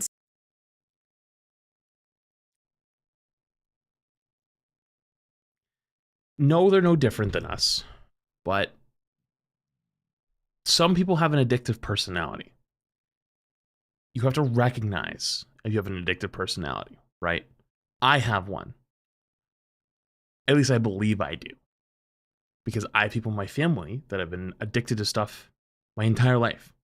My grandma, towards the end of like her rational life, like when she didn't have dementia, big gambler. My dad, giant smoker. My mom used to be a big smoker. She sort of quit, but sort of didn't. Much less these days. One of my uncles, big alcoholic. And so when you have these addictive personality people, especially genetically, like people that you grew up with, parents, grandparents, cousins, whatever, you have to be very careful, right? You have to be very fucking careful. And so I know that they're saying like it's not their fault. It isn't, but you should also take some self accountability on that one and just be like, listen, like you have to be careful. Like there's a reason why. Like I wouldn't want to ever promote like gambling or anything like that. Even though I've gotten offered like crazy fucking things in the past.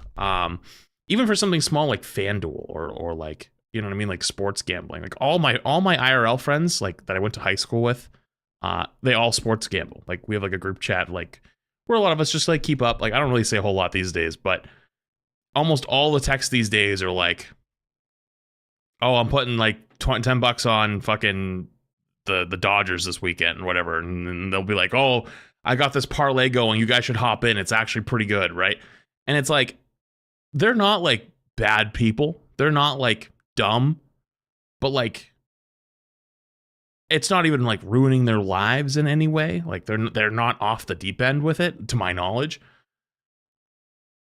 But I also notice as the outsider, like, hey, almost all you guys ever talking about is gambling these days. So I would never want to be with someone that does that. But also, I just kind of like wanted to say, like, yeah, those people aren't dumber than you, but you have to be smarter than them. Does that make sense? Like, I'm not saying like if there's these people that are addicted to mobile games and stuff like that, they're not bad people, they're not dumb people, but you need to be smarter than them. I'm not calling them dumb. I'm telling you to be smarter. Does that make sense? And like, maybe if you watch this, if you're one of those types of people that does have like people in your family that are like that, sports bettors, alcoholics, a little weed here and there, gambling, you know what I mean? Like if you see like a lot of your family members that do that, you should probably be really careful and like probably try to stay away from those things if you can. For the best way you can, you know, not telling you never drink, not telling you never have a good time. But if you notice that like you're doing it like every weekend and like you kind of get in a bad mood if you don't, you need a little wake up, you know? I've had it happen where it's like, hang on, I've done this like 3 or 4, 5, 6 weeks in a row. I'm going to go this week without it or go this week without doing something.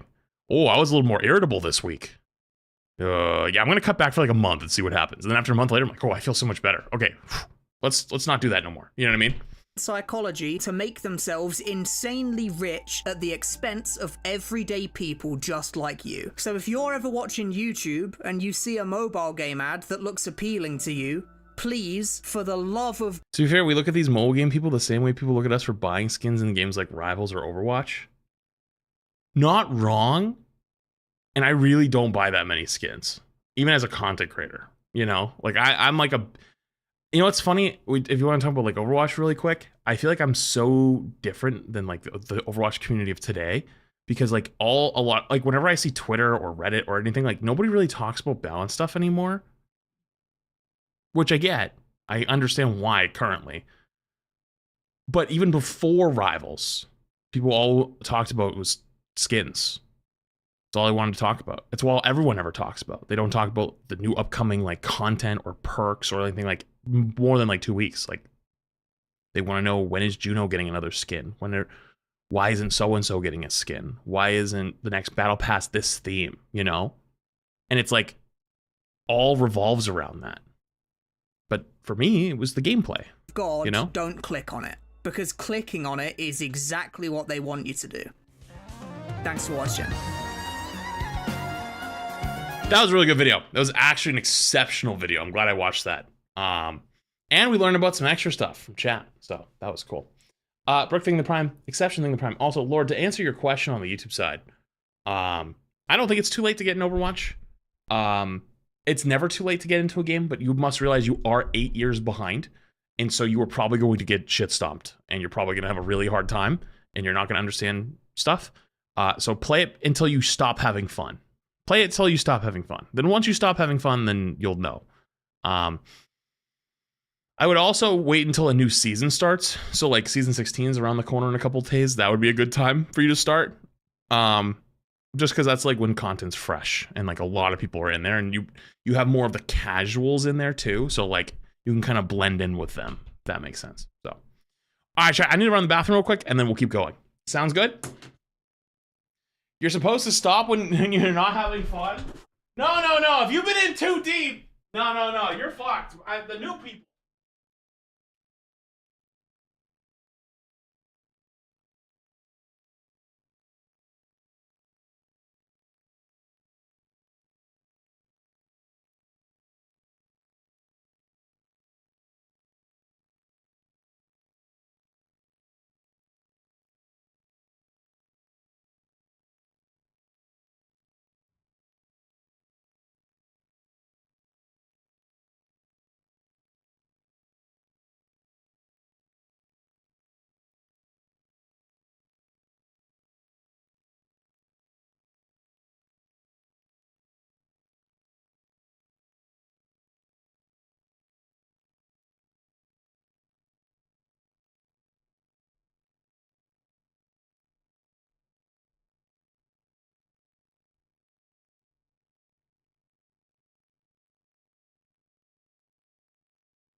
Where is he, guys? I don't hear anything. My God, sometimes I genuinely worry about you guys. Genuinely.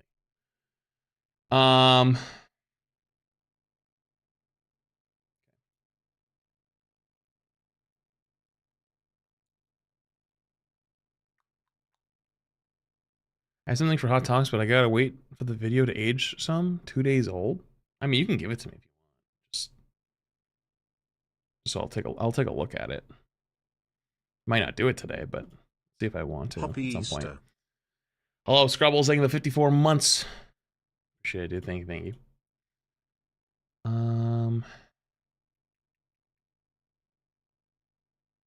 Just checking to see if there's anything else in here.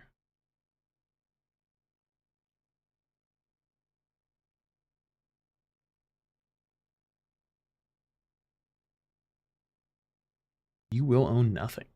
Damn, that's a big one. Okay. What else have we got? We got this one. I hate my phone, so I got rid of it. That sounds insane.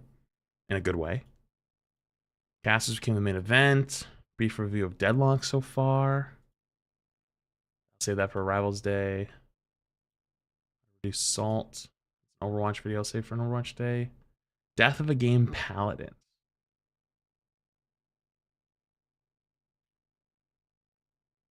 I've been wanting to watch that one. I might hold it. Tragic decline of optimized video games. This is a good one too, actually. I've been saving this one. I keep forgetting to watch it.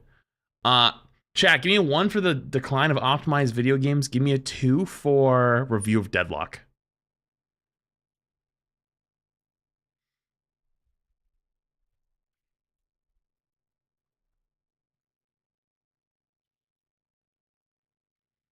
Okay, Twitch chat seems to be mostly ones.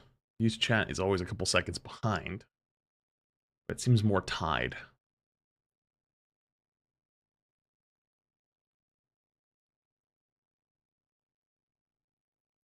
Seems like more ones. Okay. Alright. We're gonna watch both, but I just try to figure out which one to watch first. Chat, dude, you see this fucking bajillion tabs up here. This is one of those videos I've had saved since like this had came out like 2 weeks. It said like 2 weeks at the time. That's how long I've been sitting on this thing, forgetting about it. But yeah, someone put this in my Hot Topics channel a while ago. I don't remember who. I don't remember when. I've just had it for forever. And I thought this was a really interesting one. The tragic decline of optimized video games. And I can actually tell you when I was recommended this, roughly. And because it was in December, Rivals had just come out. And Rivals was still very much in its honeymoon phase at the time.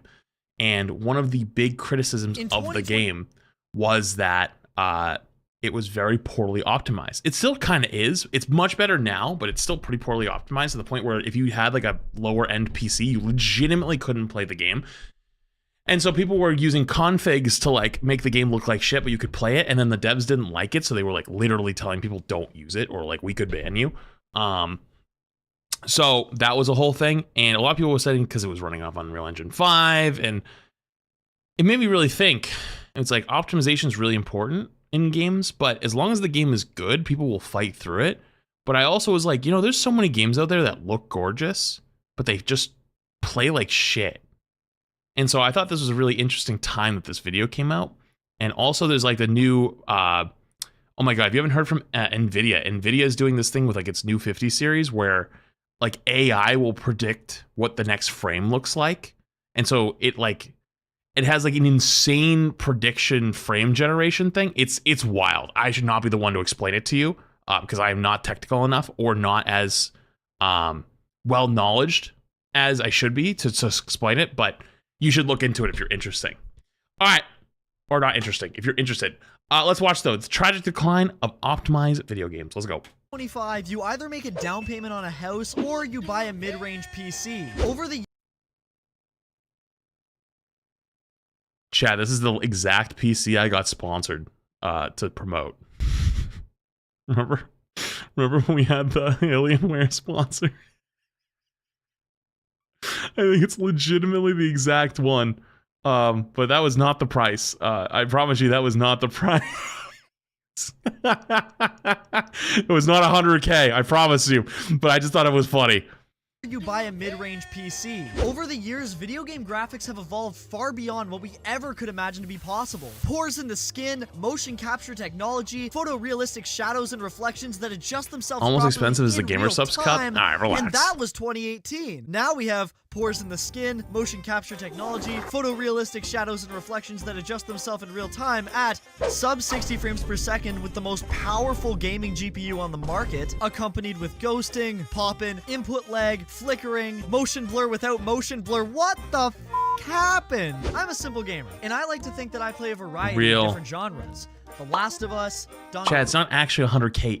It's photo. You go inspect element. They just put the thing in there. Okay, it was for the video. Relax. Rampa, Silent Hill, Red Dead, Hentai Girl Karen, Fortnite. But in recent years, I found myself using mods more and more just to get my games to run well. Back in 2017, I owned a $600 PC, and I played PUBG, Skyrim, Assassin's Creed. Oh my god, throwback. I wish I could go back to this era just to play a little PUBG when it was actually popular. And Borderlands on it all the time. But nowadays, it's hard to run any modern title on a PC under $1,500, or at least it's hard to make the games look good. Yes, of course technology and graphics evolve over time, but it's clear that things have gotten a little disproportionate, especially when the beefiest, dump truckiest GPUs struggle to run games and don't even That's so break real. the 60 FPS mark. I'm talking, of course, about the rapidly spreading virus in gaming right now, known as bad Unreal. optimization. But what killed optimization? Why do developers not care for their games to run good and look good at the same time, and instead Bring back shame. You know what? You know what just came out semi-recently was Assassin's Creed Shadows. I haven't personally played it, but they delayed that game multiple times for many reasons. It had a lot of controversy around it. But from what I've seen from the people that played it online, it seemed polished. Whether you like the game or not, it seemed pretty polished, like it played well. And we should bring back shaming companies that don't finish their game, right? Like, we should fucking do that. I'm glad it's kind of already happening, but like the era of releasing games a year early and then like letting them like slowly fix it over time while you farm up to see if it actually is worth actually finishing, that should be over. They should fucking keep pushing the game back more and more and more until it's actually done. And then when it's done, then you can put it out. Okay? instead exclusively prioritize making them appealing to the eyes? Well, like many topics, it's not so black and white, and there are a lot of reasons, and starting with the first 13th reason why, upscaling technology. In the past few years, artificial intelligence has evolved at an alarming rate. AI is being used everywhere. We have AI-generated videos like this Coca-Cola ad I got, AI-generated essays, AI-generated songs, AI-generated comments, which is worthy of a whole. There's so many of them. Every one of my main channel videos gets fucking bombarded. And they have like bots too, where they're always like the top liked within the first hour. They're everywhere. They're fucking everywhere. You can't beat them. And it's so bad. People will claim like, oh, the creators, they're all paying for the bots because they want more engagement. It's like, no, fucker. God, first off, YouTube doesn't give a fuck about comments and likes anymore. They care about watch time. If you watch the whole fucking video, that's all that matters, right? So there's literally no point in wanting to have more bot comments. It just makes it shit, and it looks like shit, and it just clogs everything up. Nobody wants this. Whole different video in itself, and of course, AI-generated graphics. Well, not completely AI-generated. Upscaling technology in video games works like this. The game runs at a lower resolution, like 1080p, and then it gets upscaled to a higher resolution, like 1440p. In theory, this will make your game look like it normally would at base resolution, but that's not necessarily true. Even on a quality setting, some problems just become glaring. In Fortnite, there's some serious shadow flickering and fuzziness going on in some areas, and in Red Dead Redemption 2, it may not seem too different. I thought it was just me sometimes. I feel like in games sometimes I have a hard time seeing. Like sometimes I just feel like I'm blind. First I don't know how to glance, describe but it look to at you. how the game looks when it starts raining. What the f? AI has to guess what the game will look like at a higher resolution, and as a result, the game will never look like how the developers intended with upscaling on. I really care about vision and artistic direction, and I can't help but feel like— And the problem really started happening when I went to 1440p. Like once I started playing in 1440p. Don't get me wrong, I can't go back to 1080p. Don't get me wrong, I can't go back. Also, hang on, give me 2 seconds because I gotta reset my YouTube. My YouTube chat dies every once in a while for some reason. I have to like reset it.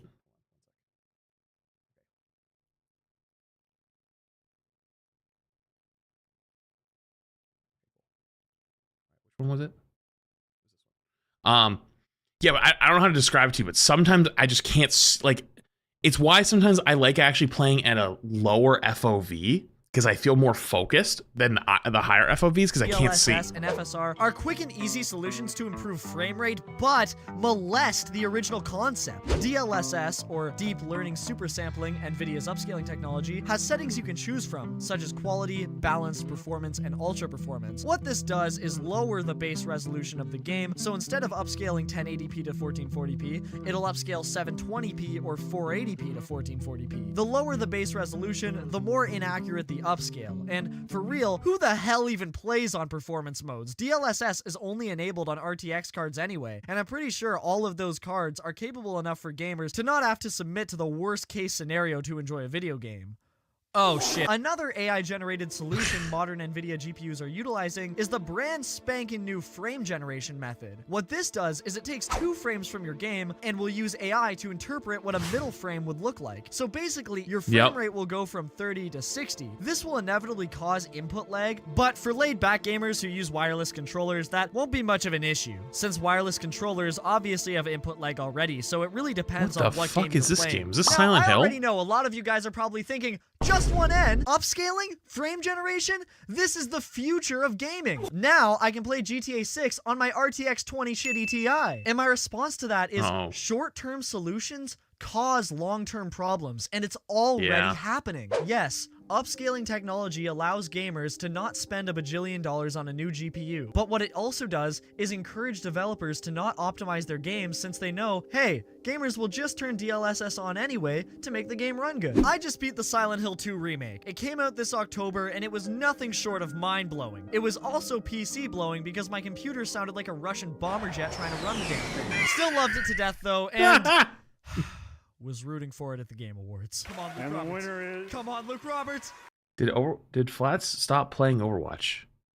Motherfucker, you're on YouTube. You should do me a favor. You should scroll back to the beginning of the stream. It's gonna blow your mind. If we check the recommended specs for Silent Hill 2, it suggests using DLSS to play the game at a high setting on the recommended graphics card. Silent Hill 2 looks incredible, but it's also Silent Hill 2. The entire game is set in these liminal spaces. Hold up.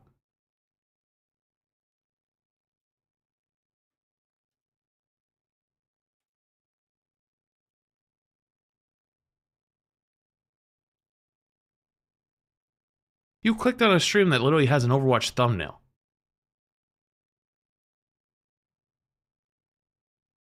Ain't no motherfucking way.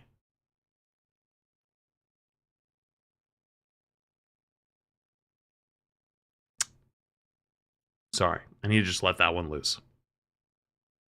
Yeah, and you're not playing.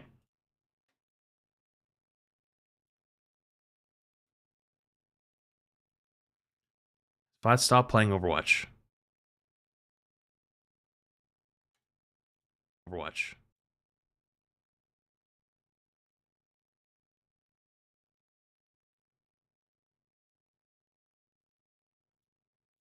Good fucking lord, we need help.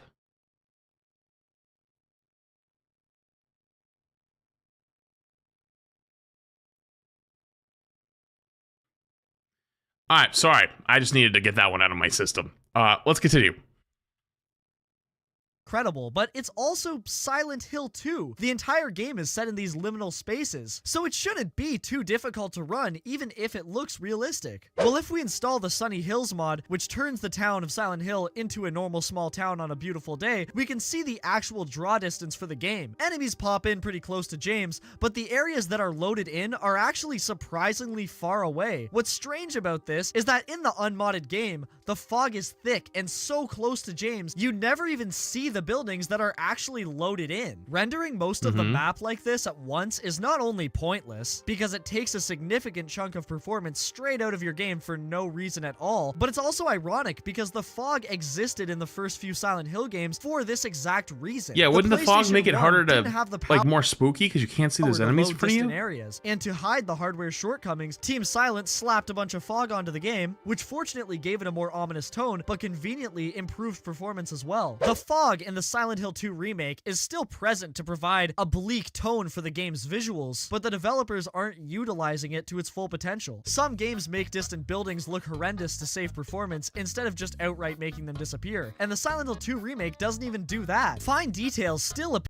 on the distant objects, but we never would have even seen it in the unmodded version because of the fog. Sure, you could say DLSS and frame generation are excellent solutions for gamers to not spend a fortune on a new card to run these games, but as we can see from the recommended specs, they're also solutions for developers to not make basic fixes for their games because they're thinking, well, why would we make our game run good when DLSS can do it for us? The RTX 4090 can't even play Silent Hill 2 at 4K, which is the industry's current mainstream resolution, at 60 frames per second. That is not only crazy, but it's unacceptable when it's clear that there are obvious fixes that will make the game in question run better without using upscaling. But despite all the graphical issues... Yeah, like, upscaling is nice to have. Like, it's definitely a good thing, but, like... Okay, it's a weird line. Like, the game should be finished, right? The game should be finished, but, like, DLS should also be used for those gamers who can't actually play on it, but that's not what they're actually being used for. It's just they'll get the game out sooner because they can just not put as much work in. So because, like, let's say you have to spend an extra year polishing up the game, well, that's a year of people you have to pay without making any money, right? Like, let's say you have 10 developers and you're paying every developer $100,000, right? That's an extra $1 million your company just spent without making a penny. 4K is not the standard, and it's not even close. They did make a claim that 4K is the standard. Yeah, I mean, I don't know if I'd say 4K is the standard, but, like, there is a lot of games that come out that are definitely higher quality, that should be higher quality, and they're not. So, like, I get what he's saying, but, like, maybe the specifics, I'd agree with you on that. Won something at the Game Awards, goddammit. And Silent Hill 2. And the Game Award for audio design goes to Silent Hill 2, right? Come on. Senua's Saga, Hellblade 2. The PlayStation 5 Pro, which is the best console on the market for gaming, and over $1,000 in Canada if you want the disc attachment, uses its own AI upscaling technology known as PSSR, or PlayStation Spectral Super Resolution. I remember when the PlayStation 5 was revealed back in 2020, they were preaching that this is a huge step for gaming because developers don't have as many graphical limitations anymore to how they want their game to look. Because of the convenience of power, developers are now making more limitations because of these short-term solutions like upscaling and frame generation to optimize their game for them. PSSR is not good for the future of console gaming. Think about it. Consoles don't allow for advanced graphical customization. On PC, you can select the texture quality, draw distance, shader quality, reflections, and on console, you can choose between performance or quality. In-depth graphics customization will never be a thing on consoles. I didn't even know you could do performance or quality on console. I thought it was just one. Because they're made with the intention to be convenient. So now that we have PSSR, what's stopping these companies from making an unoptimized video game, using PSSR to make it run a stable 30 FPS, and then calling that the quality setting?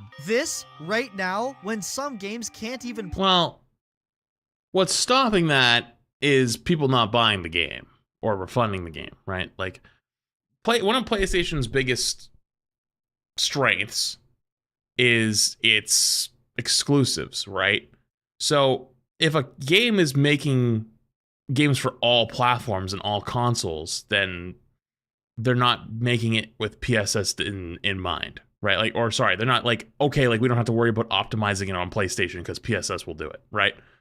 They're gonna probably be having to optimize it on every platform. So I don't know about that one. For PlayStation exclusive games, sure, absolutely. Right, like you could definitely skip that and lean on that technology, but that would mean that the exclusives that have made PlayStation so lucrative are going to not be as high quality PSR also only works on the PS5 Pro. Well, that's a whole different conversation, right? So like, I'm assuming the stance that they're taking with this is that the future will always have that, and as consoles improve and as more stuff is released, they'll start to lean on that more, right? But you know, that's actually a very funny conversation because, oh God, I wish I still had the stats. Maybe it's outdated, but I remember looking at some stats like a year ago, and like the overwhelming majority of console gamers were still on the previous generation of Xbox One and PlayStation 4. Not the Xbox One X / PlayStation 5. This might be a year or two old at this point. Like the data's probably changed since then, but I remember looking at it and being like, holy fuck. Yeah, because at the time there was no reason to upgrade. So I wonder what it looks like these days. These days it might look different. That being said though, their point was just like you could lean on that, right? The PSS stuff, but that would just mostly be their exclusives, no? Maybe I'm wrong with that. Play 60. Here's my weirdo game dev 11 years in the industry take. Here in Australia at least, game prices haven't changed, but the cost has gone up by nearly 6,000% since I have started. So to meet deadlines and to make sure we can actually have jobs, sometimes things go out the door. And with online updates, we try to get launch money to get the game to be what we want it to be. It's not ideal, but the industry we're in right now could go in more, and happy to answer questions. I don't know when you tuned in, but I actually said that about like 10 minutes ago, like back here. And I don't like, we're at odds, right? We're at odds as a society, right? Because like, you're right. That is exactly why it's done. But the consumer is so tired of that now. Like they're ready to just say, fuck you. Like I'm done. Right. No, you're good. You're good. Right. It's funny because you said that, and I like 100, like almost like word for word said the same thing.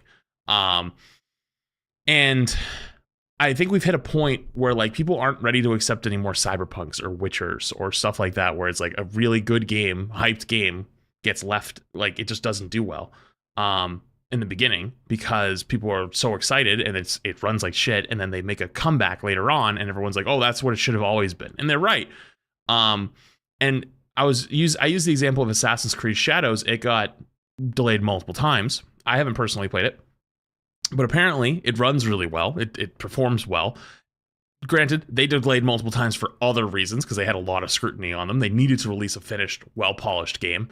But I think people are really, really over it, and they want games to be finished by the time they get them. And so even though like that's the truth, like it's more expensive, so they're gonna need that money because like, let's say I use the example of, you know, you have 10 devs, each one gets $100,000 a year. You spend an extra year polishing your game. Well, you just spent an extra $1 million, right, without any money coming in.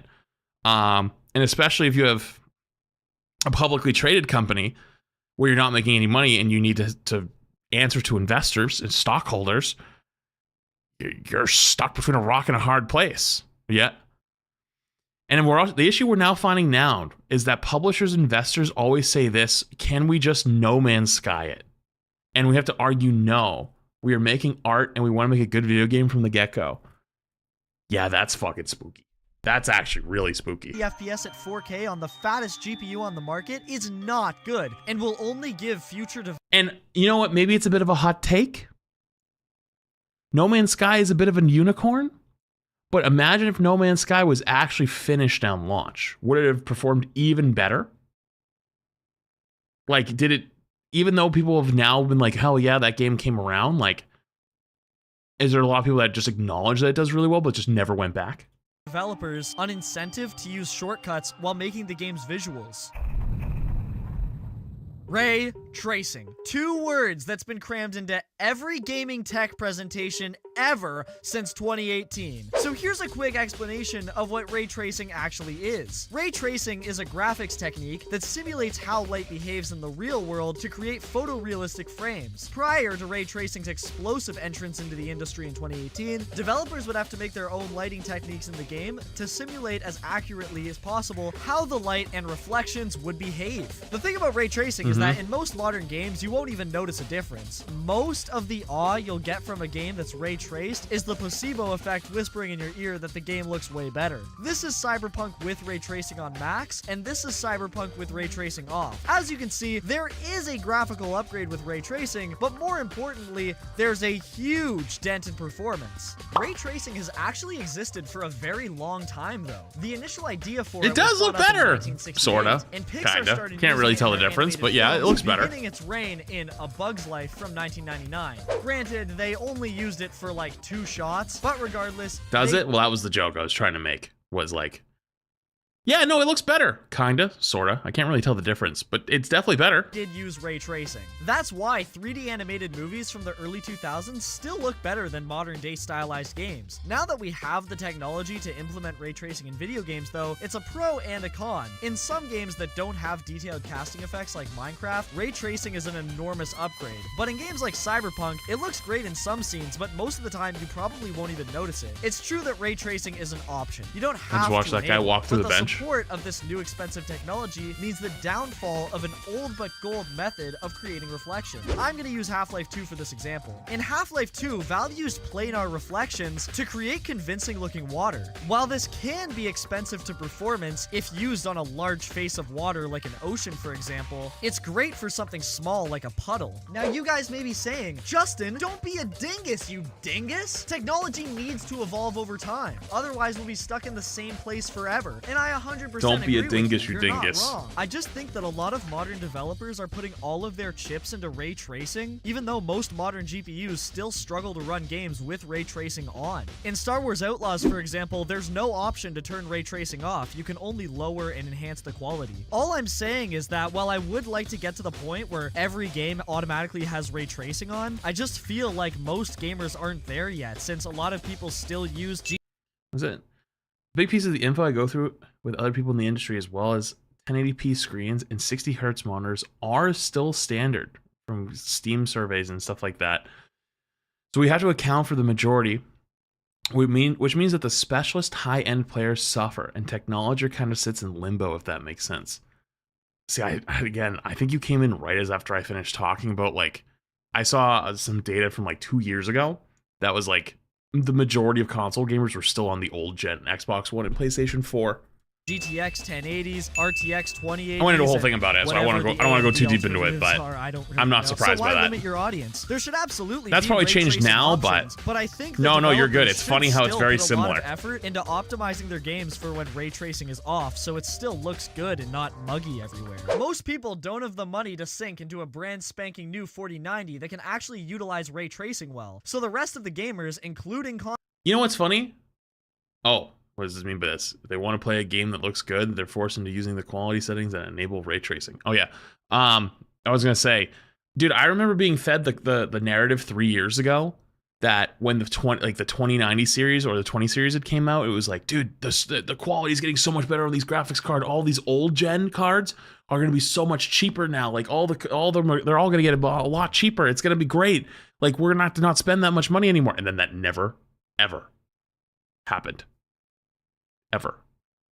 Console gamers are forced to be stuck with these subpar water effects and reflections because the developers think that they can just glaze over it as fast as possible since there's an easy, quick solution, and that's to let ray tracing do the work for them. I love ray tracing, I love shadow quality, a lot of reflective surfaces, but let's be real, this is too much for what we can handle right now. We can barely even run 4K open world games on the newest cards, so why are we building video games for ray tracing? That is insanity. And again, if ray tracing is an option, that's great. All I'm saying is the game should still look good for the people that don't want to have it enabled. It's too far away for me to care about right now. To optimize their graphics to where the gamers are at, and not 100% to where the newest hardware is. Of course, optimize it so the games look as good as possible on that hardware, but don't make it impossible for everybody else, because that's just a lose-lose for everybody involved. Now, these new games, Stalker 2, Remnant 2, Silent Hill 2, The Witcher 4, all have something in common, and it's that they're all made in the Unreal Engine. Unreal Engine 5, to be specific. See, that's what I thought this video was going to be about, was Unreal Engine 5. When Unreal Engine 5 was announced, people thought it would be a huge leap for developers since it would handle a lot of the fine graphics. You know, I just realized in this moment, the next Halo game is going to be made in Unreal Engine 5.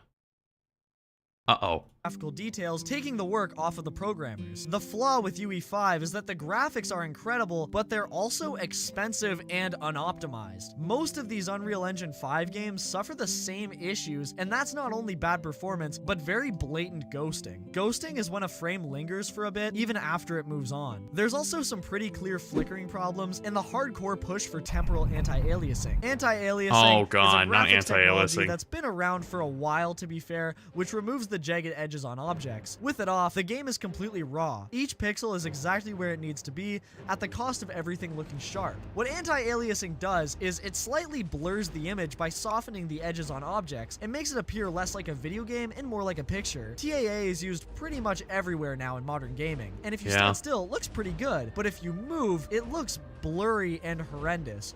This is the thing that makes it so, like, if you're like me, where you feel like you can't see sometimes in games, this is what causes it. Redemption 2 is a great example for a game that's made with the idea that TAA will be enabled. The game without it looks weird, and with it on, looks blurry. It's clear that the developers didn't take the time to optimize the game without it, and instead decided to really push for TAA. But the problem is that TAA in Red Dead Redemption 2 isn't completely optimized either, and just ruins the image when the game is moving, which is, you know, most of the game. Stalker 2, an Unreal Engine 5 game, is probably the perfect example of a game that relies on TAA to look good, and it's clear that the game was— I had this problem with Stalker. I felt like I could never see shit in Stalker, and it was one of the reasons why I put the game down. I thought it was a fun game. It was cool. It wasn't something I was like super thrilled with. Like, it was something I never played before. I wasn't into the series.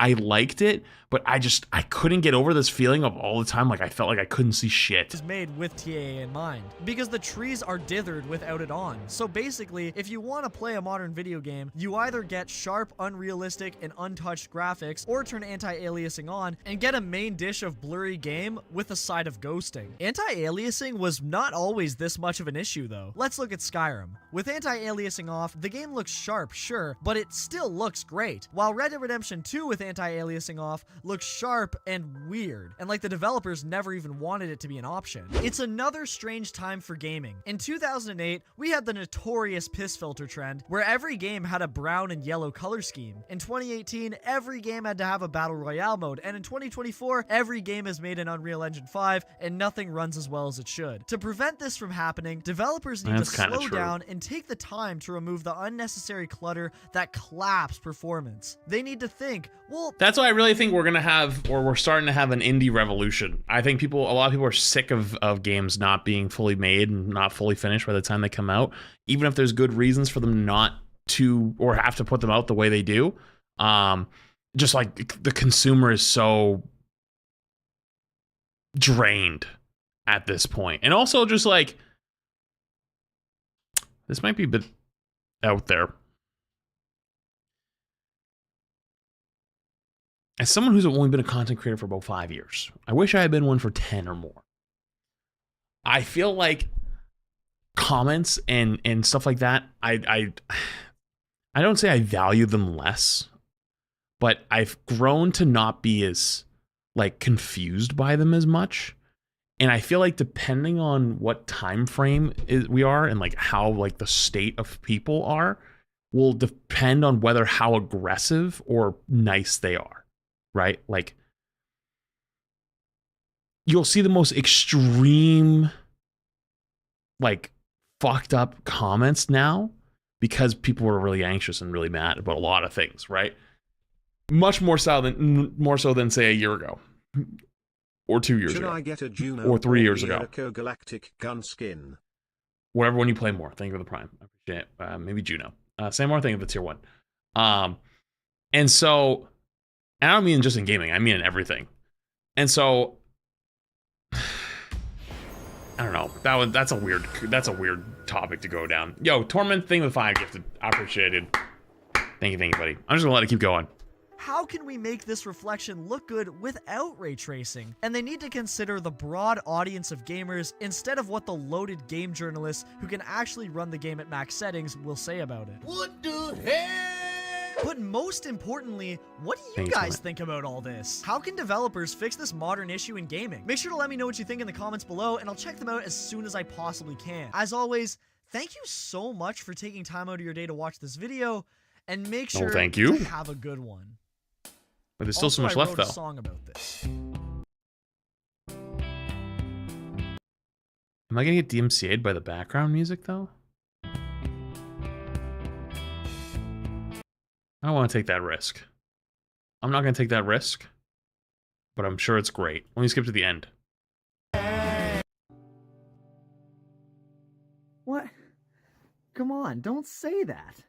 You're not old. Ryzen 5 3600, 16 that's old. gigabytes of DDR4 RAM, and your graphics card is only 10 numbers under the best one on the market right now. The RTX 2080. I think I had that exact same PC, by the way. For? Baby, that's for my phone. Oh, come on. What are you looking at now? Oh! Baby, it's not what it looks like. Maybe she does have the better graphics card and CPU, but come on, you're the fatter one. Don't be like that. Baby, please talk to me. It doesn't. Okay. Good video. Actually, really good video. I thought it would be a little bit more about Unreal Engine 5, but it kind of made sense the way it flowed. Aspects of indie games are starting to be affected too. A lot of indie games feel like they need to keep up graphics-wise and ultimately run into the same problem with optimization. Unfortunately, indie games share market with AAA games, and so similar pressure exists. Yeah, I don't know. As somebody who plays a lot of video games, and you know, my whole, I guess, job of being a streamer, quote unquote, revolves around it as well. I'm a little bit worried, for multitudes of reasons. But I feel like we're either going to have like a revolution of like, you know, a renaissance of new games. Better specs than my main rig. This outro speaks to me on a spiritual level. Thanks, buddy. Appreciate it. 3. Either we're going to have like a renaissance of games, or we're going to have a dark ages of games. And I don't know which one it's going to be. Because I could see a lot of games just kind of like cutting like big chunks of their companies off, or big chunks of the workforces off, and just like slowing down like crazy. Because like, I think most companies have realized that they can't win in free-to-play anymore. I think free-to-play is going to be the giants that currently exist, and then that's it. I don't think that there's going to be a new free-to-play game that comes in and takes anybody out. I think so many people have tried, and they fail consistently. Like, when was the last free-to-play game that popped off? Not Rivals, chat. Before Rivals, when was the last free-to-play game that really broke into gaming?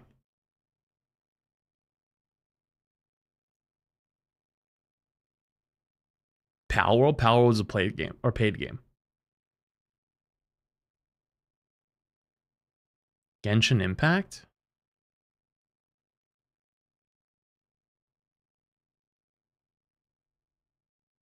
When did Genshin Impact come out? Helldivers 2? Helldivers 2 is a paid game. X-Defiant? X-Defiant shut down this recently. Zenless Zone Zero is doing good, but okay, Zenless Zone Zero is doing pretty good. I agree. But Zenless Zone Zero probably kind of came off of Genshin, right? Is that fair to say? Splitgate Valorant? No, Splitgate fell apart. The finals. I don't know if I'd say the finals is like... Nah, I mean, yeah, it's in there. It's not like huge though, but like, yeah, it's there. Wuthering Waves. All of those games you mentioned though, other than maybe Genshin, are not like titans, right? Like they're good, they're big games, but they're not like titans, right? And even if you, even let's say all of them, let's say ZZZ, let's say finals, let's say all of these games, right? How many failed free-to-play games have come in that same span? You know? I think a lot of companies realize that it's not worth taking the risk anymore. It's too risky. And so I think we're going to shift back to paid titles. And paid titles have not gone up since like the early 2000s. So I think the prices are going to go up. And people are going to be very resistant to the prices going up. Who's going to win? Who's going to win? I don't know. Nintendo going ham with pricing? True. Not wrong. I know exactly what you're talking about. Good video, though. Good video, though. Okay. I got a couple others. I don't know which one I want to watch, though. Let me see if you guys put anything else in there while I was gone.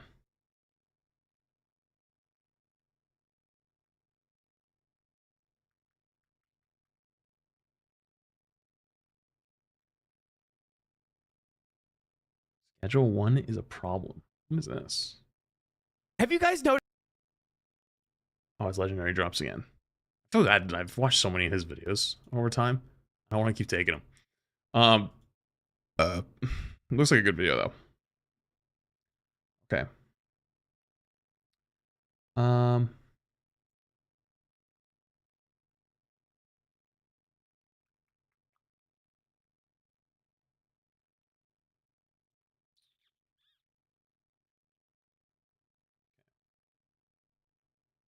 All right, I still have a couple more that I wanted to watch.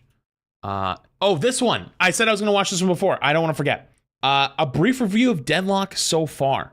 I've had this saved for a while. I keep forgetting to watch it. But for those who don't know, / didn't remember, I had a little bit of a Deadlock arc. I still think this game will be huge when it actually comes out. Personally, I put a game down because I couldn't keep up with constantly, with the constant, like, massive swings and updates. Like, within every 2 weeks, like, the whole game changed, whether all the items or the builds or even the fucking map or characters. It was just so much for a game that was still, like, closed access, and only on PC. As a streamer, as a creator, as a gamer, I just couldn't balance being in high MMR lobbies. It was before ranked even came out. Higher MMR lobbies. Because then I'd take like 3, 4, 5 days off and come back and get smoked for 2 hours or 3 hours, and it was awful. You know what I mean? Like, no one likes getting fucking destroyed in lobbies for like 4 hours straight. It's ass. And so unfortunately, I was just like, I'll come back to this game at another time. But I thoroughly enjoyed it. So, I watched a video not too long ago about Deadlock, so I just want to watch another one, see what it's like. Brief review of Deadlock so far. What's been going on? Also, Jonas sent me a clip of him in Deadlock the other day and was like, I miss us playing Deadlock. And I was like, soon, someday. I find it quite difficult to talk about an unfinished game with any... This is my gameplay loop right here. ...gravitas, like criticizing the taste of a pie when it's still wet pastry. Everything you see on screen is all subject to change, and thus any criticisms or doubts can be countered by reminding yourself that this is all still early access, and what you're playing does not paint the full picture of the developer's intentions. Not yet, anyway. True. Regardless, while Valve's next game continues to hold a firm grasp on the minds of gamers worldwide, if nothing else for being Valve's next game, I thought I'd weigh in, as somewhat of a Valve enthusiast myself, on the upcoming MOBA hero shooter thingy, Deadlock. So far. I don't think it's happened, but as much. But I hope this game long term doesn't have like the CS people hoping on its downfall because they're getting more work than CS2. In the same way that it already seems to be that the Destiny players are mad that Marathon exists. Just throwing it out there. Well, I may be slightly late to the hype train. I was hesitant to talk about the game until I had clocked in at least 100 hours and felt I had firm footing in understanding what Deadlock's trying. Also, since I last played, that was not in the game yet. That was like you could play it early, like not like in the files, like you could unlock it in the training range. Hadn't played that. That wasn't there. That wasn't there. That wasn't there. That wasn't there. This wasn't there. This wasn't there. This wasn't there. This wasn't there. Yeah, it's been a bit. In at least 100 hours and felt I had firm footing in understanding what Deadlock's trying to do. And for me that took slightly longer than most. As I say, the game is a MOBA, and I'd never actually played any other MOBAs except for a brief 2-week stint in League of Legends, which in hindsight acted as... Learning a MOBA from the beginning with a lot of people who played MOBAs, tough. More of an inoculation against the genre, so upon hearing that Deadlock, a new IP from Valve for crying out loud, was going to be a MOBA, a fearful possibility set in. The possibility that I might not like the next Valve game. I mean, we only get these quinquennially, so if something produced by arguably the highest quality and most morally sound game producers on the modern market isn't my cup of tea, then I'll have to be content with everything else. Another win for indies, I suppose. Deadlock is a 6v6 MOBA shooter thingy seemingly set in the dark twisted Monsters Inc. universe in which you push up various lanes against your opponent team. Wait, they changed the game. There's 3 lanes now. There's not 4. 1, 2, 3 lanes. See, like, this is what I meant though, but like, there's just so much that's changing. It's so fast. So I'm guessing the reason they did this is they're going to put 2 people in each lane now, right? So no more solo lanes. Yeah, solo lanes kind of suck sometimes because if you got unlucky on your matchup, with like a good player, or deviousness. There was matchmaking for each lane technically, right? At least when I played in the beginning. And so if you had two people on a team lane swap with each other, like let's say like I was the noob, right? And they'd put me against a noob, and then two people are duo, and they're like, yo, I want to be in the lane with my duo, right? And the noob wants to join the lane with their duo. So they swap lanes with the other guy that's in the double lane, and that guy is just a fucking gamer, and he comes in my lane. I get absolutely shit on. It was awful. Currency in this case. But with a duo, it's easier. Upgrades and defeat the defending NPC mini bosses along the enemy lane until finally reaching the enemy. The last big update was in February. They don't do bi-weekly ones anymore. Okay, that's true. I did hear about that as well. They slowed down the updates, and they're like doing big updates now. It's changed since the Funk study video. Yeah. I know. I've kept up with it. Not like super kept up with it, but enough to be like, hey, what's going on with you guys over there? Granted though, it's just not anything for me to come back to yet. I'll probably wait till either a full release or a beta. That being said though, I just also have so much going on. Like I've been liking Overwatch, what it's been doing. I've been loving Rivals. I've been doing variety. Think life has been great. I've actually never had a better mental than I currently do, being able to just do whatever the fuck I want. Someday Deadlock will return. I just don't know when that day will come. But like, it's good to see that they've done all these changes already. Destroy the other team's just in the first 2 minutes. Game. There are also side objectives like camps of NPC aliens of varying squishiness that reward you with souls for clearing them, a host of temporary and permanent minor boons around the map, an enormous boss in the middle of the map, creatively named mid-boss, that buffs your troops and respawn time should you kill it, and an urn of souls that can be carried across the map strand style for a bountiful team-wide currency reward. Like all MOBAs, it all may seem rather daunting at first, especially if you've never really experienced a MOBA before like I hadn't, so it was tough to say whether I would in fact like the next Valve game without passing the X hours playtime barrier of entry required to understand what the bloody hell is going on even. The learning phase. The learning phase is tough. I do like the next Valve game. Mostly. Again, the game calls itself very early access, so trying to critique any... The urn will run away now if it's dropped. That's fucking amazing. Outside of the core gameplay, when it all shifts every few weeks with each major patch, and even a little in between with sporadic minor patches, makes critique feel somewhat pointless, but the foundation of Deadlock is rather rock solid. I got it. The gunplay is satisfying, the physics-based movement of players and objects is tightly woven into gameplay, and has a high skill ceiling, what with its dash jumps, wall kicks, and preservations of momentums and such, and the slow creeping power you gain from making the right choices and buying the right items at the right moments against the right opponents feels very, very nice. What doesn't feel very, very nice are things like the UI being overly cluttered with a daunting amount of information for new players, the plethora of stun and slowing mechanics that lead to fights feeling unfair, with much of these stun mechanics being undeserving point and clicks, a strangely hostile matchmaking system that creates brutal stomps that must be played out for a full 40 minutes or more at times, even if it was clear you were going to lose in the first 10, a vicious respawn timer that slowly increases up to around 70 seconds during the latter third of the game, being unable to see at a glance the tools your enemies have at their disposal as you're fighting them, with large unreactable instances of burst damage, melee and parry registration being completely scuffed. I suppose some things are destined to never change. The current matchmaking system seeming to be especially hostile if grouped up with friends. Oh dear, I seem to have listed more downsides than upsides. Good gun gameplay and game feel, high depth of movement, rewarding power scaling. Downside, overbearing UI, obnoxious stun mechanics, hostile matchmaking, every match is a stomp. Games take way too long. Honey, time for your first system mandated loss streak, minute-long respawns, unreadable matchups, melee hit reg, punishing for players with friends, Mo and Krill. That's just the thing, dear viewer. That Mo and Krill one is actually so fucking real. I still haven't entirely made up my mind. Deadlock manages to go between feeling very fun and well thought out on close, balanced games where item progression is even across all players, and your teammates decide to actually communicate their intent, to the most soul-crushing experience you can have online in games where there's even a slight shift in skill between teams, which, due to the nature of progression in MOBAs of the rich getting richer, can lead to a somewhat saddening snowball of suffering. Most of this is probably an artifact of being in early access, but even still, having a good time feels so fragile, and trying to come back from one small thing that I really like, this might have changed now, but something that I didn't like about Deadlock is there was a certain point in the game where it no longer mattered about pushing objectives, it no longer mattered about doing stuff, right? Once you hit a certain point in the game where the respawns were 70 seconds, you would all play together and not move. You wouldn't push too deep. You wouldn't get back. You'd wait for a pick, or you try to bait boss or mid boss. And the idea was, if you lost the fight, the big fight, as in your death ball, you lost the game. And so it didn't matter if you were way ahead or way behind. At some point, if the queues just became too long, you just, like, you didn't do anything. You wouldn't poke. You wouldn't play too aggressive. Like, you'd only let your long range, like, characters kind of poke. Everyone else just sat there, like, don't take too much damage. Don't take too much chip, because they could run in on you on it. And so you'd all sit there and, like, not move.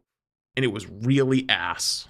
A loss feels impossible at times. As I said, it's easy to tell which team will inevitably win 10 minutes in, if not before, based on who has more souls. Bigger ratio equals win. The problem is, you acknowledge this at the 10-minute mark, and Deadlock has no round timer. You could be fighting a lost game for another 30 or 40 minutes before seeing the defeat screen, and that's hardly good for the old morale. Why boot up another game when it could be another 3/4 of an hour stomp? Part of me doesn't want them to add a surrender mechanic, especially not so early in development, but another part of me doesn't want to keep dying to the enemy wraith's one-shot ult combo for another 20+ minutes just because she was fed twice my souls by our fresh install Abrams. Yeah, and speaking of fresh installs, I found this game to be somewhat weird outside perspective. What if a surrender mechanic was something that was only able to be done automated, right? So, like, let's say they're ahead by 20,000 souls. You would then be asked by the game, or the game would unlock the option to surrender, right? That way, in the early game, no one's surrendering just because they lose their lane a couple of times. Like, I'm not saying 20,000 souls. Like, you could change the number on whatever number they feel like is the correct item, like, number. Where it's like, okay, they're so far ahead, we're fucked. There's no point. Then it could be unlocked as an option, not something like you have. Like, the game will not be like, would you like to surrender? Because, like, people will choose yes. It would just in the menu unlock as an option. And so if you knew as a player, oh, they're 20,000 ahead, boom, then people would start throwing.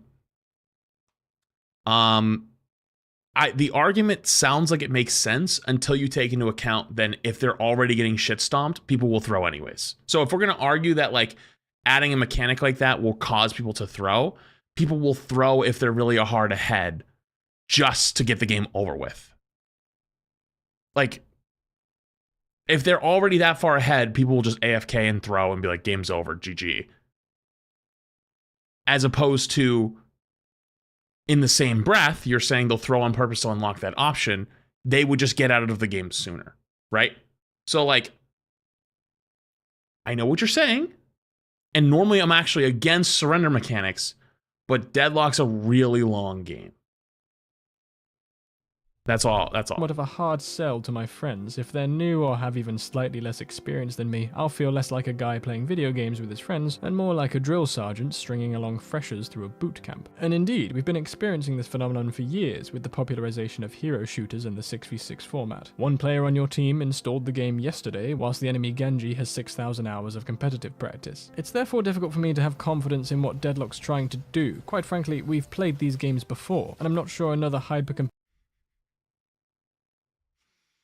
I love this video. Can I just say I love this video? This video has been great. There's so many little things in it. It's just like, I fucking relate. Competitive 6v6 shooter. Everywhere. We've played these games before. The Overwatch reference, all the Deadlock stuff up until this point, playing with friends, feeling like a drill sergeant. I relate to all of it. Despite its variations in mechanics, is what the current market is after. I personally think much of the fun of online gaming comes from the controlled chaos of larger team sizes, which makes games feel more relaxed and casual. But online gaming seems to have an aversion to casual at the moment. All the emphasis is on winning and competitive rank and individual player impact, which I agree. When did this video come out? 3 weeks ago? I would argue there's been a bit of a change in the perspective of that with Rivals release, because everyone says Rivals is like a casual game and casual is better. It's more fun. Players want to play a casual game. And now here we are in April, about to be in May, and I see more people complain about Rivals balance than I've ever seen before. And people say, like, oh my god, the game's not balanced. It's not balanced. We need better balance. Oh my god, the competitive system isn't good. It rewards you just for playing a ton. It should be good because you actually climbed. And all of these casual arguments are falling apart at the seams. It's it's glorious to watch because I put no stake on either side. I am just nothing but a spectator. And so I agree, but you know what's funny? People yearn for to be a casual, but then once they play a couple hours and they get shit stomped a few games in a row, the ego kicks in. You're like, you know what? I'm better than that fucker. I'm gonna beat him. And then you lock in and you sit forward and you're trying to win, but they're also trying to win. And thus you have created a competitive environment. Which I'm not strictly opposed to. I do find enjoyment in high adrenaline situations dependent on the skill of the combatants. Coming out of an intense team fight victorious is what makes a gamer feel alive. But my days as a competitive Zenyatta main are probably behind me. My enjoyment in hyper-competitive online shooters has diminished with each new edition of the genre that attempts to somehow Also, most of the videos today, all former Overwatch players. Kind of crazy. Capture the magic. So I think I'll stick to my sedentary single-player era for the time being. I only seem to reserve competitive shooters to game nights with friends. The rise of the live service model has contributed to this, no doubt. Shooters today seem to place more of a focus on retaining players through cosmetics, taking mechanics from what worked before with little variation, and slapping on their own derivative brand, rather than retaining players through a unique foundation of gameplay that feels good and works. Very few seem to branch out. Deadlock may be another competitive shooter, but at least I'm not pushing another bloody payload cart. It was only a few months before the game got its own ranked mode, despite being in very early access, and I couldn't help but look at this as a sign of things to come. I fear the game is destined to be another inaccessible, slur-filled sweatfest before it even launches, if it's not.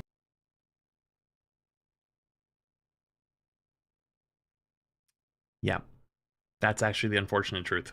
Small thing, as somebody who was like not super into the Deadlock community, but I was playing it a lot.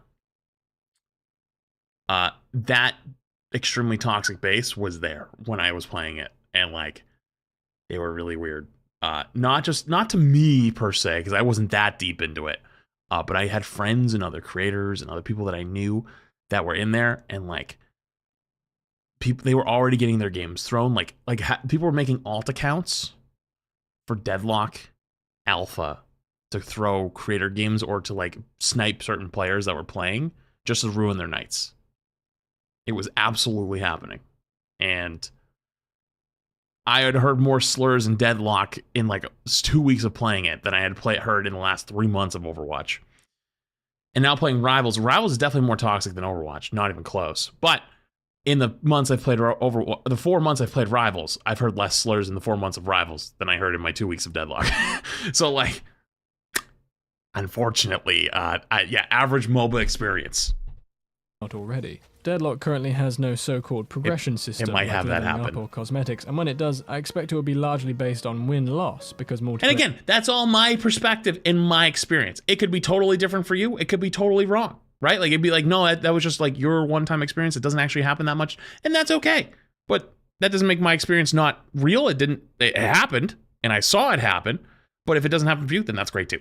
Their games seem to have an allergy towards gaining progression of any kind when you lose, except for Splatoon, I suppose. I do hope I'm wrong. Even in the casual mode, this emphasis on winning and smaller teams... Hey, Splatoon can be competitive. Hey, don't get it twisted. I learned about Splatoon. Is making That's a good winning game. More dependent on your skill as an individual is what tips these games from intense but fun to downright stressful, and makes all my friends groan when I ask them to hop on, especially if they're still in that brutal learning phase. In an ideal world, your players should only be losing half the time, so maybe making half the game an overall unfun experience isn't the best idea from a consumer standpoint. Combine all this with games that can last 3/4 of an hour, and I find myself having to take breaks between each match because my heart rate is twice above resting and I haven't blinked since laning phase. Is this fun? The game asks after each match. I'm not always positive I know the answer.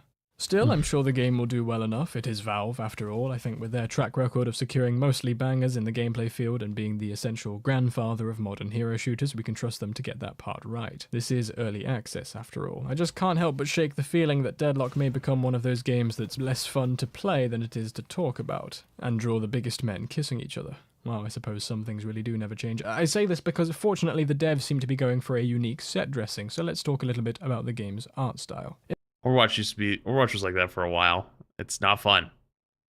In this age of Fortniteification and the same pre-established characters being passed around from media to media, it's hard to understate how refreshing it is seeing original character designs with original personalities. And to have these new characters come from Valve, no less, is an extra special treat. The game is set in a sort of fantastical New York with a 1940s noir aesthetic, and the characters, those that have finished anyway, all conform to that style with unique flavors. Infernus is a demon characters are really cool. with the power to shoot flames from his fingertips. He has a silky smooth voice, a charming personality that you'd expect of a skilled bartender, and reinforces And my Lash is an penchant for asshole. creepy smiling fellows with a cool hat. Not all the heroes are bangers at the moment. Warden manages to be incredibly boring to play as, against, look at, and even listen to. It's time to change the world. Then there's Vindicta and Grey Talon, who are both equally out of place as each other and kind of reinforce the idea that, try as you might to make them interesting, snipers simply do not work in hero shooters, and please stop adding them, especially in a game like Deadlock where damage fall-off is so prevalent. Good luck laning against the Vindicta as one of the numerous characters who specialize in close-range shotgunning. But if the devs can somehow make the whole cast as interesting as characters like Seven, an escaped convict who fused with his electric chair during his execution and now commands lightning powers, then this game could be something very special indeed. His voice is also basically a combine, and it's really, really cool.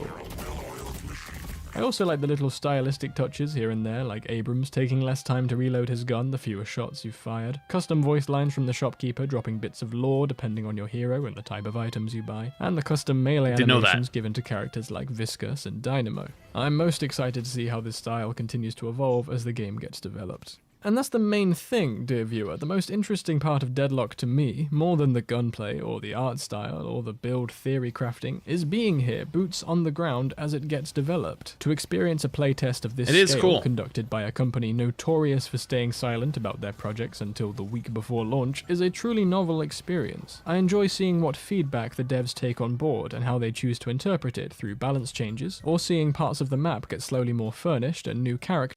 Fuck it, I'm leaking it. I remember when I was getting into Deadlock, I had met some people that were like heavily into Deadlock and like heavily talking to devs, and like this is like when they were already talking about doing pro play and stuff like that. And there was players that would meme that they had homework, and it was because like part of like the deal, quote unquote, like unwritten contract, obviously, it was just like you help us, we help you. Is like every week they would write a report for the devs and be like, you know, what do they feel like was good, what do they feel like was bad, what felt strong, what felt too strong, what felt, you know, whatever. But I want to say what irked me a little bit, as I remember, there was a group of them that were like talking about how like Abrams was OP. And I was like, dude, Abrams is strong, but I don't feel like he's OP. Like in certain ways, like I was like, yeah, like if you get into a punching match for sure. But I was like, you could just change the parry time and you would probably, like the parry cooldown, like if you miss a parry, like you could probably actually make it a lot easier at that point to deal with. And they were like, nah, like, you know, you should be hitting shots. Like melee characters like that shouldn't be like so strong. Like they quote unquote look down on like melee build or like melee abilities.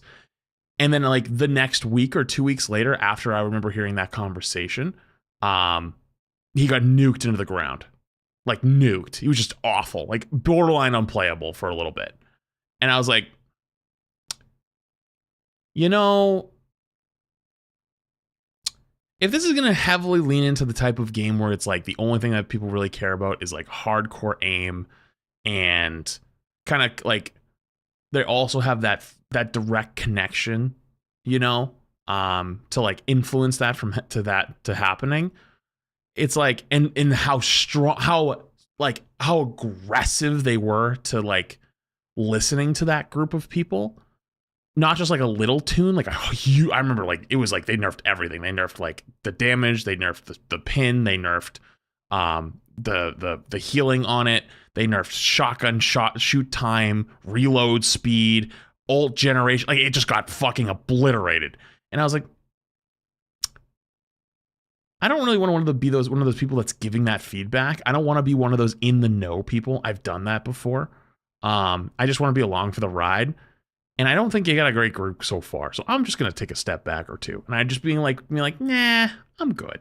characters joining the roster. It was like one of my cement. first things that left a really bad taste Everything in my about mouth. the game is liable to change week to week as the devs figure out what exactly Deadlock is, like a toddler taking its first clumsy steps. And it's fascinating just being here for that experience. It's not unlikely that this is the most fun state, or at least the most experimental state that the game will ever be in before everyone gets too good at it and the game inevitably mellows out a bit. Much of the stun mechanics I complained about. Well, I think pro players are smart in a lot of ways where they will break a game faster than anyone else.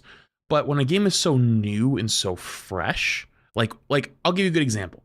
Overwatch for years had no big swings. Like it was the same game with small tweaks.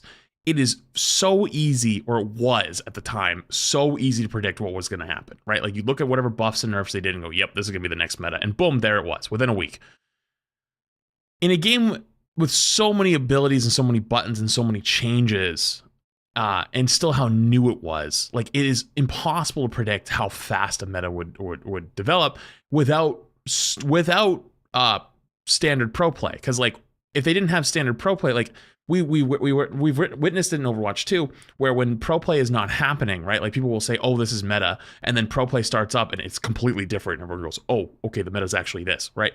But it will change the perspective wildly, very, very quickly. I feel like Deadlock hadn't had enough time in the people hadn't been playing it for long enough to be able to look at it change and be like, yep, this will become meta, or nope, that's too strong, that needs to be changed, to make those wild swing adjustments. So instead of like, oh, like we're going to change your damage from 17 to 16, right?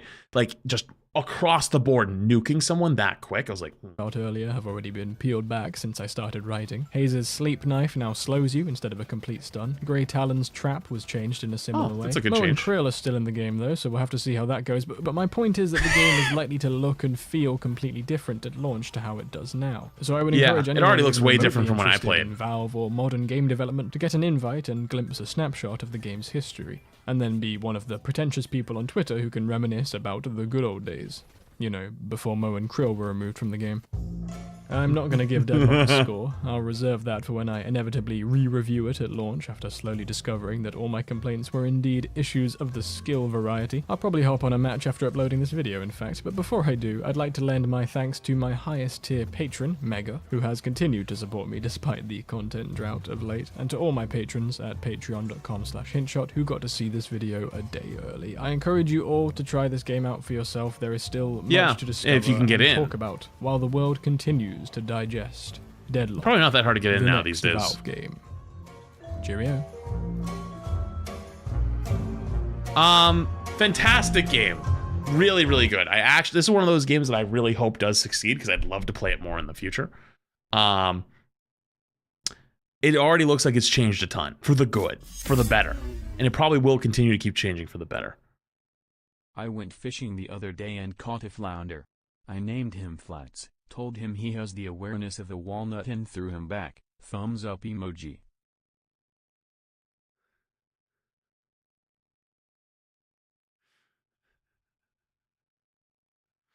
Thank you, Just a Lizard, parentheses, Just a Lizard for short, for the 5 super chat. Cool story, man. Much love, dude. Yeah, Deadlock is one of those games I genuinely want to succeed. I'd love to go back to playing it again. It really was a bit of a flash in the pan type game, unfortunately, for a lot of people. But I remember it had everyone in a chokehold. I remember fucking Shroud was playing the fuck out of this game, but his game launched. And so he wasn't playing his game, he was playing Deadlock. And everyone was like, you're not even playing your own game, you're playing Deadlock. And like, dude, how the hell could you be mad at the guy? Like, the game was fucking fun. Like, it was so fun. People were excited to play it. But if you notice, almost everybody stopped playing it around the same time. I think everyone just kind of hit a wall someday and was just like, ooh, kind of, maybe I'm good on this. And I think it's time we'll come back around. I think the day will come around where everyone will go, you know what? Hey, this game's actually fully out. Let's go play it. And I'll totally be one of those people that will go back and play the fuck out of it. And I can't wait for that day to come. That being said, though,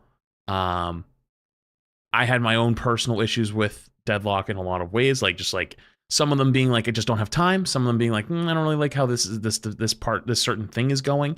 But it is nice to see that a lot of those looks like it's already changed. And I think the day when we get to go play it again will be a fun one. So look forward to it. Good video though, very good video. Okay. Cool, cool, cool. All right. And that one's done. What else have I got? This is a good looking video. I don't know if I want to watch it though. Just long. I don't know if I'm ready for a 46-minute video right now. Maybe this one. I've had this one saved for forever. Had this one saved for forever. God, I've had some of these saved for such a long time.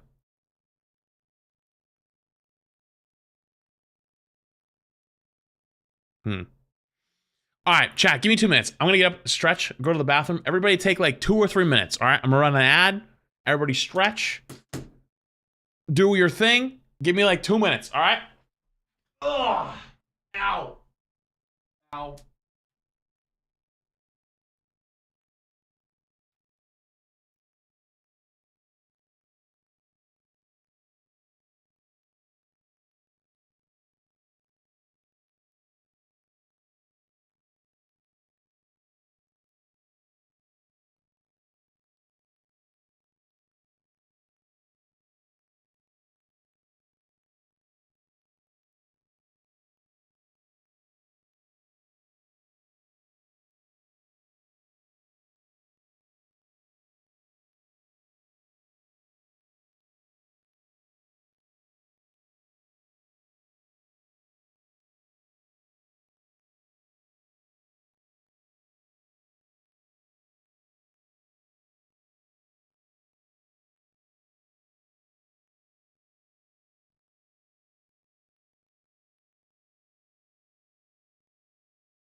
Now that he is gone, how is everyone's Easter?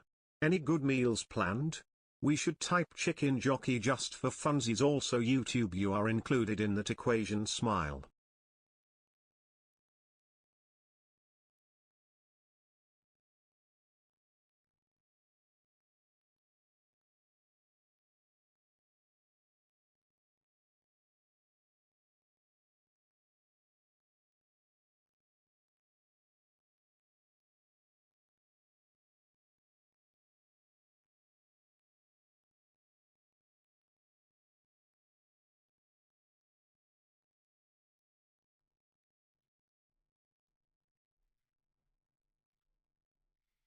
Ugh. Okay. Cool, cool, cool. I am back. I am retarded. Why are you guys all saying chicken jockey? What the fuck?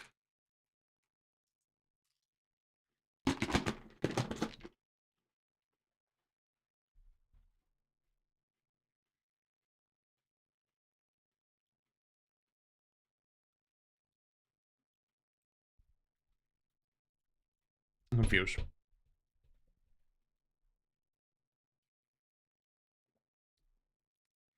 All right. Okay, okay.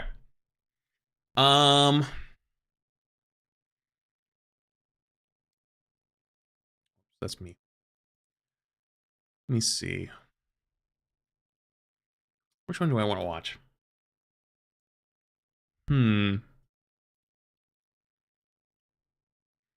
This video looks so good, chat. I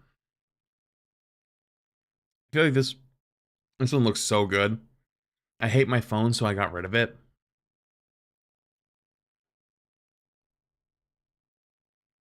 I got a notification this morning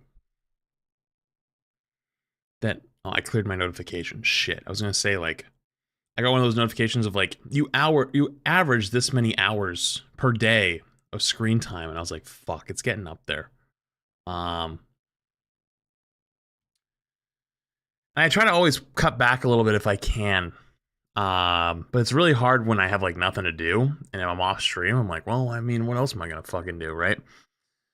So I know that this is a big issue for a lot of people. I was talking to SK about it one time, and how she was telling me like she stopped using her phone for like a week, and like all of her like ADHD symptoms just disappeared and became like actually able to get stuff done. And I wonder how much of that is like actually true versus like just the way you think. So you know what? Fuck it. Let's watch it. I hate my phone, so I got rid of it. It's got 3.4 million views in 2 weeks. It's a crazy video. All right, let's watch it. I was scrolling through Twitter, an app that a few weeks ago, I was scrolling through Twitter, an app that I hate, wasting my time, when I came across this post. FaZe Sway's GF, Alina Rose, gifted one of the guys her used panties during the Bop House 5v1 stream with Vex Bolts. Now, can I just say, fuck Twitter. Twitter has become the biggest cesspool of every verified big meme account just reposting the same 400 tweets, trying to farm them for 16 cents. And you know what? For most Westerners and Americans specifically, the 16 cents is really not that valuable, right? Like you make $10 a month off of your fucking Twitter subscription, whatever fuck, right? But in a lot of other countries around the world, it's actually a good chunk of change. Like $200 USD for tweeting every damn day for a month, not really that worth. But in a lot of other countries, that's actually a lot of money. And so you've actually seen a big increase in the amount of like tweet interaction farmer accounts globally, because I'm trying to think of a country off the top of my head, but maybe like the Philippines. Like how much is a US dollar worth in the Philippines, right? Or in Thailand or something like that, right? Like it's probably worth a lot more than, you know, obviously $200, $300, $400, $500 would go in the US or in a lot of Western countries, right? And so the platform is just flooded with porn bots. It's flooded with these accounts that like that's meant to rage bait you, right? Like it has 1 million impressions. It has 1 million impressions or 1 million views, and 600 people have watched it. Or sorry, 600 people have liked it. 700 people not even. So like there's probably in 100 comments, right? Like this, the ratio of this is crazy, and it's literally designed to get you to like get angry at it and to comment and to farm you for more money. And so it's just endless bots and endless clip farmer accounts that are just trying to farm drama and trying to farm like whatever. And it's made the entire platform borderline unusable. And I hate that I'm a content creator and a streamer and I have to use the damn platform. Used panties during the otherwise I would just have deleted it by now. One stream with Vex Bolts. Now, I only recognize, I think, one word from that sentence, and it's the word panties, and it made me realize something. I hate my phone. I am constantly using my phone to see things that I don't want to see. Over the last few years, it has become increasingly unfun to use this thing. So why do I keep using it? Apps and social media have gotten much better at drawing me in, but lately I'll break out of my screen time feeling like nothing of value happened. I feel like a lab rat. I will say the only thing I really enjoy about the evolution of social media is I don't watch TV ever. TV fucking sucks. Okay? I have Crunchyroll, I got Netflix, I got Hulu, I got High Dive, got a couple other things, right? And then if I want news and stuff, TikTok.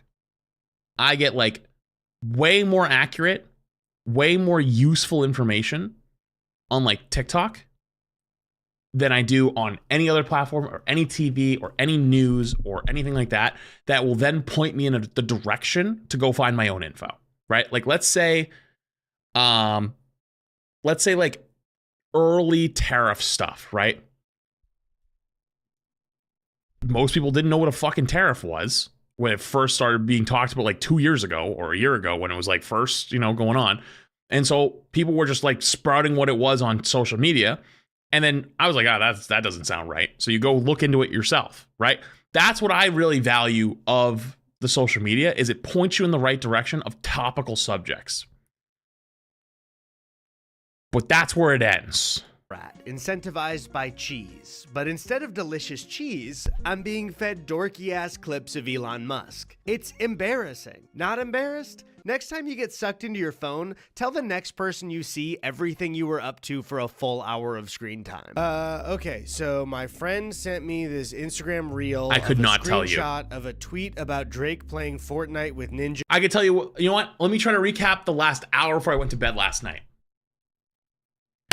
Pokemon Pocket and a couple other channels that are like, they open Pokemon card packs. There's one guy that like keeps a running total if he's in the positive or in the green or in the red. There's the guy who can't pull the Latios fucking team ups. There's the main person who I always see is like Pocket, who's like their Pokemon card channel openings. Couple news channels, whether it's making fun of fucking really stupid people in government or actual just like super unbiased, like this is just the facts stuff. Paul Revere last night riding through Boston for the 250th anniversary of Paul Revere. Videos of people giving Paul Revere encouraging statements like "Go get him, son." Dylan Page, yeah, true. The guy who refuses to fall off, I forget his name though. Fuck, what else? Some car stuff, some anime news, some Marvel Rival stuff. Like I got some Rival stuff about like DPS. I got some Rival stuff about the matchmaking. I got Rival stuff about the people mad about stacking. I got some Rival stuff about mad at the new like the point system. Like people are like, oh, where's the supports? Well, you guys bullied them all out. No, that's not what happened, but always stuff like that. What else did I get? Oh, food stuff. Oh, steel pan guy. I got this one steel pan guy who like he always fucking cooks everything in a steel pan, and they always meme him for like Fawn, but he just like leans into it. It's funny as shit. And then that's all I got. There's probably way more though, but that's all I could remember, you know? In 2018, and then I just sort of kept scrolling through reels for an hour, but I don't remember any of them. Like a lot of people my age, my smartphone has attached itself to nearly every aspect of my daily life. And it's really starting to make me feel like it's having a negative effect on me. But most people like me that daydream about getting rid of their phone just can't. Their job requires it. They have kids. They have to keep up with their Balatro addiction. But I don't have a real job. I don't have kids. I deleted Balatro because I played it on the toilet too much. And then it hit me. I could be a lab rat, but in an experiment about getting rid of my phone. In 2025, what does it look like for someone in their late 20s living in a major city to completely get rid of their cell phone? Well, I'm going to find that out because I need this fucking thing though for so many fucking things, either like two-factor authentications or whatever the fuck. So putting it in here sounds like a disaster. I love the idea, but like what if my mom calls? What if I need to fucking access an account? What if on the fly, like I get signed out of my Twitch account, I need to sign back in midstream. I can't go get it out of the safe. You know what I mean? Like the thought of this one action gives me so much anxiety, and it shouldn't. Watch the vid. We're gonna watch the vid. Let me yap. The whole point of being here is to yap. If you wanted to watch the video, just go fucking search it on YouTube and tell me to go fuck myself. That's the point. Over the next month, I will be locking my phone in this safe, and I will not be opening it. So, without further ado, let's find out together.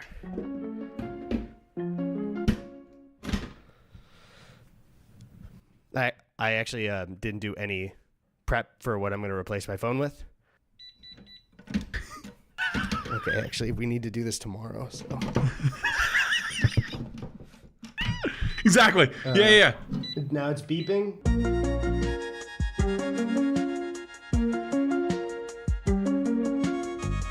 I do have an uncle that's like this, by the way. He's never gotten a smartphone. He only has like a burner type phone, and he's unreachable. It's dead 90% of the time. Just doesn't. That guy is an enigma. Same person. Have you heard me tell stories before? Same person who... He was my dad's brother. So on my grandma's side, my grandma was I was one time at her house, and one day she just started getting mad at him, just started bitching at him. He was there, and he just goes, "Fuck this," and he walked out the door and walked into the woods and was gone for like 3 days. Just gone, just left, just hung out in the woods for 3 days. No phone, no wallet, nothing. He made it work. He was fine. Couldn't tell you. Couldn't tell you how he does it. Just does it.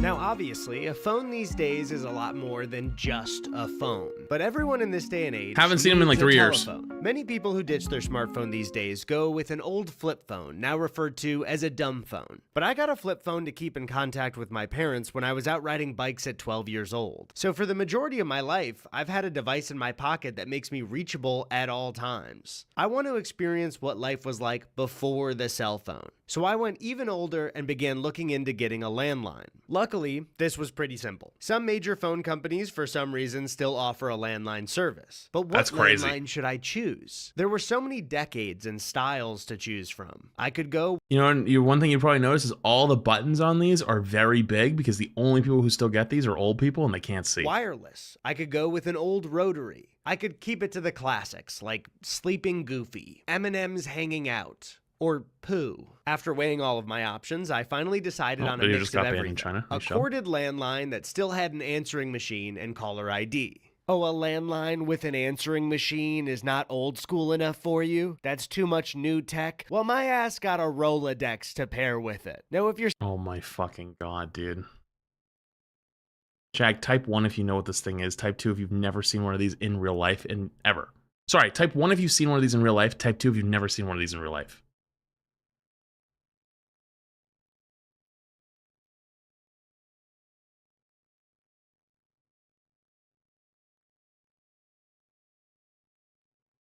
It horrifies me, the amount of 2s that I saw. YouTube's mostly 1s. Hey, W. W. I saw way too many 2s. Holy shit. For somebody whose knees still don't hurt, a Rolodex is basically your contact app, but on this fun little spinny wheel. So I spent an hour of my day just sitting down and copying my contacts from my iPhone onto different Rolodex cards to make sure that I had the number of everyone I needed to call over the next month.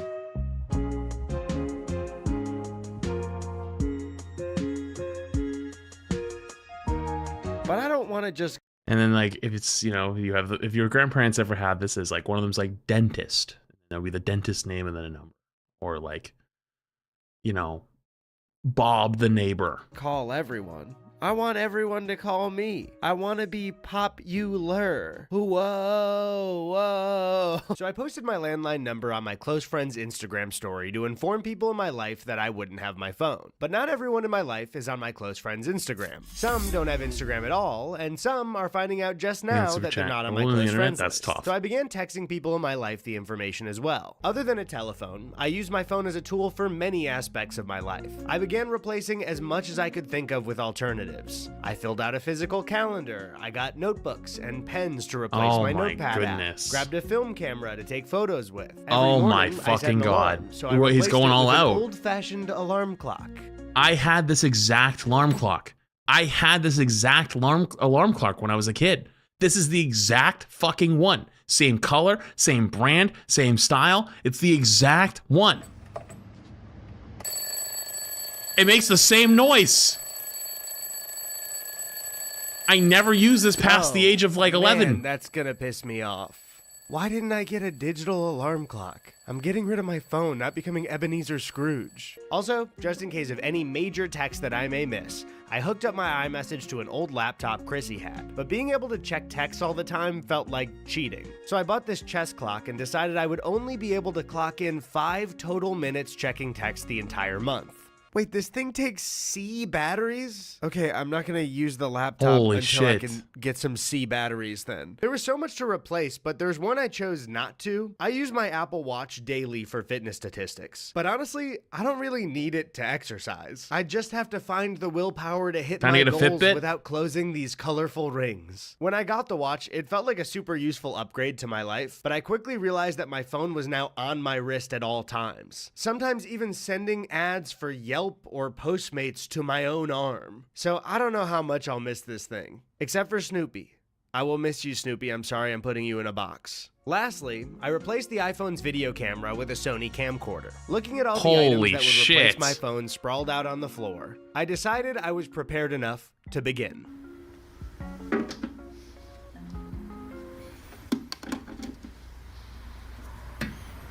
And just like that, Apple thinks you died.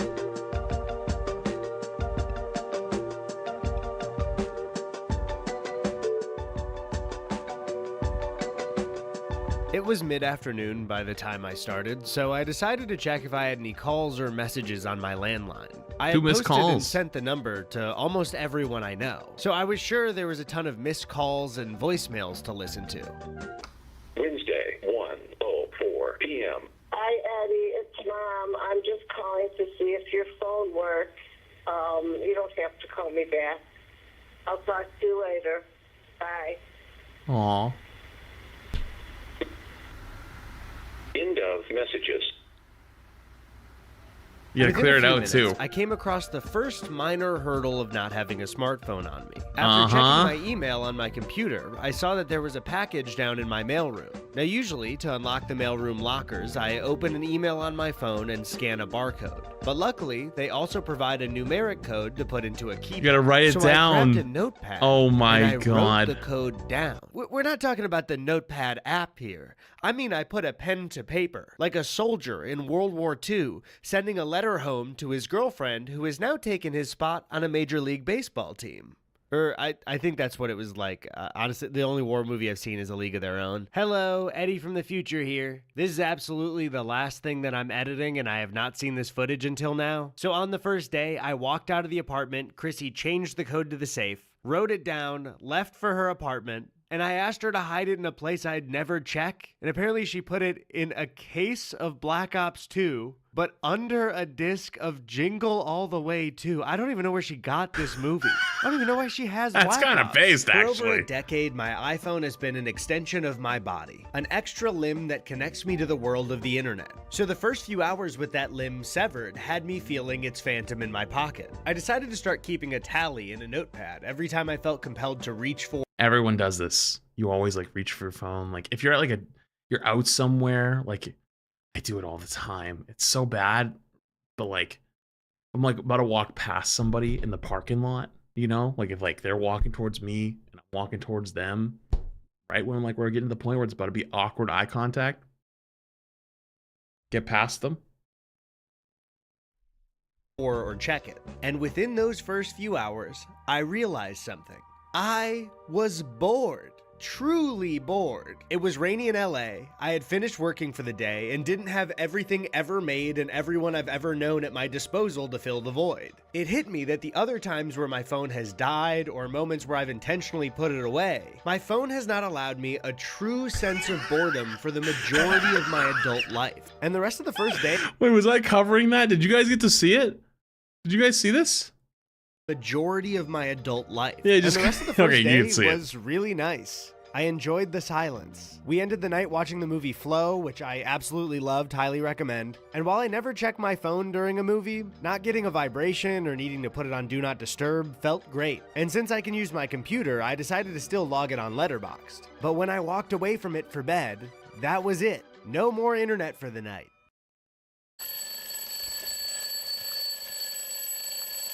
Oh God, having to get up and go get it. Oh Jesus. Oh, the horror. Oh my God, make it stop. Please, please make it stop. Grab the thing. Grab the fucking thing in the middle. The next when you day turn was it off. an adjustment getting used to the silence, but I was already seeing benefits. Turns out it's easier to get up out of bed and go to the grocery store when you don't waste your first 30 minutes scrolling through Twitter. Or if you're experiencing one of your lowest lows, Reddit. Ooh, shivers down my spine just thinking about it. Oh, by the way, last night Chrissy and I had pasta, sausage, and Trader Joe's cheesy creamy greens and veggies.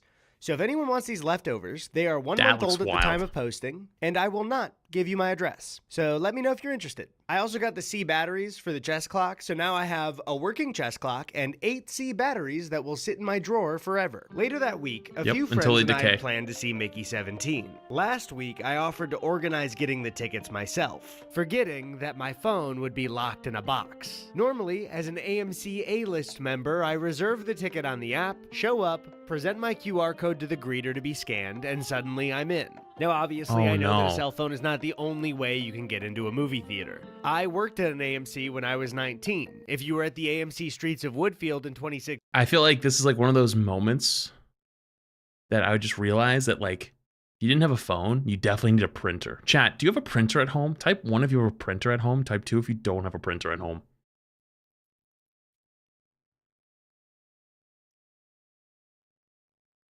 I hate to admit to you, but I don't have a printer. I think I actually do have one in a box somewhere. I had to double check. I don't think I have one, but my apartment complex has an office. So I go there to print stuff off. The once a year I need to do that. 16, there's a solid chance your ticket stub was ripped by me. But I wasn't sure what the process was anymore. Part of my job used to... Yeah, but for why and what do you need it for? Well, I was thinking about right here.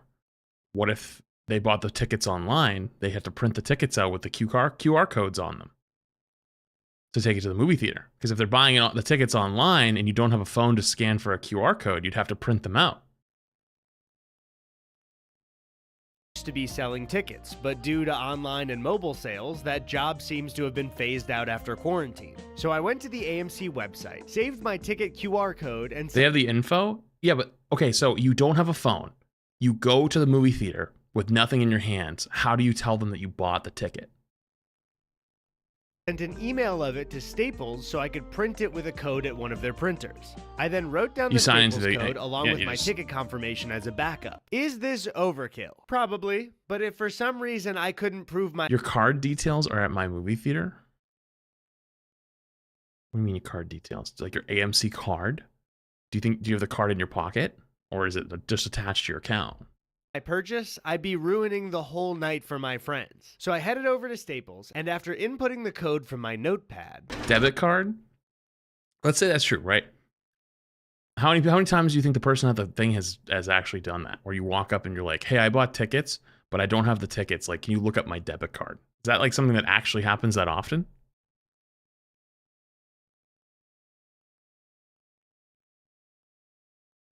Just curious. I mean, I haven't worked at a movie theater, and my friends who worked at movie theaters would have been in the early 2010s, so. You can scan the card you bought the movies with. Really? No fucking shit.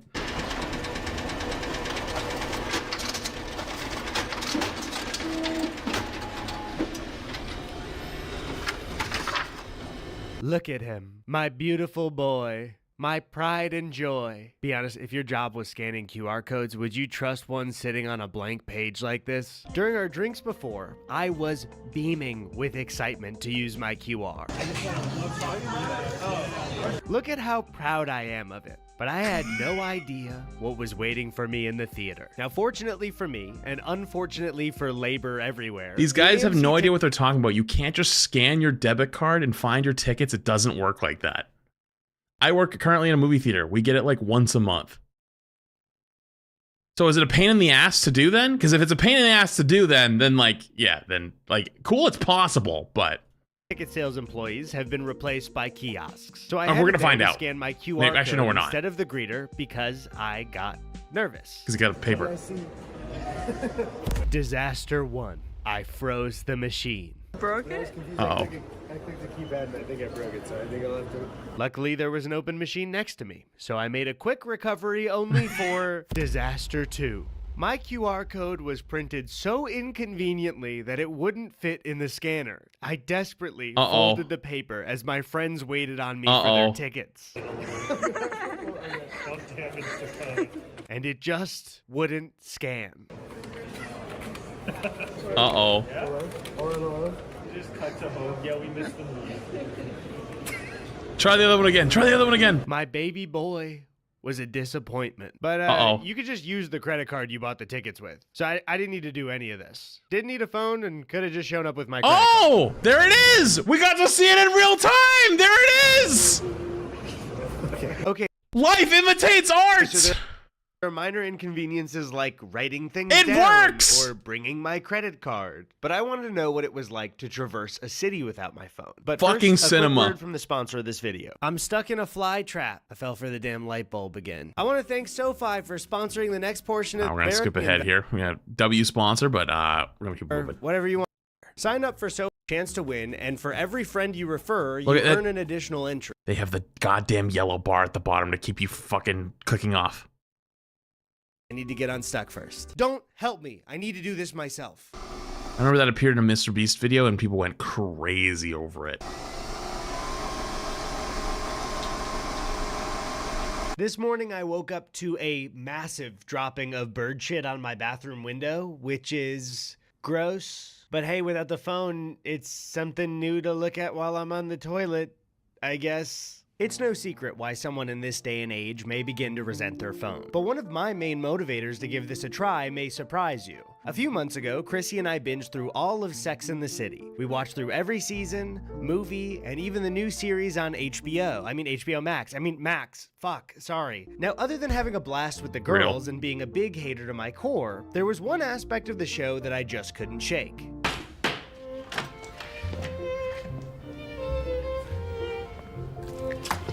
Well, laugh. It's a joke. No, not that. Sorry.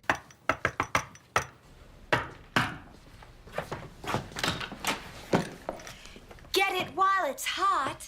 Not that either. Man, I gotta text my editor. What But is I don't have happening? a cell phone, and my editor's me, so he doesn't have a cell phone either. It's gonna be tough. The show starts with Carrie in her early 30s. But even though I'm a young 28, not even fucking close to 30, the era of life that Carrie, Samantha, Miranda, and Charlotte are in is pretty similar to mine. The one glaring difference, other than being in LA instead of New York, is their lifestyles without smartphones and social media impacting it. Of course, this isn't a staple of the show, but the times the show belonged to. The new series has to adapt to our new world just like we do. Carrie is a podcaster. She tweets. Everyone uses their smartphones. But even though I was always aware that times had changed, it didn't feel so drastic until I watched the original show. No dating apps, no creating a second version of yourself online for the world to perceive. On a night in, Carrie writes, Miranda watches TV, Charlotte reads either the Old Testament or the New Testament, depending on what season you watch, and Samantha gets laid. They don't pull out a little computer that shows them what everyone they've ever met is up to at that exact moment. Charlotte. Chat, you want today's version? So she is talking to her and her. She's not really involved in the conversation. So because she's not really involved in the conversation while she's taking a bite, the phone is in her left hand. She's checking something real quick. Pull out a little computer that shows them what everyone they've ever met is up to at that exact moment. Charlotte doesn't do the dishes with her AirPods in, catching up on the Twitter drama between the richest man in the world and Hassan Piker. Samantha doesn't watch the Costco guys on Fortnite Friday. I mean, if it's something that we really Are we gonna like get a lot, slammed for that's copyright 5 from big Sex and the phones. City? Surely this Something video we're doesn't not get that crazy copyright about striked. To go down to 1 and then anywhere in between. What? Of course. And they also call each other for plans. They don't use a GPS. They agree on a time to meet somewhere, and then they just hope that it all works out. And that's what struck me most of all. It was the intentionality in making plans and navigating a city. If you're older watching Holy this, feel shit. free to roll your eyes, because this was what the world was like until very recently. But because I'm such a young, fresh 28-year-old, I have never in my life made adult plans without the convenience of a smartphone. If I want to drive or Uber somewhere, I don't really need to know where to go because the GPS will handle it. If I want to take public... I've thought about this before, and I've only ever had it happen once in my life. There's a certain part of the Cape, which is a part of Massachusetts, where there is a bar. The bar is called the Beachcomber. It's very famous. It sits on a sand dune on the ocean. It also sits in a dead spot where phones do not work. You cannot use your phone at this bar. It does not work, which is fucking cool because no one's on their phone. because it doesn't work.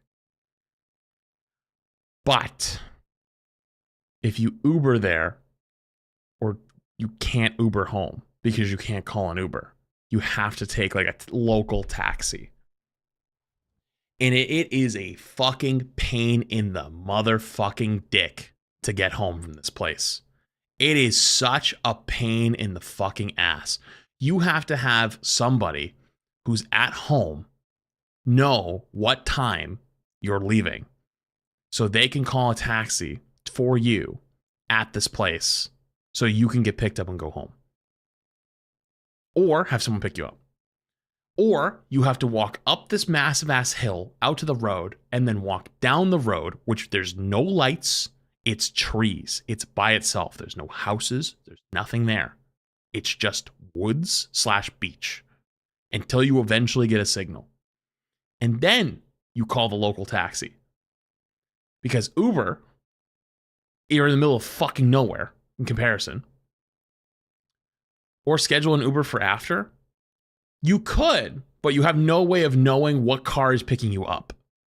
Because Uber sends you when your car gets scheduled with Uber, it will tell you 10 or 15 minutes before it shows up who's picking you up and what the license plate is.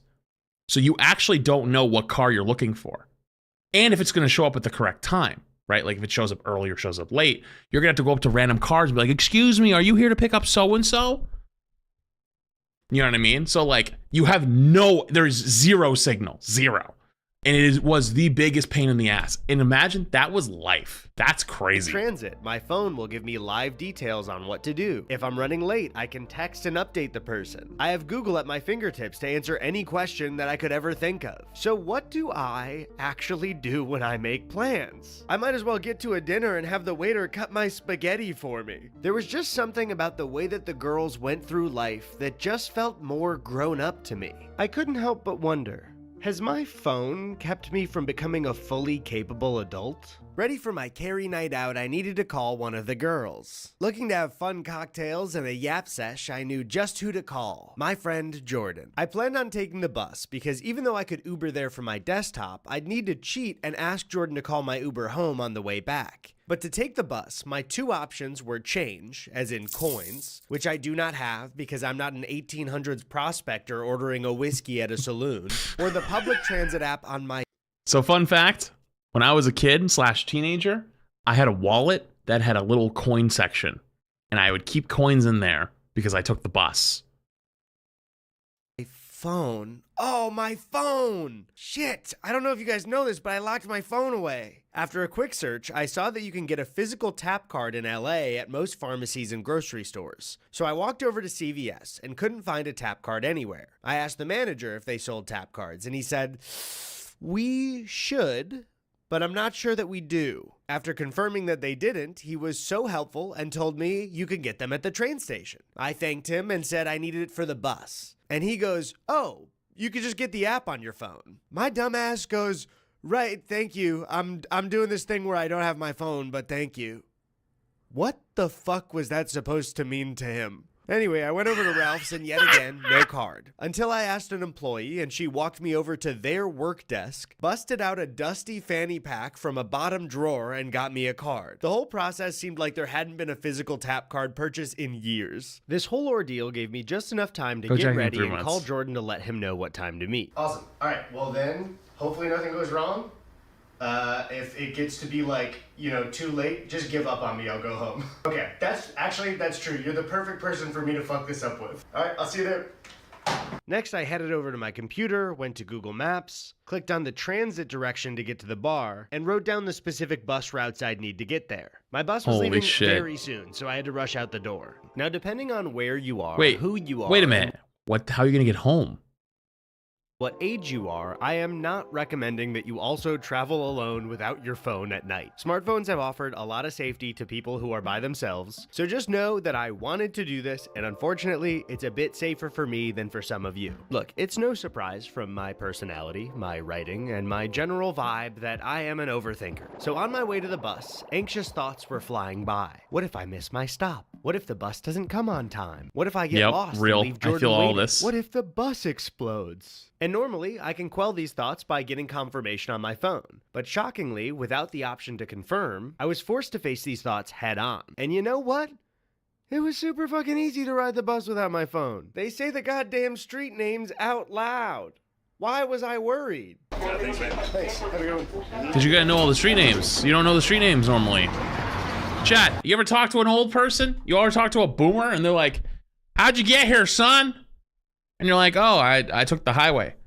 Oh, you took 93 south over to exit 24 and then hopped back on to Route 87 and took a left on Spring Street? And you're just like, you don't fucking know if you did that or not because you just went where the GPS told you to go. I got off the first bus, crossed the street to the next stop, and waited for the second. No checking Twitter, just raw dog, no headphones at the bus stop.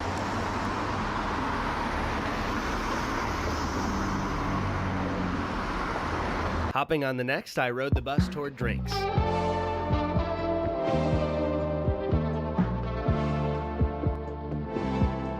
Music is loud. I'll turn it down a little bit. At one Blow point, my I eardrums. wanted to make sure I was headed in the right direction, so I asked a stranger, and he was super nice and helpful. And before he got off the bus, he nodded and fist bumped me. Not quite as good as nervously Googling and having Gemini tell me the wrong fucking answer, but I'll take it. And as I became a tiny... God, this whole thing is so ass. Like, one day, somebody really needs to break down how ass this is. Like, do you know how ass this truly is? It's so much more ass than you think, right? Like, it's always wrong, but it's even worse than this, right? You know the whole point of, like, the internet, like, being able to put stuff on the internet, was you'd have a person whose job it is to write information and then put it on the internet. How do you make money off of that? Ads, right? So, like, let's say you wanted to look up who the first president was, and you click on a website that tells you who the first president is. You know what normally happens? A little ad pops up at the bottom. A little boop. Says, like, oh, buy Mucinex. Okay, you don't think anything of it and you just move on. What this does is skips you from ever clicking on it. And so the person who actually put the information on the internet gets fucked. And so they'd never have to click on their actual link. They just get the information ahead of time.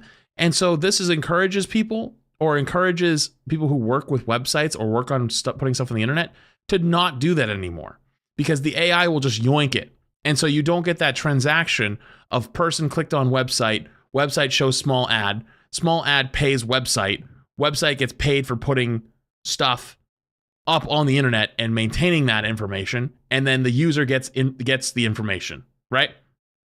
So it's like Google is like low-key shot themselves in the foot by doing this, because over time, like over the next 10, 20 years, if this trend continues, there's no reason to ever be a person who creates and puts that info onto the internet, because you'll never make money off of it. And that was the whole point of doing it. We're like putting that stuff out there and to keep those archives and put those records and to write articles and to write information out there, right?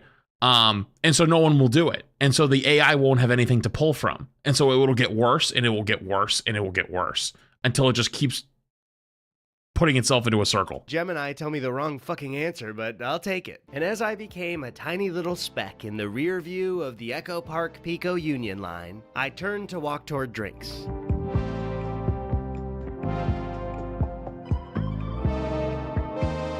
I finally made it there, and lo and behold, agreeing to meet at a place without 5 text updates still works just fine. Jordan and I had a great time, yapping our hearts out. 2 young philosophers in a heated debate, going toe-to-toe in the marketplace of ideas. I, of course, was on the right side of whatever we talked about, and Jordan was in the wrong. But his British accent kept giving his words an authority that made me insecure and angry. Also, we did need to use Jordan's phone to get my bus route back, because I did forget to look it up. Is someone telling me a bus route with their phone cheating? I didn't use my phone, but I sort of used someone else's? I don't know. A few hours and 1 too many cocktails later, Jordan walked me to my bus stop like a true gentleman. Fine. It came earlier than expected, and without my knowledge, Jordan captured my dorky ass scurrying to the door. On the ride home, it was really starting to hit me just how normal most aspects of my life felt without a phone. Sure, it was a bit inconvenient, sometimes a little bit dangerous. But is the harm that screen time and algorithms inflict on my brain really worth the convenience it brings?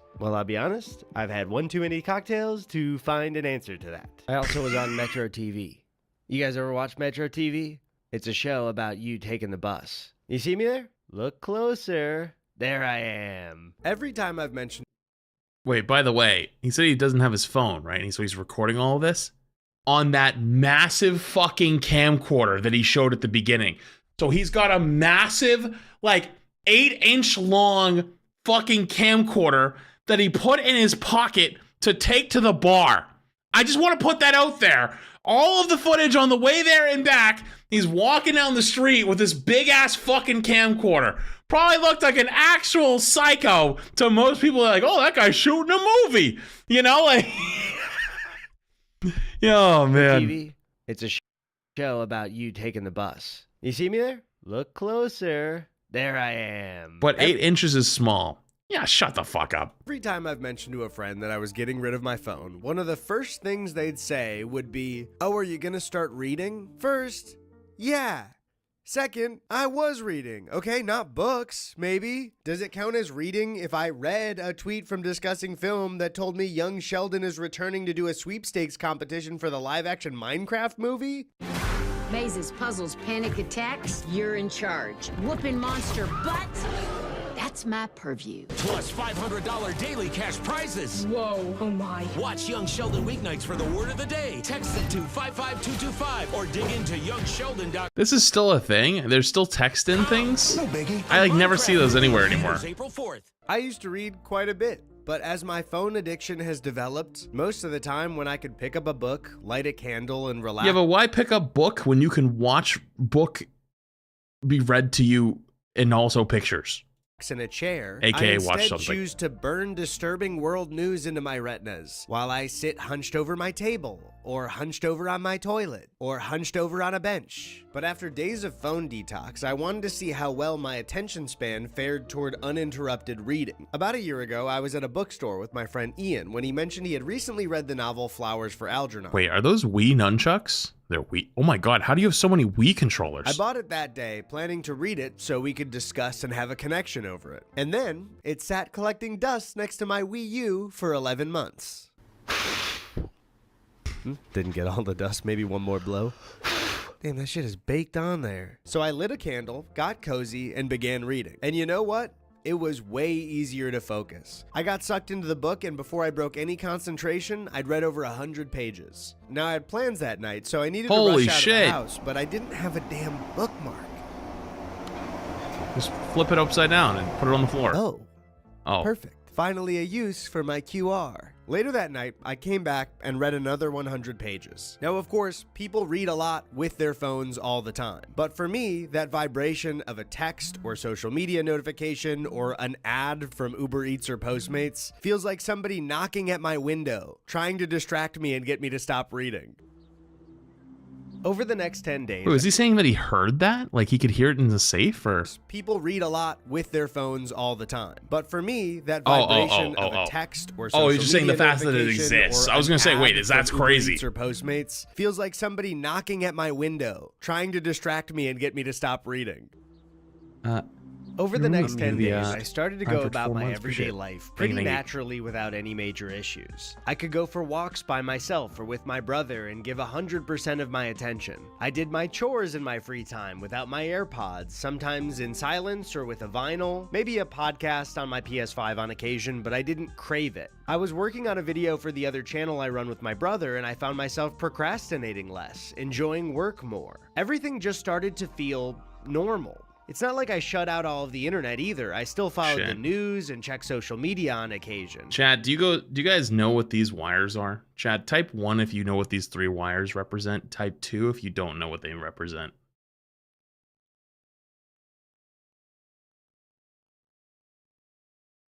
Oh, thank God. Okay, we're not that fucked here. I shut Okay, out we're all good. of the internet either. I still followed the news and checked social media on occasion, but it didn't follow me in my pocket when I stepped away. The swirling mass. Those aren't old. Oh yeah? What's that taste like?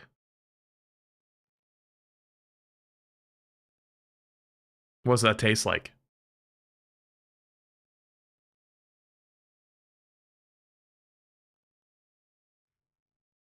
Either. I still followed the news The screen? and checked social media on occasion. What does it taste but like? didn't follow me in my pocket when I stepped away. The swirling mass in the back of my brain that the internet seems to occupy had completely severed, and I didn't miss it. I was embarrassed at the thought of how often in the past I would check my phone, especially when I wasn't really waiting on anything. Times where I felt I want anxious to check my phone in right now. public, when I wanted to fill the silence. And the worst of all, involuntarily checking.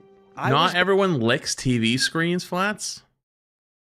Yes, they did. Every kid has licked a TV screen at least a single time.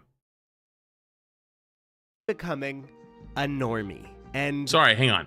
Every kid from my age, maybe, because they had a taste. LED screens of today don't have a taste. Well, I guess I haven't, I guess I could go test that theory. I don't think they do, though. But those had a taste. And so you'd have your friends say, or your brother say, or something. Be like, oh, tastes kind of funny. You should try it. I liked it. I read books. Time to I test. sat in silence. I enjoyed the eclipse and didn't text it to anyone. I spent an hour on a rainy night just watching the rain fall, enjoying the sounds of drops hitting the pavement. I mean, what the heck? TVs of today don't make the sound when you turn it on. Exactly, Hell, what's wrong with exactly. me? The next morning, I thought, surely the rain washed away the bird shit, right? The sound. Huh, guess not. Okay, well, maybe it'll go away on its own. Or maybe I should clean it, but I'll get to it later. Or maybe it'll go away. Navigating the world without the help hopefully of a it'll cell go phone away. made it seem smaller, less intimidating. I found myself asking strangers for help a little more and was less anxious when they spoke to me. There was only one time where I checked my texts on the MacBook, and after that I decided I didn't even need it. Man, I bought those C batteries for nothing. After just a half of a month without my iPhone, I started to have the thought, uh-oh, I don't know if I want this thing back in my life anymore. And moving into the next week, I continued to feel the same way. I didn't want the experiment to end after 30 days and was looking for some advice when I realized I knew just who to ask. I wasn't the only person who had tried out different lifestyles for a video. So I decided I would try to get some answers from an expert. Zach from the Try Guys. Hey. Hold this. Zach, I have a question. Eddie? Yeah. Eddie? Have you ever tried something for a video that you liked so much that you wanted to keep trying it after the video was done? What are you doing in my house? Just answer the question, man.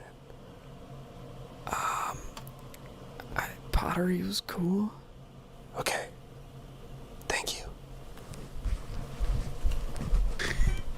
Is that actually... Lock the door. About halfway Is that through actually the month, them? I had mostly adapted to life without the phone, but I wondered how other people would adapt to me. I had sort of assumed when it came to others, That's the so landline funny. would be a fun novelty. People would give me a call or two within the first week, and then just wait for me to get my phone back so we could go back to normal. But to my surprise, that hasn't been the case at all.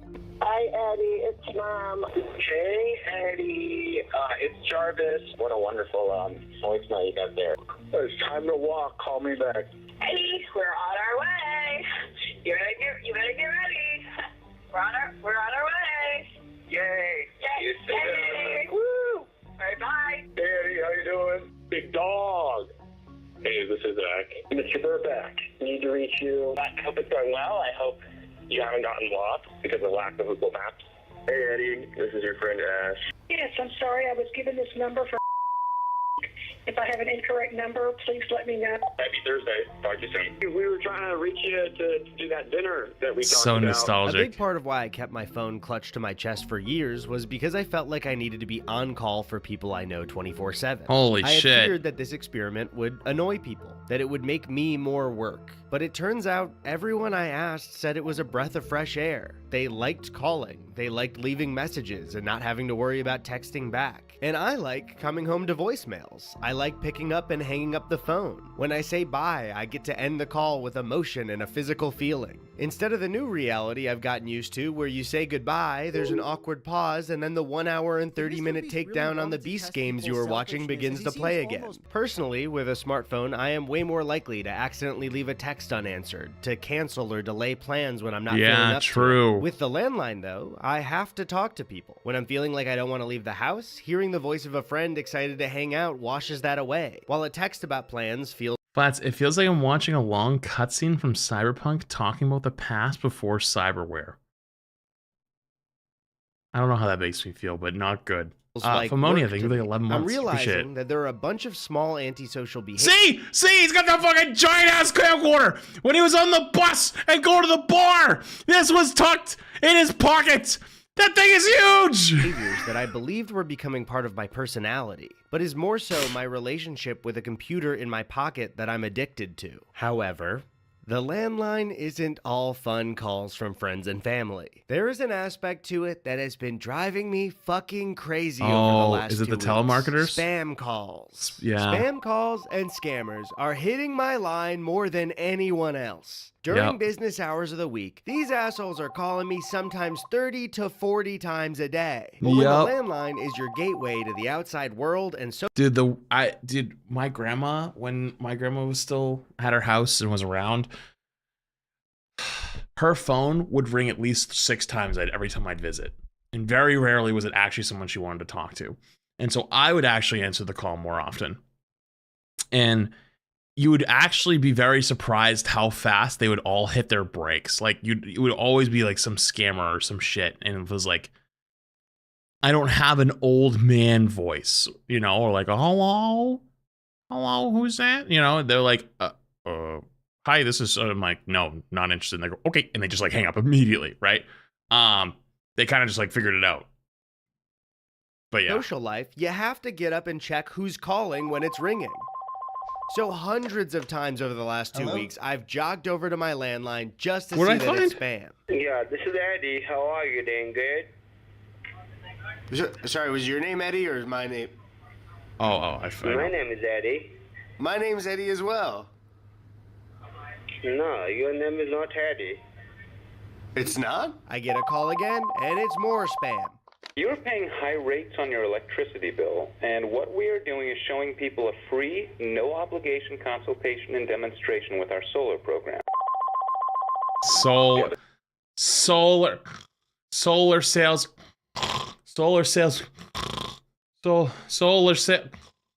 Stating consequences for If you know, you know. This call is regarding your Medicare, as you already have Medicare Parts A and B both. So why you're lying to me? Your name is Eddie. Our records show you may owe over $10,000 in unpaid tax debt. This could result in liens on your property. Possibility for a hardship elimination. Message deleted. Message deleted. God, this is actual PTSD.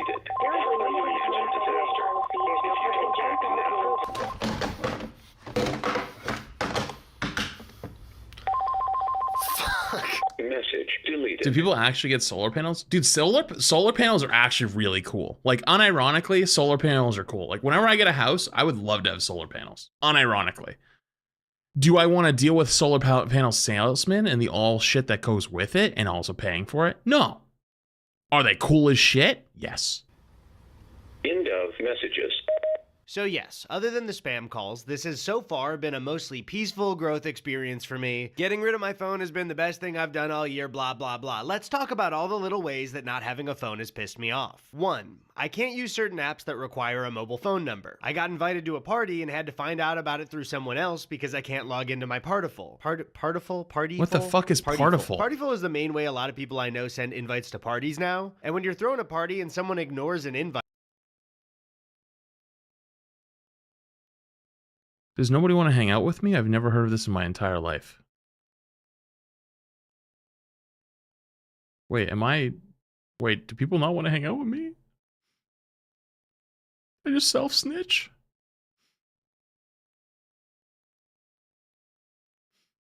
Oh, I saw a few people in chat who actually I definitely know have lives, said the same thing of like, what is this? Okay, so I'm Like, good. You're not We're going good. to call them and ask them if they got it. Of course they got it. They have a smartphone. So if I know you and I missed your birthday, blame it on the safe, not me. 2, there are a few useful tools on the iPhone that don't involve the internet, like tool belt type tools. Yesterday, I was hanging frames on my wall and I couldn't use the level on my phone. Last week, the power went out and I realized just how much I had gotten used to having a flashlight on me. Okay, this is a big one. 3, I miss having a camera on me always. I love recording a little video of a squirrel or grabbing a funny photo to text someone. I've had to make peace with the fact that sometimes I've just got to enjoy a sunset instead of snapping it and sharing. Maybe hot take. I don't have that desire at all. I've tried to make vlog content for you guys, and I fail at it every fucking time because I don't care to take a video of something. I'm way more of an in the moment type person, and then I go later on, oh, that probably would have been nice to record. You know, like I've gone to dinner with many people over my years, like other creators and people like that. And I remember going with Karq specifically, and I don't mind throwing him under the bus. And Karq and me went one time in LA, and he would take photos of everything. I think it was to send to Kat. I don't think he actually really posted much, but he would always make sure to take photos of everything, right? Karq records everything. Exactly. Karq's very good at vlogging. He's very, very good at it. He's done a lot of the IRL content where you ask people questions and he does like the bring people in stuff. He's very good at it. But I remember looking at him, I go, this is why I can't do what you're doing. Like, I just don't think about it. Like, the food comes out and it looks fantastic and I want to take a bite. I don't want to go, ooh, where's my phone? Let's take a photo from this angle, take one here. Let me see what you got. Let's do a whole spread. I'm like, I want a bite. Give me now. On one hand, sure, it gives me a nice moment to take in and appreciate what's in front of me. But on the other hand, I can't use it as a moment to connect with someone, so it's 50-50. 4, some friends are texters, some are callers. Friends that are texters have not really called my Phone landline. eats first. They may have Okay. died. 5, weather app. No weather app unless check computer. Don't know how hot it is. 6, I'm using my computer way more often for what's it called? TV. Weatherman. sure. Sometimes I'll still waste time on it like I do my phone, but it feels much more manageable when I can walk away. And lastly, 7, I'm hearing... Hold up. Sorry, I thought I heard my phone ringing. Everyone knows about the phantom vibration you occasionally feel in your pocket when your phone is sitting there. That has disappeared for me. But I am now hearing phantom ringing in songs, in movies. Any similar tone has me perking my little ears up to check. But how does that all stack against crippling anxiety from social media and ruining my attention Definitely span? worse. Well, It's like gotta be I worse. said, I didn't have a level on me, so... One of the things I've enjoyed over the last few months is keeping up with current TV, mainly White Lotus, Severance, and a little bit of Formula One for all my Max Verstappen heads out there. And that part of my life was mostly unchanged, except I heard discourse about the shows through my friends' opinions and what they'd seen online. TV shows, politics, internet drama, basically everything that I'm algorithmically served are constantly placing people online into in-groups and out-groups. Like, if you disagree about a White Lotus episode in person, you're just hearing another perspective. But when a group of people have a different opinion on Twitter, it feels like large swaths of strangers are not like you over a micro diversion of an opinion about a show from Ned Schneebly. You shut up! Did you both just cut it out for 1 second? Even though I was aware The greatest example of touch grass of all time.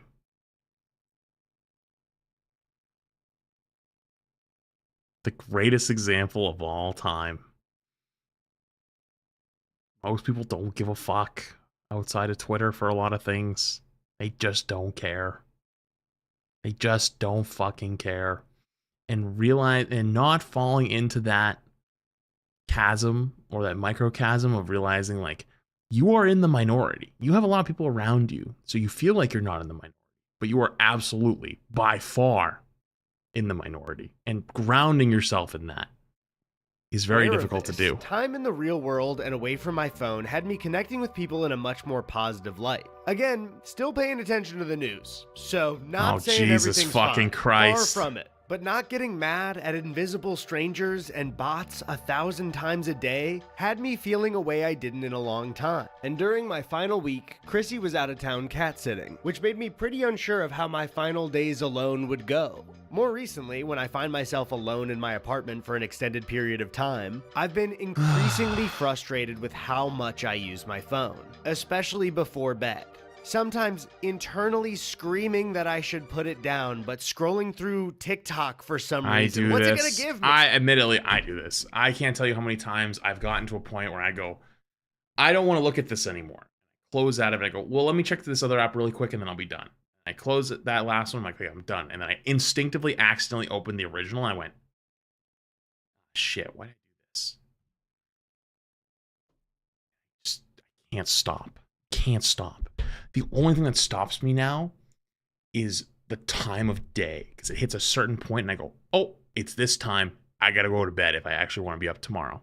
And that's my shutoff. If that shutoff didn't exist, it would just keep going until I like passed out and went to bed, you know? It's like,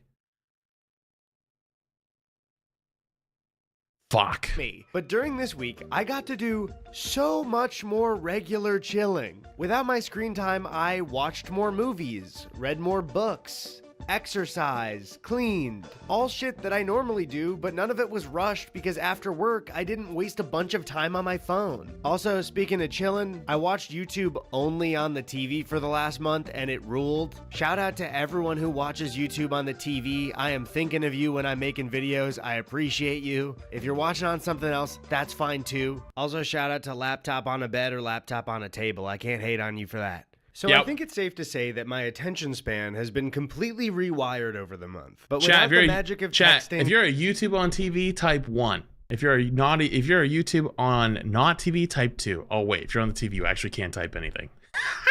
I was communicating with people way less. I was trying to... Twitch chat's answering. I was talking to YouTube chat because I'm streaming on the YouTubes too. I forgot. They actually can't answer the question. It was quiet by myself, and I couldn't mask it with a podcast or music to keep me company. Wow, actually, there is a lot of ones. I can't tell if you guys are just trolling or not, though, on the YouTube side. But, yeah, sorry. I just... Quiet by myself, and I couldn't mask texting. I was videos. I appreciate you. If you're watching on something else, that's fine, too. Also, shout out to laptop I'm more of on a a phone bed, laptop on a YouTube table. person. I can't hate on you for that. So I think it's safe to say that my attention span has been completely rewired over the month. But without the magic of texting, I was communicating with people way less. It was quiet by myself, and I couldn't mask it with a podcast or music to keep me company 24/7. So I needed to get out of the apartment. This would drive me crazy because I have a very slight amount of tinnitus. To the point where as long as there's any noise at all, I got nothing. But if it's dead silence, the ringing. Oh my fucking God. It'll drive me crazy. I almost never have to deal with it because I got a fan on. I can hear the central air going. Wind outside. People walking in the apartment. Anything. But dead silence.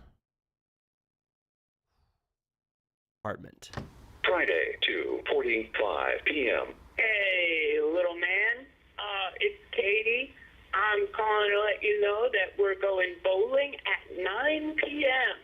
Be there. See you then, big dog. This time when I took the bus, I did write down my directions just in case, but I've been retaining information for a full month without relying on my phone, so I just didn't look. I know where I'm going. And after arriving at the bowling alley, it was time to bowl. And... yes, please. Yeah, okay, just press the thing, yeah. What followed was the greatest bowling I've ever seen. Strike after strike, nobody could be stopped. They almost kicked us out because they thought we were like cheating or something. Something about magnets. But we were using the balls that were there. Honestly, I'm like freaked out with how good we did. That's got to be connected to my not having my phone or something in some way, right? I don't know. Using the toddler helper thing and then throwing a gutter ball has got to be top 5 worst things I've seen. Yeah. Oh, you're doing... okay, you're dancing. Yeah, keep going. Can you do it again? I don't think you had it recorded. Yeah, can you do more? That's just like not enough. backflip? Yeah. Backflip. No. Suddenly, after some delicious food When you go to the club and you only know one dance move. and a lot of drinks, it was 2 a.m. Everyone was nice enough to see me off at the bus stop, but I told them I was fine waiting alone. Then it was just me and Los Angeles at 2 in the morning. The buses are running that late? Damn.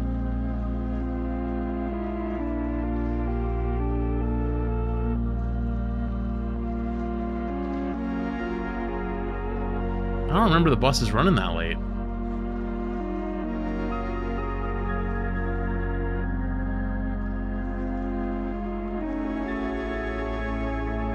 Was that a roach?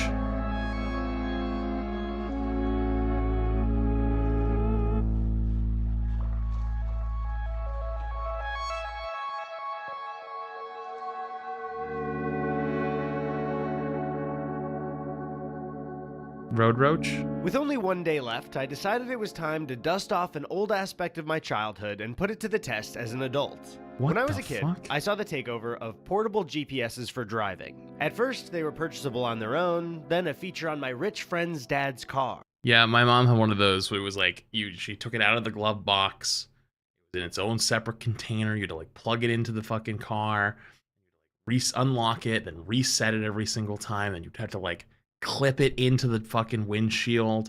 It would take about 3 minutes to start, and then you'd have to like, you know, you'd have things that were saved and favorited, but if you had to type it in, it was like boop, beep, click, beep, click, beep, and that's how the delay between it would, like, you hit the touch screen and it would actually appear, and then it would be, then it's done, you hit enter, and you're like, recalculating, drive 3.4 miles, and then turn left. Like, What? You thought he was the breadwinner? Well, it was actually my friend's mom who bought the car.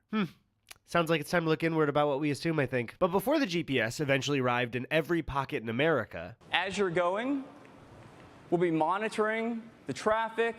We'll give you your ETA. If the traffic slows down in front of you, we'll update your ETA, and then we'll start looking to reroute you around it to find a faster route. And if we do, we'll offer it to you. there was a website that would plan your route to print so you could take it with you on your drive. That website was mapquest.com. Tony and I were going to follow MapQuest to Huntington Gardens and enjoy my final day of Flats, do you remember MapQuest? While the flowers were in bloom. So I routed our trip, sent my PDF to Staples, walked over. You had to print it out. Print out the MapQuest. I really should have fucking bought a printer for this. See, you guys said earlier when I talked about needing a printer and how annoying it would be to do this because if you didn't have a printer, and you guys were like, why would you need a printer? You could just go to the movie theater, then swipe your credit card. And I was like, damn, I didn't know that was a thing. But dude, when I was a kid, having a printer was a necessity. You had to have a printer. If you didn't have a printer at home, you were fucking cooked, right?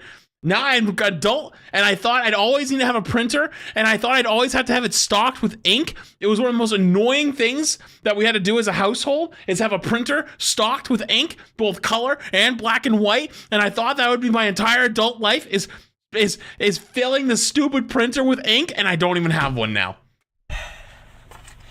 You ready? Hold on. Do public libraries have printers? Yes, but then you'd have to either A, go to the public library every single time you need something printed, and B, have a library card if you didn't have one.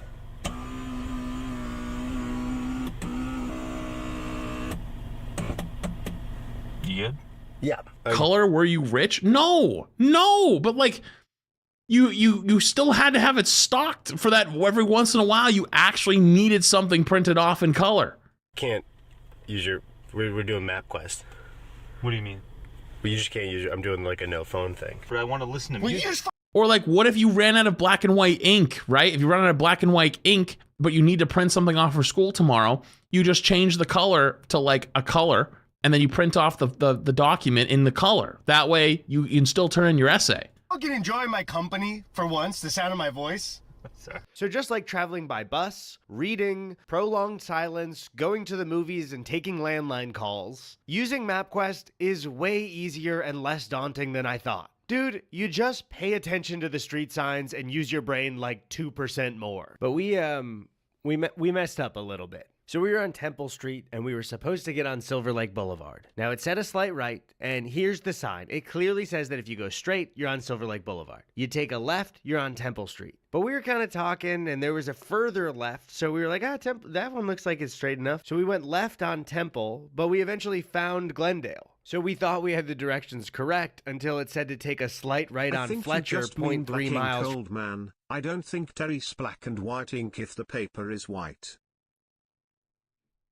From the turn, and 0.3 miles from the turn was Echo Park Lake. And last I checked, the ramp for the 2 is not submerged in Echo Park Lake. Now, if you drive in Los Angeles, you might be thinking, how'd you fuck that one up? This is like a very famous and commonly known spot for LA driving. Well, Tony and I were deep in discussion about the fact that in our Spy Kids video, we accidentally called Fooglies Flugels. So you can holy see now fuck, that Spy Kids. Holy fuck, what a throwback. Then, it was fine. There's street signs for the freeway, so we just kept driving Goated. until we saw a sign for the 2. After that, it was smooth sailing. Overall, our mistake made us like 10 minutes late.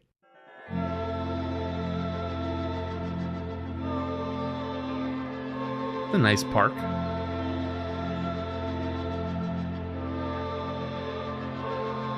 You know, there have been a set of questions that I get from people asking about this whole thing that are mostly the same. How are you going to get around? What do you do if you miss a text? What if you get lost? But those questions also come with a set of similar statements. Oh, I bet you'll feel so much better. You'll have so much more time on your hands. I'm so jealous. And that's because at the start of this, I, along with you, probably knew where this would go to a degree. I'm not exposing a problem here that was hidden in the shadows. We all know it. We feel it every day. But those questions that kept me from doing it before didn't turn out to be that daunting. So before, because I'm assuming he's going to share final thoughts, I feel like even all these quote unquote benefits are not worth like the downsides. I feel like the upsides of modern technology of the phone is so good. Like not having to deal with the scam callers. You can download apps that block scam calls, or a lot of the services like phone providers are constantly fighting against the scam callers, and your number is not as publicly available. Having a GPS in your pocket, having the ability to like for the movie, like just buy movie tickets on the fly and just scan it and you're good to go. Scheduling things, keeping up with friends. Like, dude, sometimes I want to just know what my friends are up to, but I don't want to sit down and have a conversation, right? Like I don't need to have a conversation about, oh, how is everything? Like, they just get a text of like, you know, hey, like, you know, just like fucking one of my friends is like a firefighter. Like, he talked about like some crazy fire that he had the other night and how it was like, you know, he talked about like 2 or 3 things that caused it. Cool. Honestly, cool shit. I like learning about that kind of stuff. It's like, oh, I'll have to fucking make sure I don't do that in the future. But like, it's not enough for a phone call, you know, like little stuff like that. I enjoy being the lurker in a group chat sometimes, you know, like those things are nice.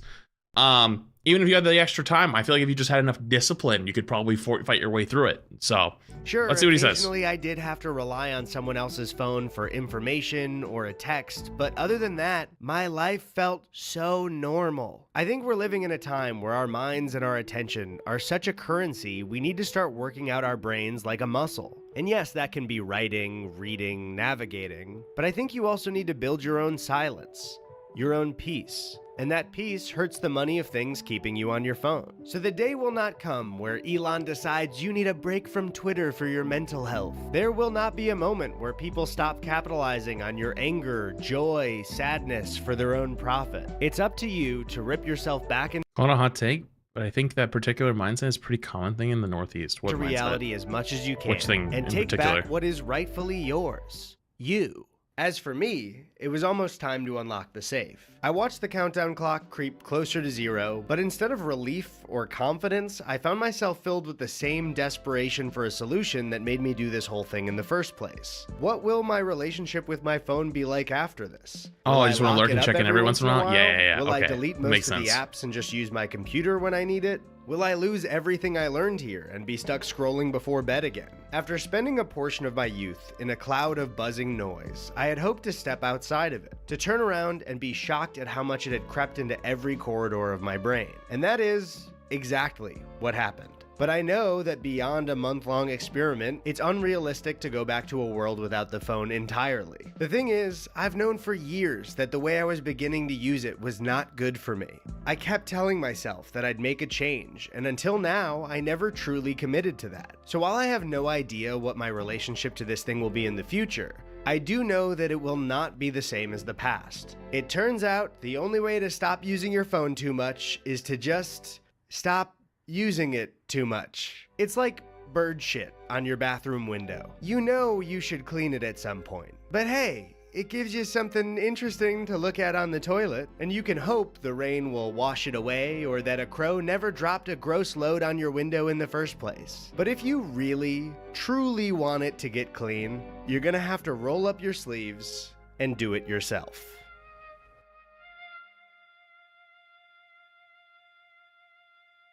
I mean, with enough time, it'll definitely wash away. So, like, just throwing it out there. Wait. Try Guys. Zach, can I pitch you 3 Try Guys ideas? First one, Keith eats the menu. But like, Keith eats a Blu-ray copy of the movie The Menu. Alright, that was actually an insane video. Holy shit, that was so good. And I understand now why it has fucking views. I don't know. I feel like it's one of those things where maybe I'm crazy, but I would rather have the extra information, even if I know it's not good to have so much information, because like people worry about it, right? Like it's hard not to like worry about like the bajillion amounts of like flashing red lights in your face of like, oh my god, we're fucked because XYZ reason, you know? I'd rather know that the possibility of getting fucked by XYZ reason exists than not know XYZ reason could fuck me, right? I feel like I've hit a point where I'm good enough at filtering it to the point where I want to know it exists, but I won't let it shut me off. You know what I mean? And I feel like the people around me who are ignorant to all of it, even though they're probably happier, are probably worse off. Because if that day ever comes where they get blindsided by it, they're not ready for it. I will be, because like I've already processed a lot of it. I'm good to go. Right? And it almost makes you mentally stronger, as dumb as that might sound. You just have to learn how to not let it destroy you, because like with the way the world is, like sometimes you just get some horrible news, like god awful news, like, oh my god, we're fucked. But then you remember society has been standing for thousands of years now. And it's like, unless bombs are going off in your neighbor, like your country or like wherever you are, you're probably okay. Like that's when shit's really going down, you know? That's when shit's really gonna hit the fan. Or like a pandemic where like, oh my god, everybody's getting sick, things are going south. But that's a good example. Would you rather know that something major like that is gonna happen a month before it happens? Or would you rather know the day you go to the store and there's no toilet paper left? I'd rather know a month before. That's where I'm at least personally. But it is cool. It's a good video. It's really something that I think that if you use the phone unhealthily, and I probably do, a little check wouldn't probably hurt you. But really good video though. Liked it. Okay, chat. I think I'm gonna probably call it there for tonight. We got a big week ahead of us this week. New Overwatch season in a couple days. Tomorrow I'm going to do some rival stuff. I got some spectating to do. So yeah, we got a lot of stuff going on. Yo, Blink with a super chat on the YouTube side. Cop order confirmed. Yo, much love. And Loose Goose thing about this hoose. Prime as well. That being said, I'm gonna hop off. Appreciate you guys for hanging. Thanks for your time. YouTube, you're gonna go down first. Love you guys. I'll see you tomorrow. Have a good night.